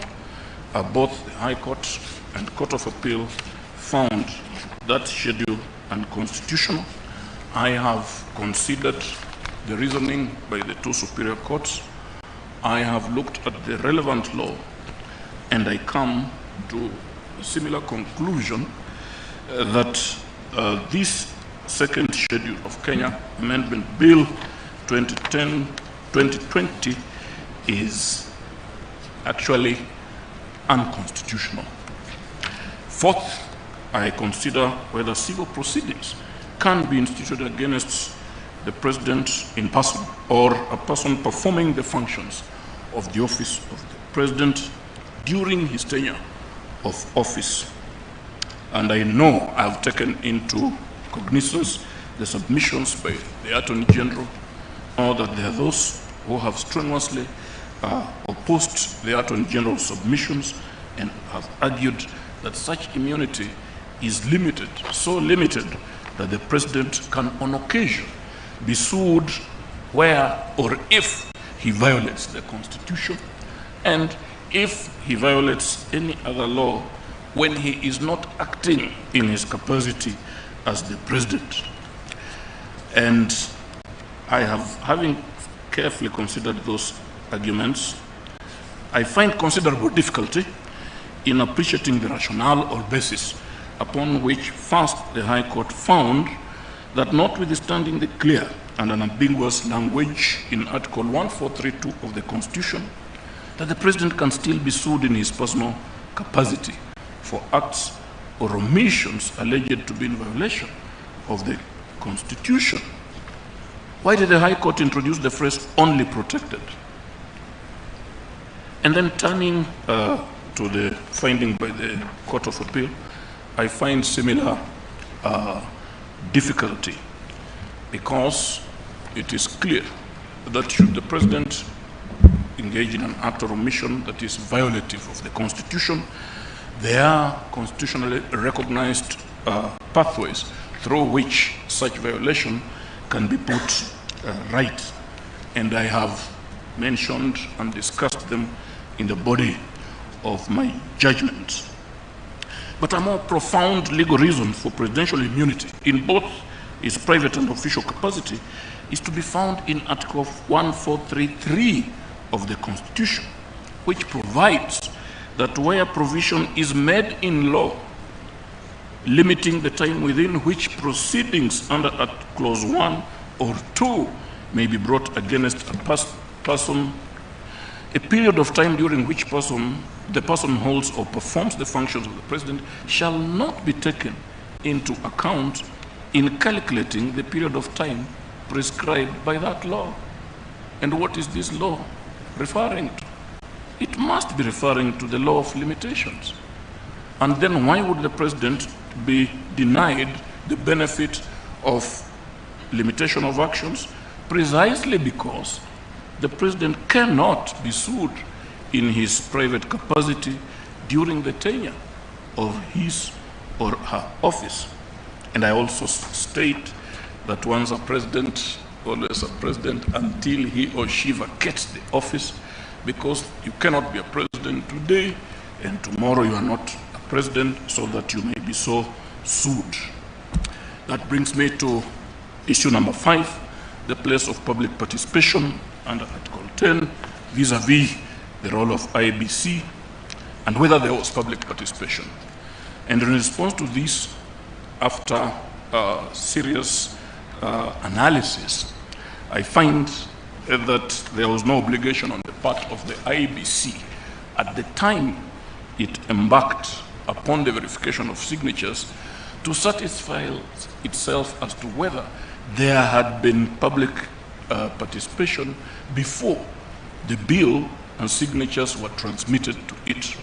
I do not find anything in the Constitution that obliges the IBC to carry out that function.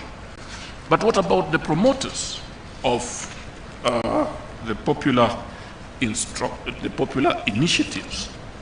What about Dennis Waweru, Mr. Waweru, Honorable, and Honorable Junet, who have defined themselves as promoters? Were they not supposed to undertake meaningful public participation? The argument that I see here against such a proposal is that the process of popular initiative begins with the collection of signatures.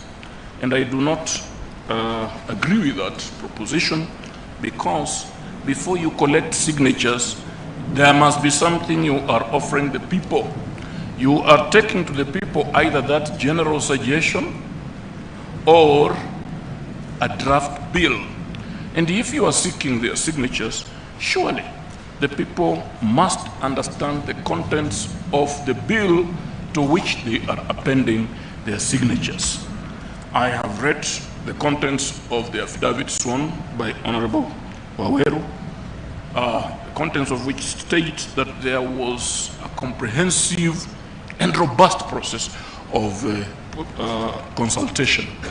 But the contents of that robust consultation are not clearly stated.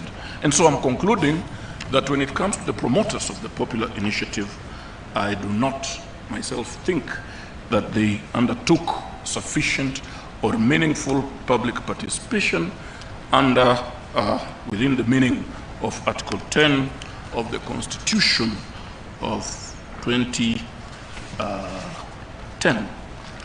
And now this brings me to the interpretation of Articles 88 and 250 of the Constitution with respect to the composition and quorum of the IEBC. This one has been thrust to us because somewhere along the line, the petitioners did allege that at the time it undertook the verification of signatures, the IEBC lacked the requisite quorum to be able to constitutionally undertake that task. And then I have also looked at the history of the legislative form that prescribes the quorum of IEBC. I've looked at the contents of Article 251 of the Constitution, and I come to this conclusion, that if, as indeed we must conclude, that at the time the IEBC undertook the verification of signatures, it was constitutionally and properly so constituted, how on earth can we then say that it lacked quorum to undertake the tasks for which it was properly constituted? And then my attention has been drawn to the contents of paragraph 5 of Schedule 12, I think, to the IEBC Act, which sets that quorum at 5. And I'm simply saying that as between a constitutional provision, you cannot use the provisions of a statute to override the majesty of a constitutional provision. And having so said, I find that the IEBC had the requisite quorum to conduct the verification of signatures and any other task that the Constitution requires it to undertake. And finally, I come to this vexed question of whether the interpretation of 25710 of the Constitution entails that all, or requires, that all specific proposed amendments to the Constitution should be submitted as separate and distinct referendum questions. I had no difficulty in disposing of this particular issue because it was not ripe, as rightly observed by my colleague Tuyot J.A. of the Supreme Court. And I'm not the kind of person to engage in abstract exercises. Because if we did that, then we would be also encouraging Kenyans, as indeed they have done to us in this basic structure imbroglio, to come with abstract questions and expect us to expend valuable judicial time disentangling the same. So what are my conclusions? One, the basic structure doctrine is not applicable in Kenya in the way and manner in which it has been formulated, because it's no such doctrine, neither does it have a force of law juridically so understood. I've said it is a heuristic device. The four sequential steps of civic education, public participation, and the rest are not also applicable to the process of constitutional amendment envisaged under Articles 255, 256, and 257. Such steps, and not necessarily in that order, would become operative in the event of a seismic constitutional moment, which dictates that the people must exercise their primary constituent power to make a new constitution or re-establish the constitutional order. And three, the president cannot initiate or activate any constitutional changes through a popular initiative process as envisaged under Articles 255 and 257 of the Constitution. For the president actually did initiate the proposed constitutional amendments, and the effect of that, I believe, should be able to come out in the final disposition of this dispute by this court. The second schedule to the Constitution of Kenya Amendment Bill 2020 is unconstitutional. Civil proceedings cannot be brought or instituted in any court of law against the president or a person performing the functions of that office in their personal capacity during their tenure of office in respect of anything done or not done in the exercise of their powers under the Constitution. And 7, the IEBC is not under any obligation to ensure that the promoters of a popular initiative have facilitated public participation before transmitting the resultant bill to it. But I also say that in this particular instance, no meaningful public participation was conducted by the promoters of this bill. 9, the IEBC had the requisite quorum at the time it undertook and completed the verification of signatures. And finally, the interpretation of Article 257(10) in the manner in which the issue has been formulated is not ripe for consideration, not just by this court, by any other court in this country.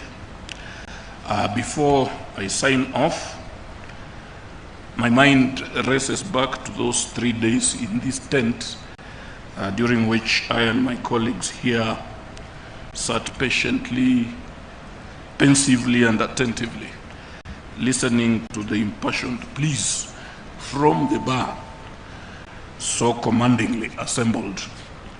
Not that this was the first time I was finding myself having to endure the perorations of counsel.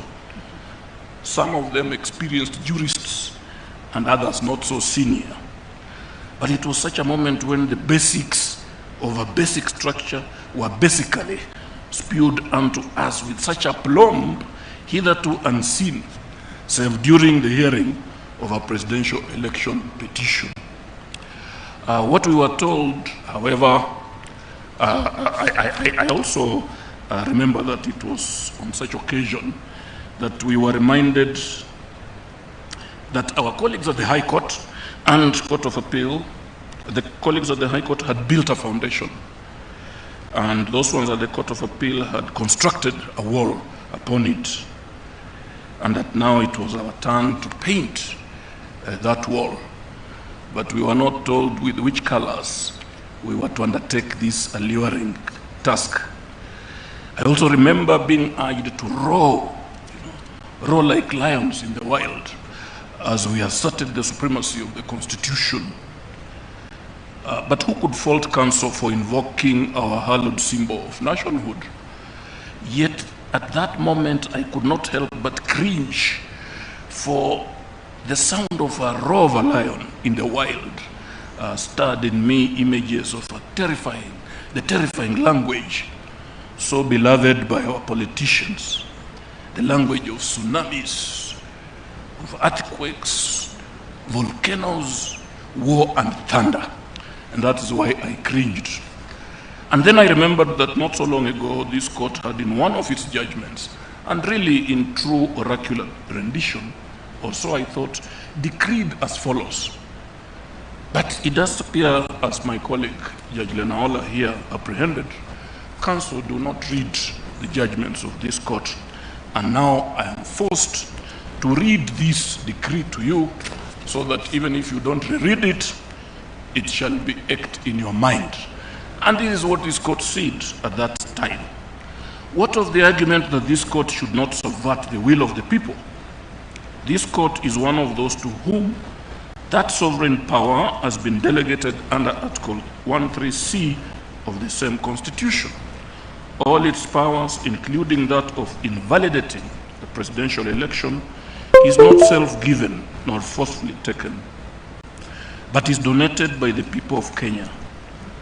To dishonestly exercise that delegated power and to close our eyes to constitutional violations would be a dereliction of duty, and we refuse to accept the invitation to do so, however popular that invitation may seem. Therefore, however burdensome, let the majesty of the Constitution reverberate across the lengths and breadths of our motherland. Let it bubble from our rivers. To read this decree to you, let it boomerang from our hills and of our motherland. Let it bubble from our rivers. To read this decree to you, let it boomerang from our institutional learning of our motherland. Let it fall from our bubble from our rivers. To read this decree, let it boomerang from our institutional learning of our motherland. Let it fall from our bubble from our rivers. To read this decree, let it boomerang from our institutional learning of our motherland. Let it fall from our bubble from our rivers. To read this decree, let it boomerang from our institutional learning of our motherland. Let it fall from our bubble from our rivers. To read this decree, let it boomerang. Let it boomerang from our rivers. Learning let our motherland let it fall from our bubble from our rivers.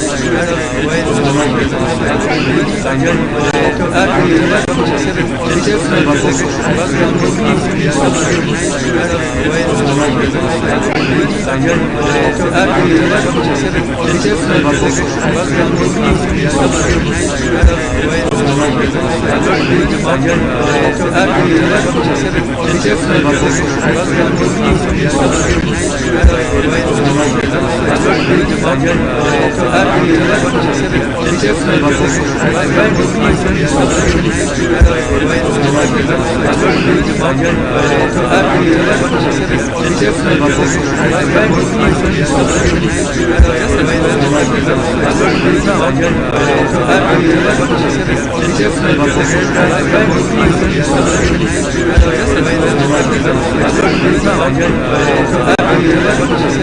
it boomerang from our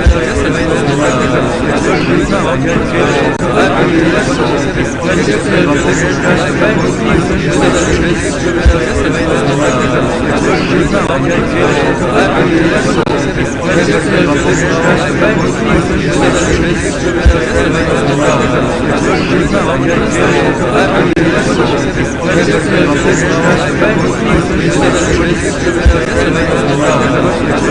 our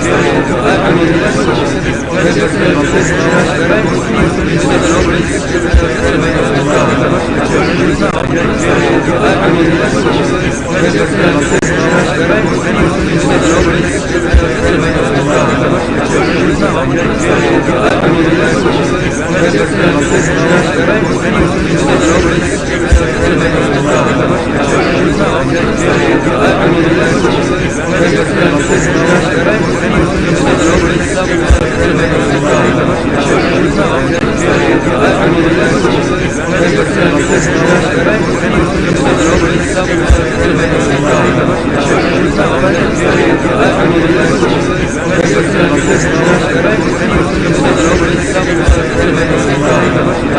motherland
The three judges, I'll refer to paragraph to what they said.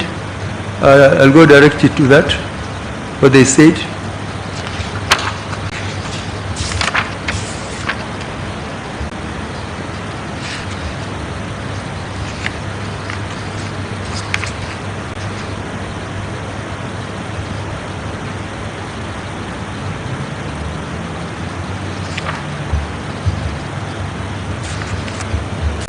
They say that we agree with the sentiments expressed by Ringera J. in Joya 2 that an amendment that upsets the basic structure of the Constitution could not be effected by Parliament without involving of the people. In a country like ours, which has a history of disrespect for the sanctity of the Constitution, the jurisprudence propagated in the Joya 2 case was necessary. This may explain why the people of Kenya, aware of the frequent and frivolous amendments to the repealed Constitution provided in Articles 255 of the 2010 Constitution, and I refer to the contents of Article 255, where strict conditions were given before any amendments could be carried out, and I don't have to refer to that. It is clear from the above cited provision that there are amendments that can only be done with the involvement of the citizens by way of a referendum of Article 255(1) or popular initiative involving at least 1 million registered voters, Article 257(1). So it means that the judges themselves in this case, referring to the basic structure, identified Article 255 as containing principles of basic structure. Even where Parliament has been mandated to amend the Constitution, it can only do so after the amendment bill has been subjected to public discussion, Article 256(2). The voice of the people is a voice that cannot be ignored when it comes to the amendment of the 2010 Constitution. We wonder, and they continue, we wonder whether in light of the provisions in 2010 Constitution, the proposition that Parliament cannot amend the Constitution in a manner that may result in the distortion of the basic structure. Again, they use the word basic structure. Still has a place in our jurisprudence. However, this is not an issue that has been taken up with us, and we will say no more about it. So I'm just giving the background that these issues have been before the court, but not directly. But now, in our case, it is directly before us, and we have to deal with. There's been a discussion and contestation of whether this basic structure is a doctrine or even a principle.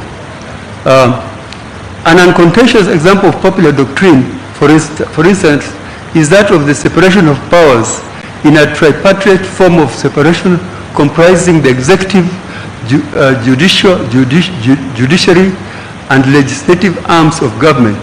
We credit the French jurist with a long name, Charles Louis de Secondant, Baron de la Brede de Montesquieu. I'm not very good in French, or in fact I don't know French at all. Or Montesquieu, I read him in history, simply referred to as Montesquieu, as the father of the doctrine. This doctrine is embedded in our legal system by direct reference in various, and we have adopted it even in the structure of our constitution. However, even as we make reference to the doctrine of separation of powers today, it is not to say that the doctrine has not evolved since 1748, or that it is only Montesquieu who discussed it. In Kenya, we have not only laws, however, that incorporation was with some modification to suit our peculiar circumstances, such as the addition to the independent commissions and offices.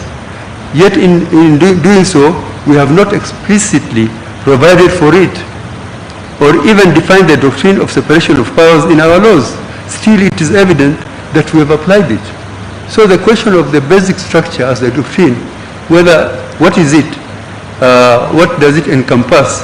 Is it applicable in Kenya? This is the duty we have, and we cannot just dismiss this. It is many times it has been said that this doctrine of basic structure, the origin came from the case of Kesavananda, 1973, whereby the majority of 7-6, the court in India, Supreme Court, held that the Article 368 of the Indian Constitution does not enable Parliament to alter the basic structure or framework of the Constitution. And there's a quotation or citation by two judges, Justice Hedge and Justice Mukeji. But after tracing the history, we find that actually these principles did not emanate from India. It emanated from the scholar, a colleague referred to that, the scholar called, there's a Professor Conrad of Germany. He gave us a talk in some Indian university, and this idea was captured, or was captured by some lecturers and some professors, and finally it reached the ears of some judges who, in the case of Golaknath versus State of Punjab, 1647, who applied those principles, and that was the first foothold in India, that case of Golaknath. Even though the court then did not accept any limitations on Parliament's power to amend the Constitution. So, regarding the Germans, it's not easy to see why a German jurist would propagate implied limits to amending the constitutional powers. Article 79.3 of the Basic Law of the Federal Republic of Germany, adopted on 8th of May 1949, explicitly bars amendments to provisions concerning the federal structure and to basic principles laid down in Articles 1 and 20 on human rights and democratic and social setup. The Germans were healing from the Nazi era, and it is for that reason that the framers of the basic law sought to create a constitution that would safeguard against the emergence of either the Weimar Republic's overly fragmented multi-party democracy or the Third Reich's authoritarianism. And there have been arguments in various cases in support of this. Now, in France, the same thing happened, where a scholar called Schmidt was, where a scholar called Maurice Hariot, a professor of administrative law and constitutional law, published 2 constitutional treatises, and the difficult name it has, I can't read it, setting out the history of implied limits on constitutional amendment. Good. Now, coming back to, I'm referring now how this has been discussed in Kenya. Yaniv Rosner, in his article on constitutional amendments, the migration and success of a constitutional idea, in the American Journal of Comparative Law, drew attention to the debate of the first American Congress, more particularly the debate that took place on August 1789. So there's a lot of discussion in the US, and I don't have to go to the cases. Everything is in that judgment. I've gone rather into some detail. Legal doctrines and principles are often traceable to a particular school of thought, and more specifically to a certain scholars who sought to elaborate them. The importance of this is to address the contestation regarding whether the basic structure doctrine was a creature of judicial craft, or even whether the courts are capable of creating doctrines. This is not to make a case for incorporation, or rather reading into our laws. All doctrines and legal principles are in existence. From this, however, it is evident that the doctrine of basic structure was not invented by the judiciary in India and some of the other countries. It has been submitted that the doctrine of basic structure has yet to gain universal experience, and for that reason we are asked to find that it is not applicable. I do not think it is necessary that before application of a doctrine or legal principle, the same must have universal application. I say this because not all legal doctrines and principles are universally applicable due to the differences in legal systems, such as the civil and common law. This is also because of our unique peculiarities, such as states due to our historical, cultural, and social systems. My thoughts on this are further fortified by our Constitution, read together with the Judicature Act, Cap 6, laws of Kenya, which allow us to apply the doctrine that are in line with our laws, more so if they assist us better to interpret and apply them. So there's a lot of reading material which I've referred to. So directly is the doctrine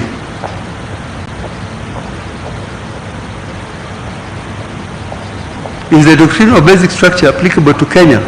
The basic structure doctrine is not only new to is not entirely new to our jurisdiction. Much like the other countries, Kenya has had opportunity to grapple with the doctrine of basic structure in our circumstances. During our journey of constitutional making with the CKRC, appointed in November 2000, the commission chaired by Professor Yash Palgai convened the National Constitutional Conference for discussion, debate, amendment, and adoption of its report and draft bill, famously dubbed the Bombers Conference, due to taking place, which was taking place at the Bombers.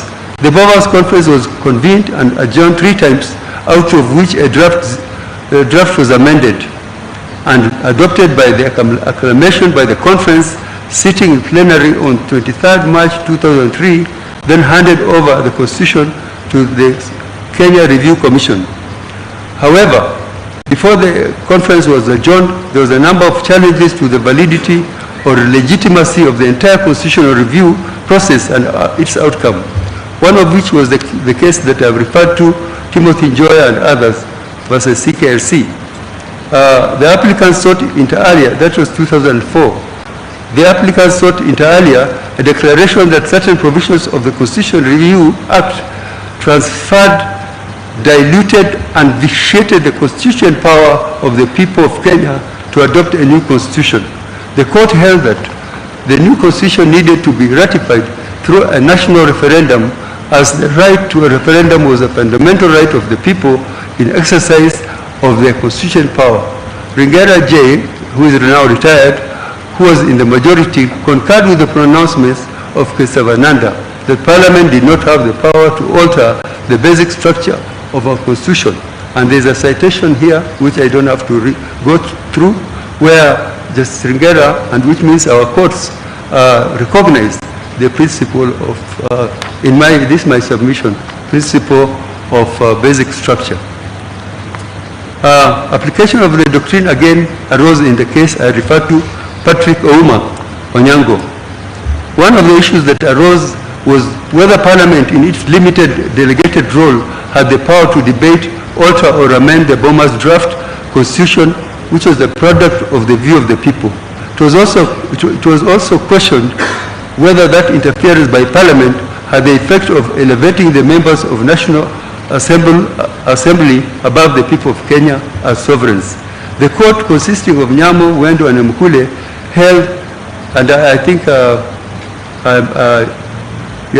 should refer to it very quickly. We further find and declare that what will give purity to the process is the enactment of the proposals as a constitution by the people in the referendum. It is the enactment by the people which gives purity and validity. Yes, they are the touchstone of validity, the people. The applicants in their final written submissions did concede that constitutional power cannot be restrained. We exercise judicial power on behalf of the people, and we cannot restrain for them in making their choice. These are three judges of our courts speaking for the people of Kenya. We find and declare that the basic steps in constitution making are 1. Popular consultations, 2. Framing of the proposals, 3. Referendums or Constitutional Assembly elected and mandated. We find the challenge process has satisfied all the 3 steps. We find and declare that the process is not flawed. In our view, the real judges of the process are the people of Kenya, in view of the past involvement with the process as outlined. I'm not going to go through all that. There's a lot of material which I will let you read when you get this judgment. Basically, it is to show that Kenya itself, due to the constitution making process that led to 2010, people discussed in depth the history and the problems that Kenya went through, the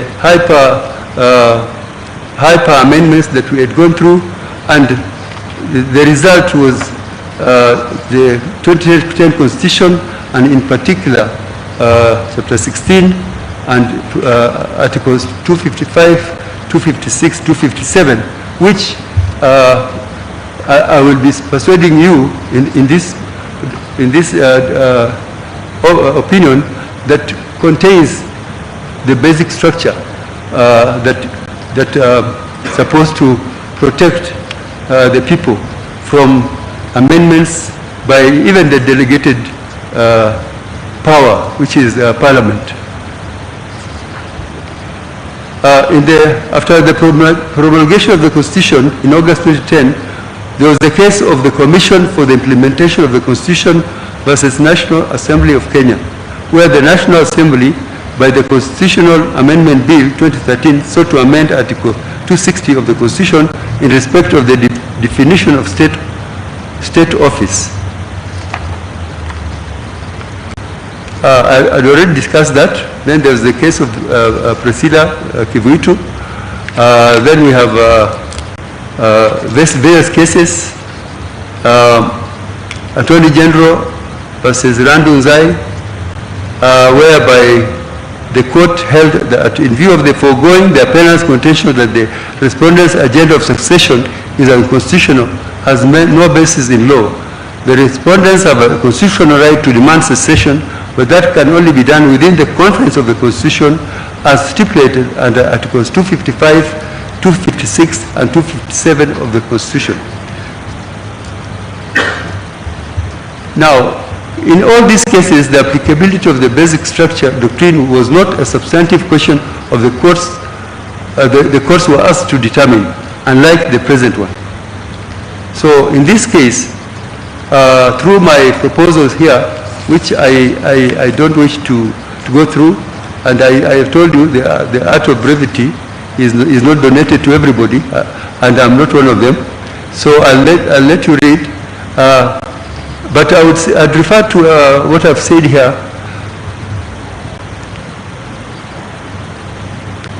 That there was this decision by Justice Mativo in the Third Alliance case, Kenya versus another versus Head of Public Service, Joseph Kinyua, and others versus Martin Kimani and others. In that case, Justice Mativo said, he referred to this doctrine and stated as follows: the command in Article 259 is instrumental in shaping the constitutional jurisprudence in this country. Call it by any name, basic structure, or whatever, but Article 259 provides the manner in which the Constitution is to be interpreted to maintain its fabric, which cannot be dismantled by any authority created by the Constitution itself, be it the Parliament, the Executive, or the Judiciary. Couched in this doctrine are a few crucial aspects. First, that constitutions are considered to be the act of the people as the almighty sovereign. We see this as the power of the people recognized and documented in the preamble of our Constitution, which begins as follows, and I quote, "We the people of Kenya, exercising our sovereign and inalienable right to determine form of government of our country and having participated fully in the making of the Constitution." So I've gone through this and I invited you, as some of my colleagues have said, some of our judgments are long. Mine is 125, and I would not wish to read through it. I invite you to read carefully, but after going through all my arguments and citing various cases and showing the historical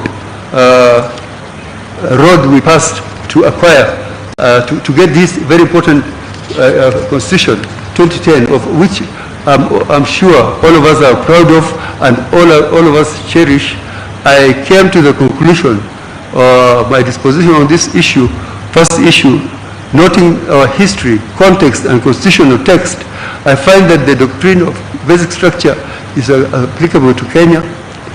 Further, that the basic structure of a constitution can only be altered or denatured through the primary constituent power. C, it's my further finding that the primary constitutional power is the unbound power of the people to make or unmake constitution, and genuine exercise of the same can be identified by the four sequential steps of civic education, public participation, constitution assembly, plus referendum. So I've set out in the judgment what the basic structure entails.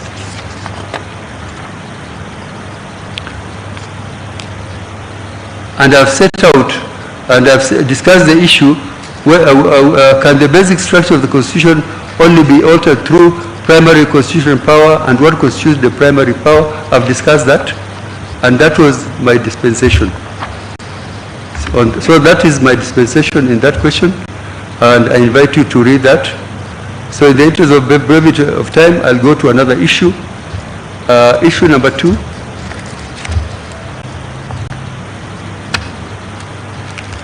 Issue number 2,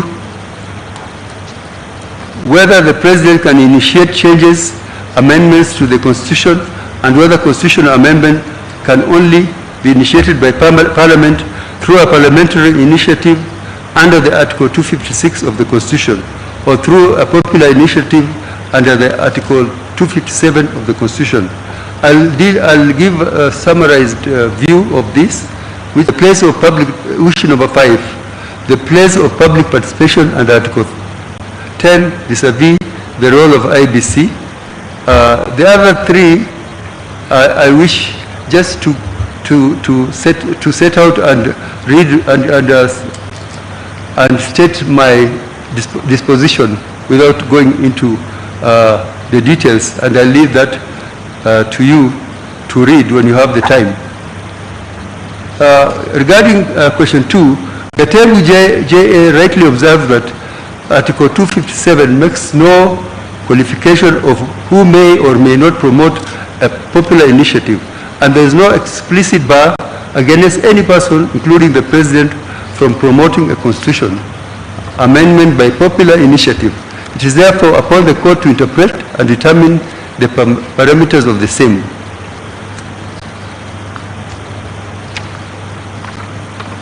Now, Justice Tuyot gave the historical context of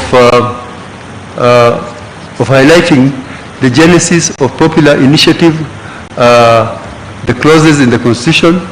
This can be traced back to the CKRC final report, where the Commission noted that although the conference agreed the process of constitutional amendment, this must not be left entirely to Parliament. Different options needed further thought, particularly with regard to the exact modalities of engaging the constituent power of the people. The Commission, in addressing the issue, recommended that that citizen and the civil society may initiate constitutional amendments through a process called popular initiative. This was then captured in the zero draft at Article 346, and the same was retained in the Boma's draft as follows, and I quote, an amendment to this constitution may be proposed by popular initiative signed by at least 1 million citizens to vote. So the genesis of the issue of popular initiative was way back during the CKRC conferences. The same survived the Naivasha Accord of November 2004 and the Kilifi Accord of June 2005. And also, it was retained in the harmonized draft. The objective for the popular initiative, as captured by the final report of the Technical Working Group of Group K of the Constitution of Kenya Review Commission on Constitutional Commission and Amendments to the Constitution held up to the creation of 2010 Constitution, the report said a committee introduced a novel idea called popular initiative. This is an innovative where the citizen can only by their own motion initiate amendment to the Constitution by way of a popular initiative, either in the form of a general suggestion or a formulated draft bill.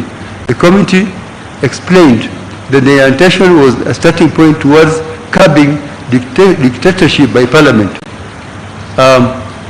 Tuyot went to hold that, contrary to the AG's submission that the intention of the popular initiative was to curb parliamentary monopoly for both people and state organs, the historical perspective demonstrated that the popular initiative was a preserve of the citizens.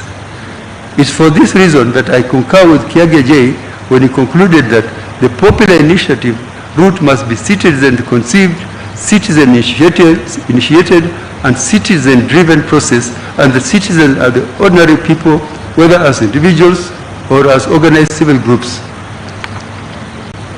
Regarding the assertion that the President can initiate process of constitutional amendment by way of popular initiative in his capacity as a private citizen, two pertinent issues arise. First is the fact that Article 257.5 subscribes the President a role in the amendment process. Article 257.5 provides that if a bill to amend the Constitution proposes an amendment relating to matters under Article 255, the President shall, before assenting to the bill, request IEBC to conduct a national referendum within 90 days. The import of this provision is it assigns the President the power to decide whether or not to hold a referendum. To ensure the integrity of the process of constitutional amendment pursuant to Article 257, we cannot have the President playing the role of umpire, who is expected to be neutral and act in the interest of the nation, in a process where he is also a player advocating for his own personal interests and agendas. Clearly, there would be a serious conflict of interest. This would be detrimental to the interests of the people and the nation. Second is that the President ceases to be an ordinary citizen the minute he takes office. Article 131 describes him as the head of state and government, who exercises executive authority of the Republic. He is also the Commander-in-Chief of the Defense Kenya Forces. He chairs the National Security Council pursuant to Article 240, which exercises supervisory control over national security organs, including the Kenya Defense Forces, the National Intelligence Service, and the National Police Service. He is also the symbol of national unity. He plays the various powerful roles pursuant to Article 132, including appointing Cabinet Secretaries, Attorney General, Principal Secretaries, High Commissioners, Ambassadors, as well as diplomatic and consular representatives. He is empowered by virtue of Articles 132, 4D and E to declare a state of emergency or declare war, respectively. By virtue of holding this office, the President is accorded immunity with Article 143. So you can see the special position of the President. And we are saying, and I'm saying that the President cannot act as a promoter or initiator, even if you have to use that name, initiator, he cannot commence or get involved. In this particular case, there is evidence that not only did he start the process, but he was also involved throughout, and all steps taken by others the genesis was his own actions through the Gazette notice and the legal steps that he took. This power and control that the President exercises by virtue of his position was evident in the inception of the amendment bill, as rightly pointed out by the learned judges of the superior courts. Right from the handshake that was between him as the elected president following the contentious 2017 general elections and rerun, and his competitor and challenger, Honorable Raila Odinga. He then proceeded to appoint that. So I gave, in this narration, I give the history of all the steps and that he was involved in directly, in the building bridges to a united Kenya, from a nation of blood ties to a nation of ideals, the appointment of the teams, the Gazette notices throughout. The first step had a domino effect, and throughout he was involved, and the government's role was also very clear. The difference in the amendment bill that was launched on 25th November 2020 from the amendment bill contained in the BBI Steering Committee report presented to the President on 26th 2020 are better contextualized in discussing the place of public participation under issue number 5.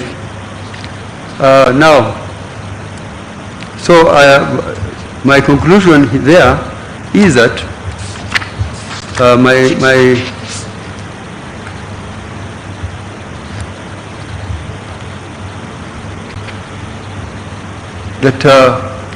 on whether the President can initiate a popular initiative to amend the Constitution under Article 257, it is my finding that he cannot.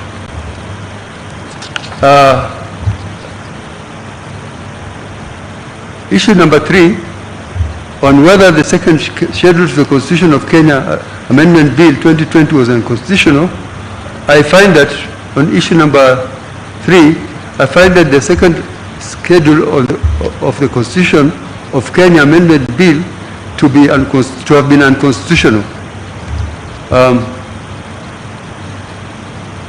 On question number 4,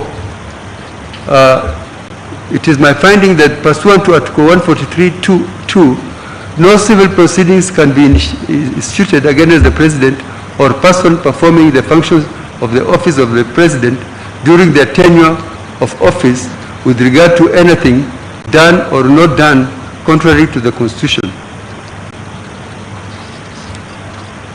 And regarding public participation, I wanted to say more, but I will wish to save time, and I will invite you to read the judgment.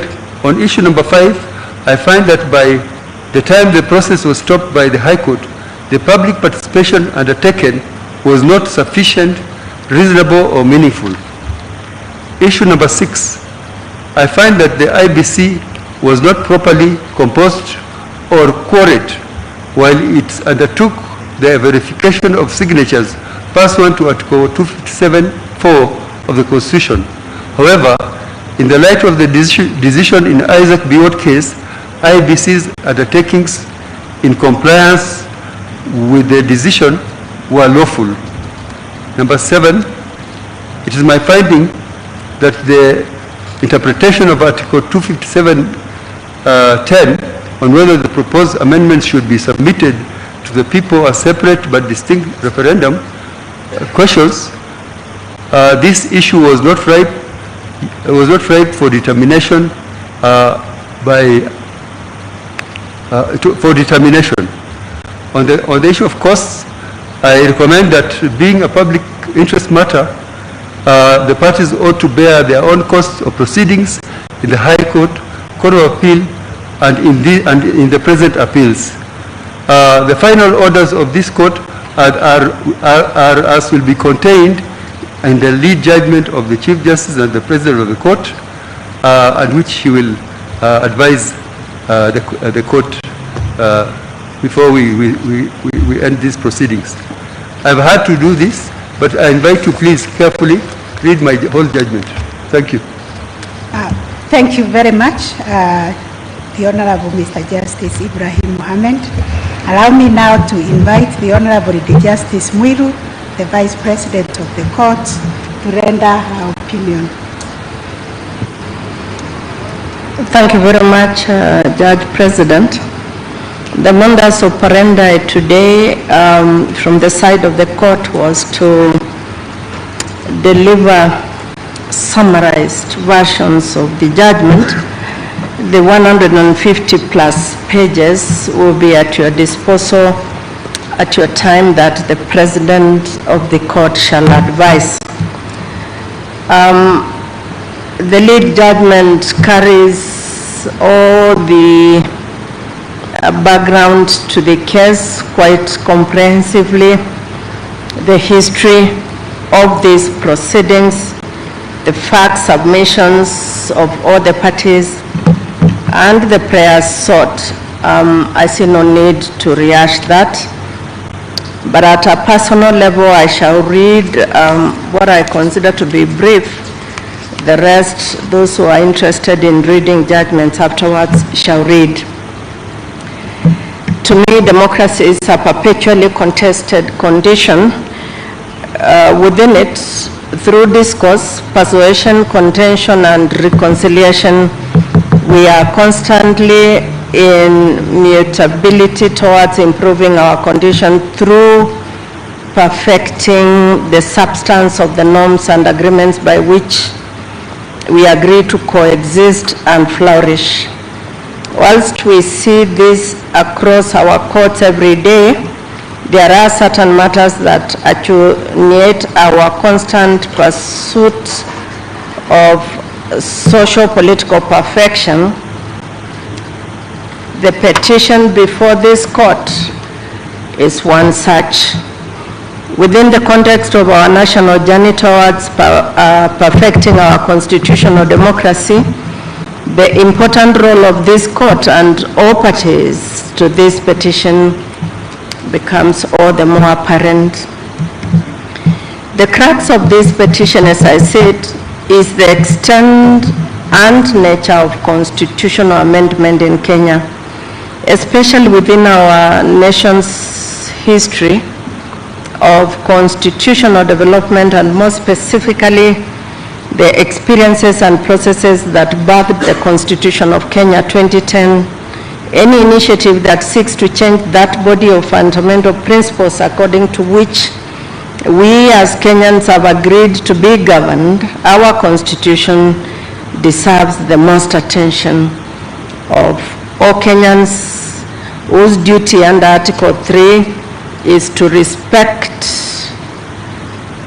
to uphold, and defend the Constitution, and all state organs who under Article 2 exercise their delegated authority only through and in accordance with that Constitution. The history of constitutional development in Kenya has been laid out concisely and in detail, both in the High Court and the Court of Appeal, and even in our decisions. This history is most relevant in my view. This court, the Supreme Court, has on numerous occasions asserted the importance of historical context as a key tool for courts and tribunals in the interpretation of the provisions of our transformative charter.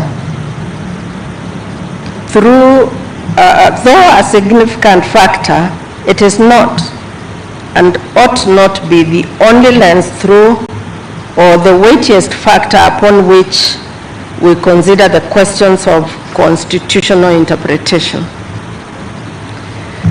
Professor Richard Albert referred to in both the judgments of the superior courts below speaks of the, quote, rise of unamendability, and, quote, and the quality of formal amendment rules in terms of their availability for both good and ill, as posing a challenge for constitutionalism, in that though rules of change are indispensable for the functioning of constitutional democracy, they at once, quote, open the door to the demise of constitutional democracy itself, unquote.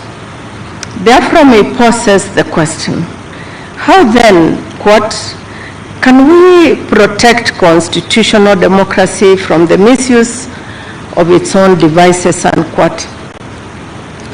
The late Professor H.W. Okoth-Ogendo illuminates this discussion by pointing out that it is pointless having a constitution if constitutionalism is not our concern. I am most cognizant of our history as a country, as well as the history of the development of our much cherished 2010 Constitution. I'm also aware of the principles developed by this court regarding historical context in the interpretation of the Constitution, a living document that speaks from the past through the present to the future. I must, however, state that the role of our courts must remain within the architecture of the Constitution. It is bound by it. All courts are bound by it.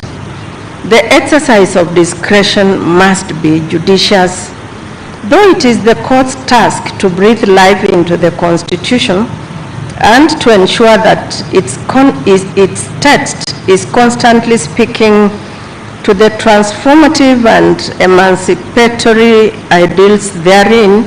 On the other hand, the text of the Constitution cannot be seen as devoid of meaning and content, merely to be filled by ideas and opinions by those on the bench, no matter how laudable and noble and well-intentioned those may be. A balance must be maintained, and such balance is crucial to the very architecture of our constitutional democracy, for the courts too must not see themselves as immune to being inimical, despotic tendencies. This is especially true in regard to constitutional amendment and the exercise of sovereignty as acknowledged in the Constitution directly and indirectly through processes that are prescribed in our Constitution. The courts must seek to steadfastly and purposely defend and protect the Constitution and constitutional processes through which the people of Kenya express their sovereign power,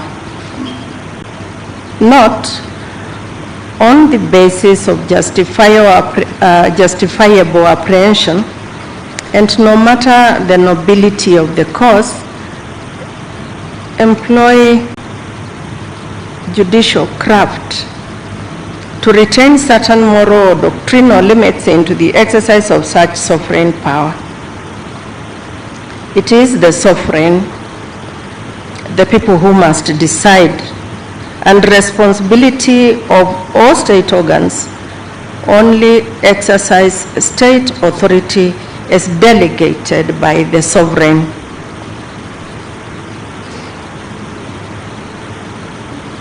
That is to remove all extra constitutional impediments to the free exercise of such sovereign power. This constitution has been stretched in its over 10 years existence, and perhaps this is the most serious attempt yet to espouse its limits in the wake of attempted amendments. To demonstrate the magnitude of this case before these courts, while the High Court framed 13 issues for determination arising out of the consolidated petitions, the Court of Appeal expanded them to 21. On our part, we found 7 that required determination, and that's what we are doing this morning, this afternoon. That said, I now proceed to determine the 7 issues as framed in summary as my understanding of the Constitution and the law allows me to do. And the first issue is that doctrine and the basic structure itself.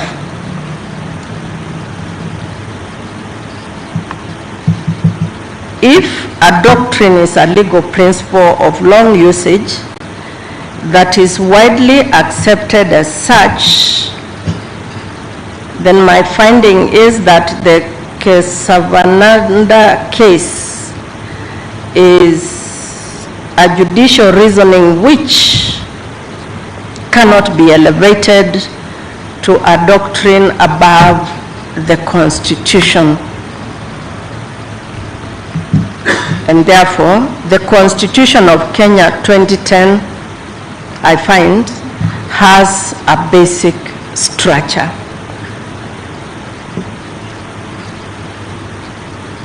But as for the basic structure doctrine, I find that the same is not derivable from our Constitution, and that structure, wherever else it may be found and applied, does not, in my view, apply in the Kenyan constitutional context. The manner and process through which sovereign power is exercised in this country is by the citizens in its different forms and is fundamentally important under our constitutional architecture, and the Constitution can be changed through other mechanisms not limited to the primary constituent power. The second issue, the President, in my reading of Article 143, cannot no, not 143, sorry, article, issue number 2, the president cannot directly initiate changes or amendments to the Constitution. An amendment of the Constitution can only be initiated through a parliamentary or popular initiative under Articles 256 and 257 of the Constitution of Kenya 2010. Consequently, therefore, the Constitutional Amendment Bill 2010 is unconstitutional. On the third issue, the second schedule to the Constitutional Amendment Bill 2010, I find no difficulty in finding that that bill is unconstitutional insofar as it directs the IEBC on not only the elimination of the number of constituencies, but also the distribution of the proposed new constituencies and the timelines within which to operationalize the same within the constitutional parameters that are given in Article 87 of the 2010 Constitution. The Commission cannot be directed. Article 89 was not even sought to be amended in its entirety. The bill, therefore, is unconstitutional in my finding. On issue number 4, even before I decide whether or not the President can be sued first, it's important to note that there really was no proper service of the process, and the President was therefore not accorded an opportunity to participate in the pleadings in his personal capacity, as he had been sued in his personal capacity. And I find further that Article 143, any interpretation of that article must come to the conclusion that the President or the person performing the functions of the office of President cannot be sued during tenure.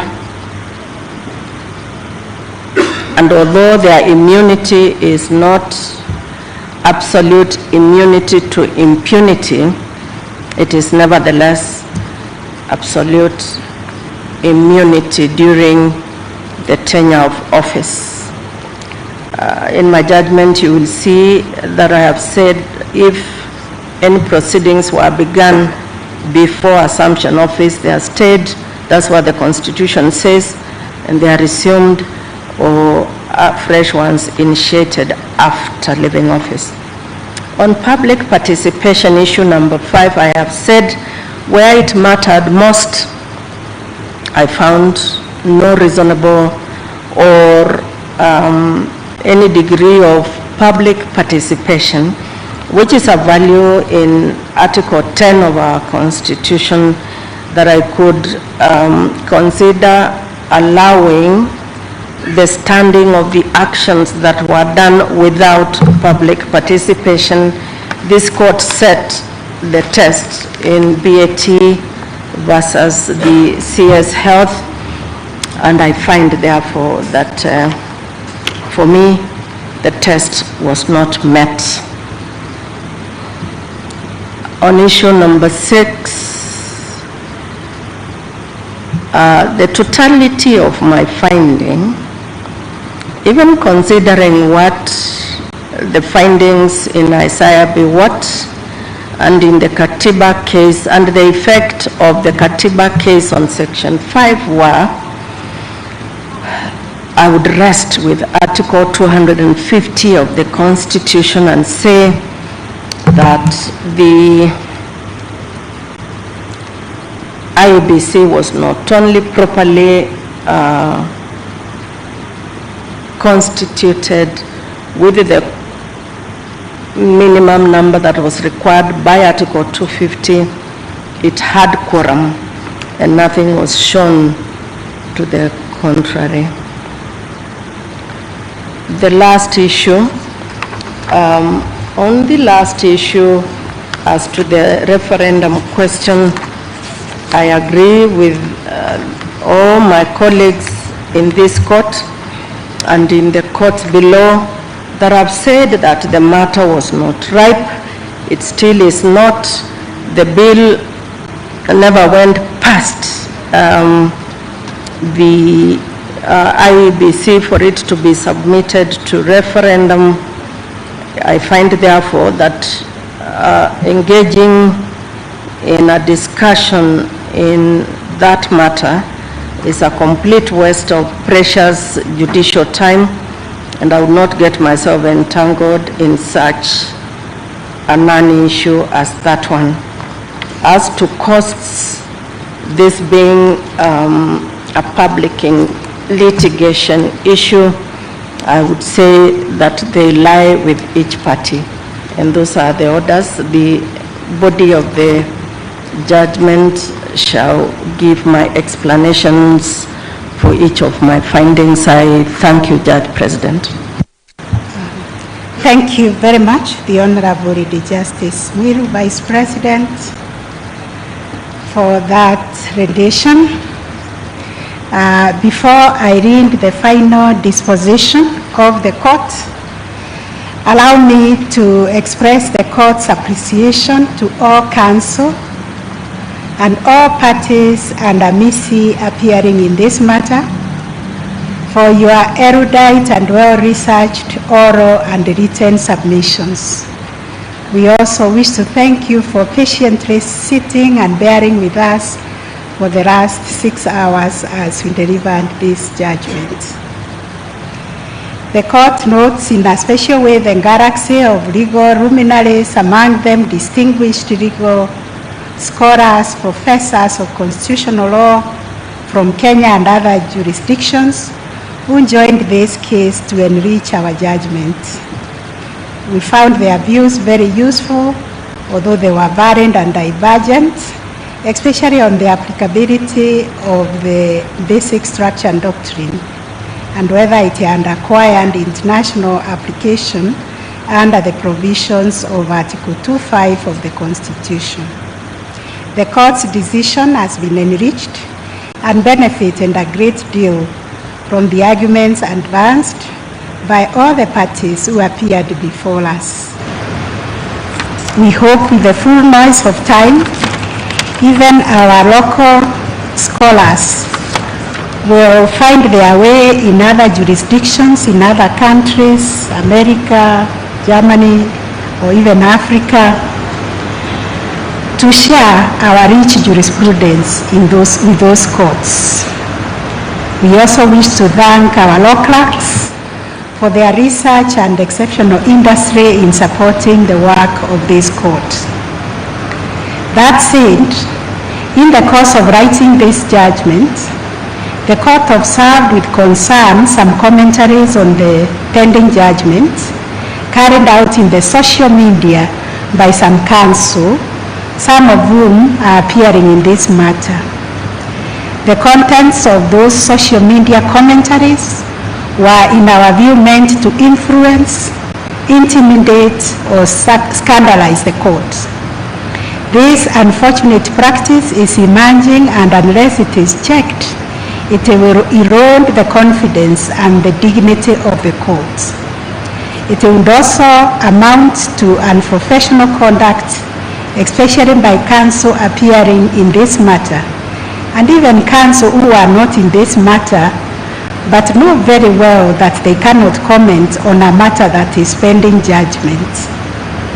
It is a well-established practice that counsel and indeed parties should refrain from directly or indirectly trying to improperly influence the court to rule in one way or the other. Once judgment has been reserved and judges retreated to consider submissions and write judgment, Learned Counsel Mr. Nelson Avi and Ms. Esther Angawa, who appeared for the first to the fifth respondents, took to the social media, Twitter, on different occasions.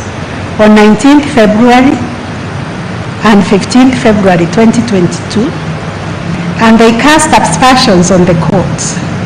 For counsel to appear before the apex court, then proceed to hurl unnecessary diatribe, insults, and speculations on appending judgments amounts to unethical conduct on the part of the counsel. The use of social media to disparage the court with the intention of lowering the dignity and the authority of the court or influencing the outcome of the case pending before the court is a trespass on the bounds of legitimate advocacy and moves to the realm of professionalism to professional misconduct. This is in line with the provisions of Section 61 of the Advocates Act that deals with dishonorable conduct incompatible with the status of an advocate. Equally culpable is the conduct of senior counsel, Mr. Ahmed Nasil Abdullahi, who, though not counsel appearing in this matter, took the lead role in disparaging and besmashing the court as evidence from his posts on Twitter on 8th February 2022, 15th February, and even as late as yesterday, the 29th March 2022. Section 17 of the Advocates Act envisages the rank and dignity of senior counsel is conferred on the basis of irreproachable professional conduct and exemplary service to the legal and public service in Kenya. These standards are expected to continue even after conferment of the rank of the senior counsel. Advocates should familiarize themselves with the Code of Standards of Professional Practice and Ethical Conduct, Gazette Notice number 5212, and strive to conduct themselves in a manner that preserve and strengthen the dignity, the honor, and the ethics of the profession. Consequently, advocates should refrain from conduct that amounts to indirectly attempting to influence decisions pending before courts. Relevant to the use of social media, we wish to draw the attention of advocates to the standard of professional practice and ethics conduct number 10 that spells out what is inappropriate conduct. This caution should always play in the mind of advocates who are tempted to utilize social media to advance their cause. I will now proceed to give the final disposition of the court. Having considered the 7 issues framed by this court for determination, the final orders are as follows. 1. The basic structure doctrine is not applicable in Kenya. Ibrahim, Supreme Court Judge, dissenting. B. In order to amend the Constitution of Kenya 2010, the 4 sequential steps as pronounced by the 2 superior courts below are not necessary. Ibrahim, Supreme Court Judge, dissenting.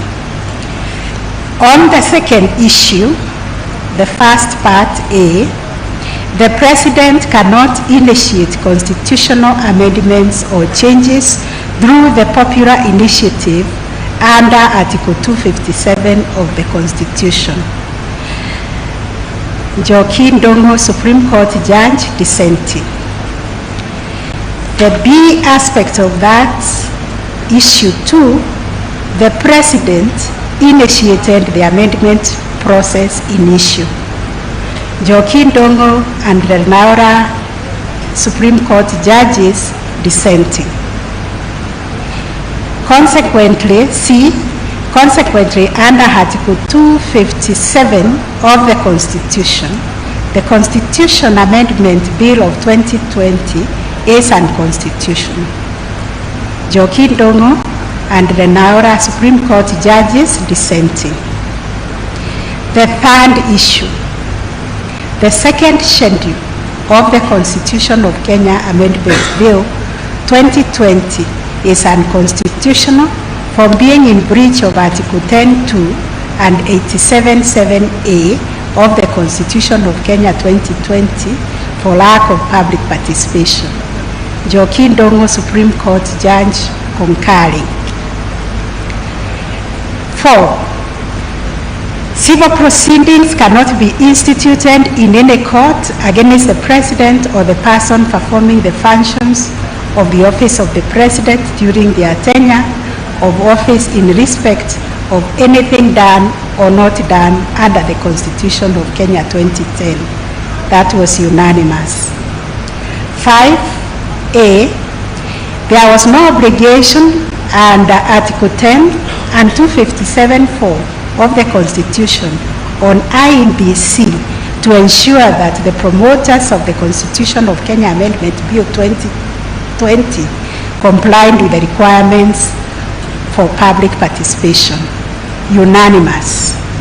B, there was public participation with respect to the Constitution of Kenya Amendment Bill 2020.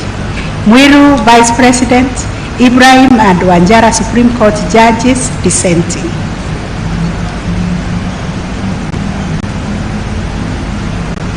Five, IBC had the requisite composition and quorum to undertake the verification process under Article 257(4).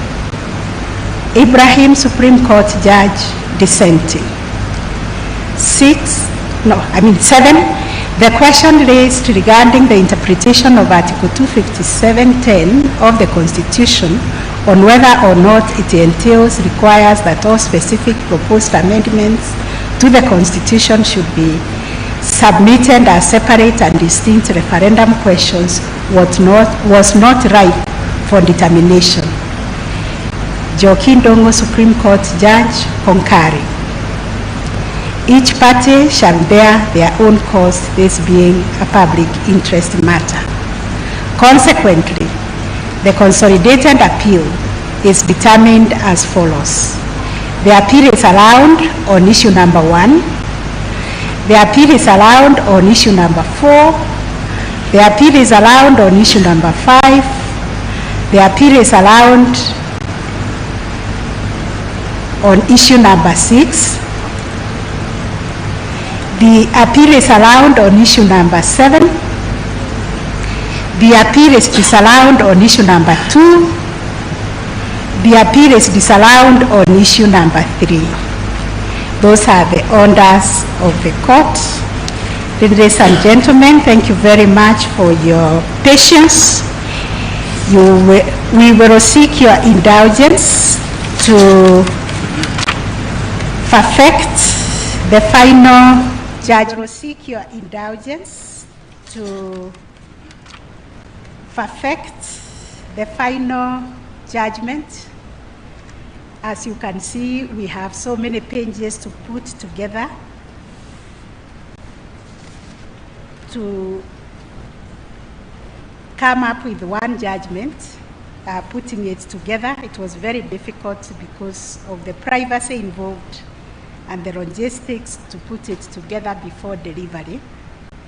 We intend to do this and issue the judgment of the court on Tuesday next week. Today we will issue a press summary of this judgment, which will come out shortly in about 1 hour. Thank you very much for your forbearance and for your cooperation.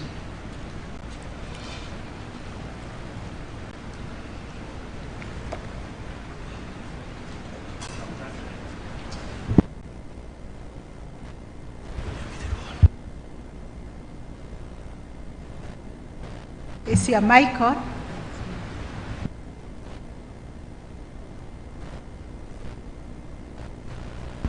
Thank you. I was saying, Madam President, Madam Deputy President, your Ladyship, my Lords, we take this opportunity on behalf of Council to thank you most sincerely for your very detailed decision on these very difficult and fundamental issues which have the effect on the future progress of constitutionalism in this country for many years to come. I think I talk on behalf of all council when I say they are very grateful for your patience, your industry, and the detailed means and effect by which this judgment has been delivered. I also take this opportunity to apologize on behalf of Solicitor General, who was here representing the AG, but had to leave because he is before another bench. Thank you, my ladies, my lords. Thank you very much for those kind words. The court is now adjourned.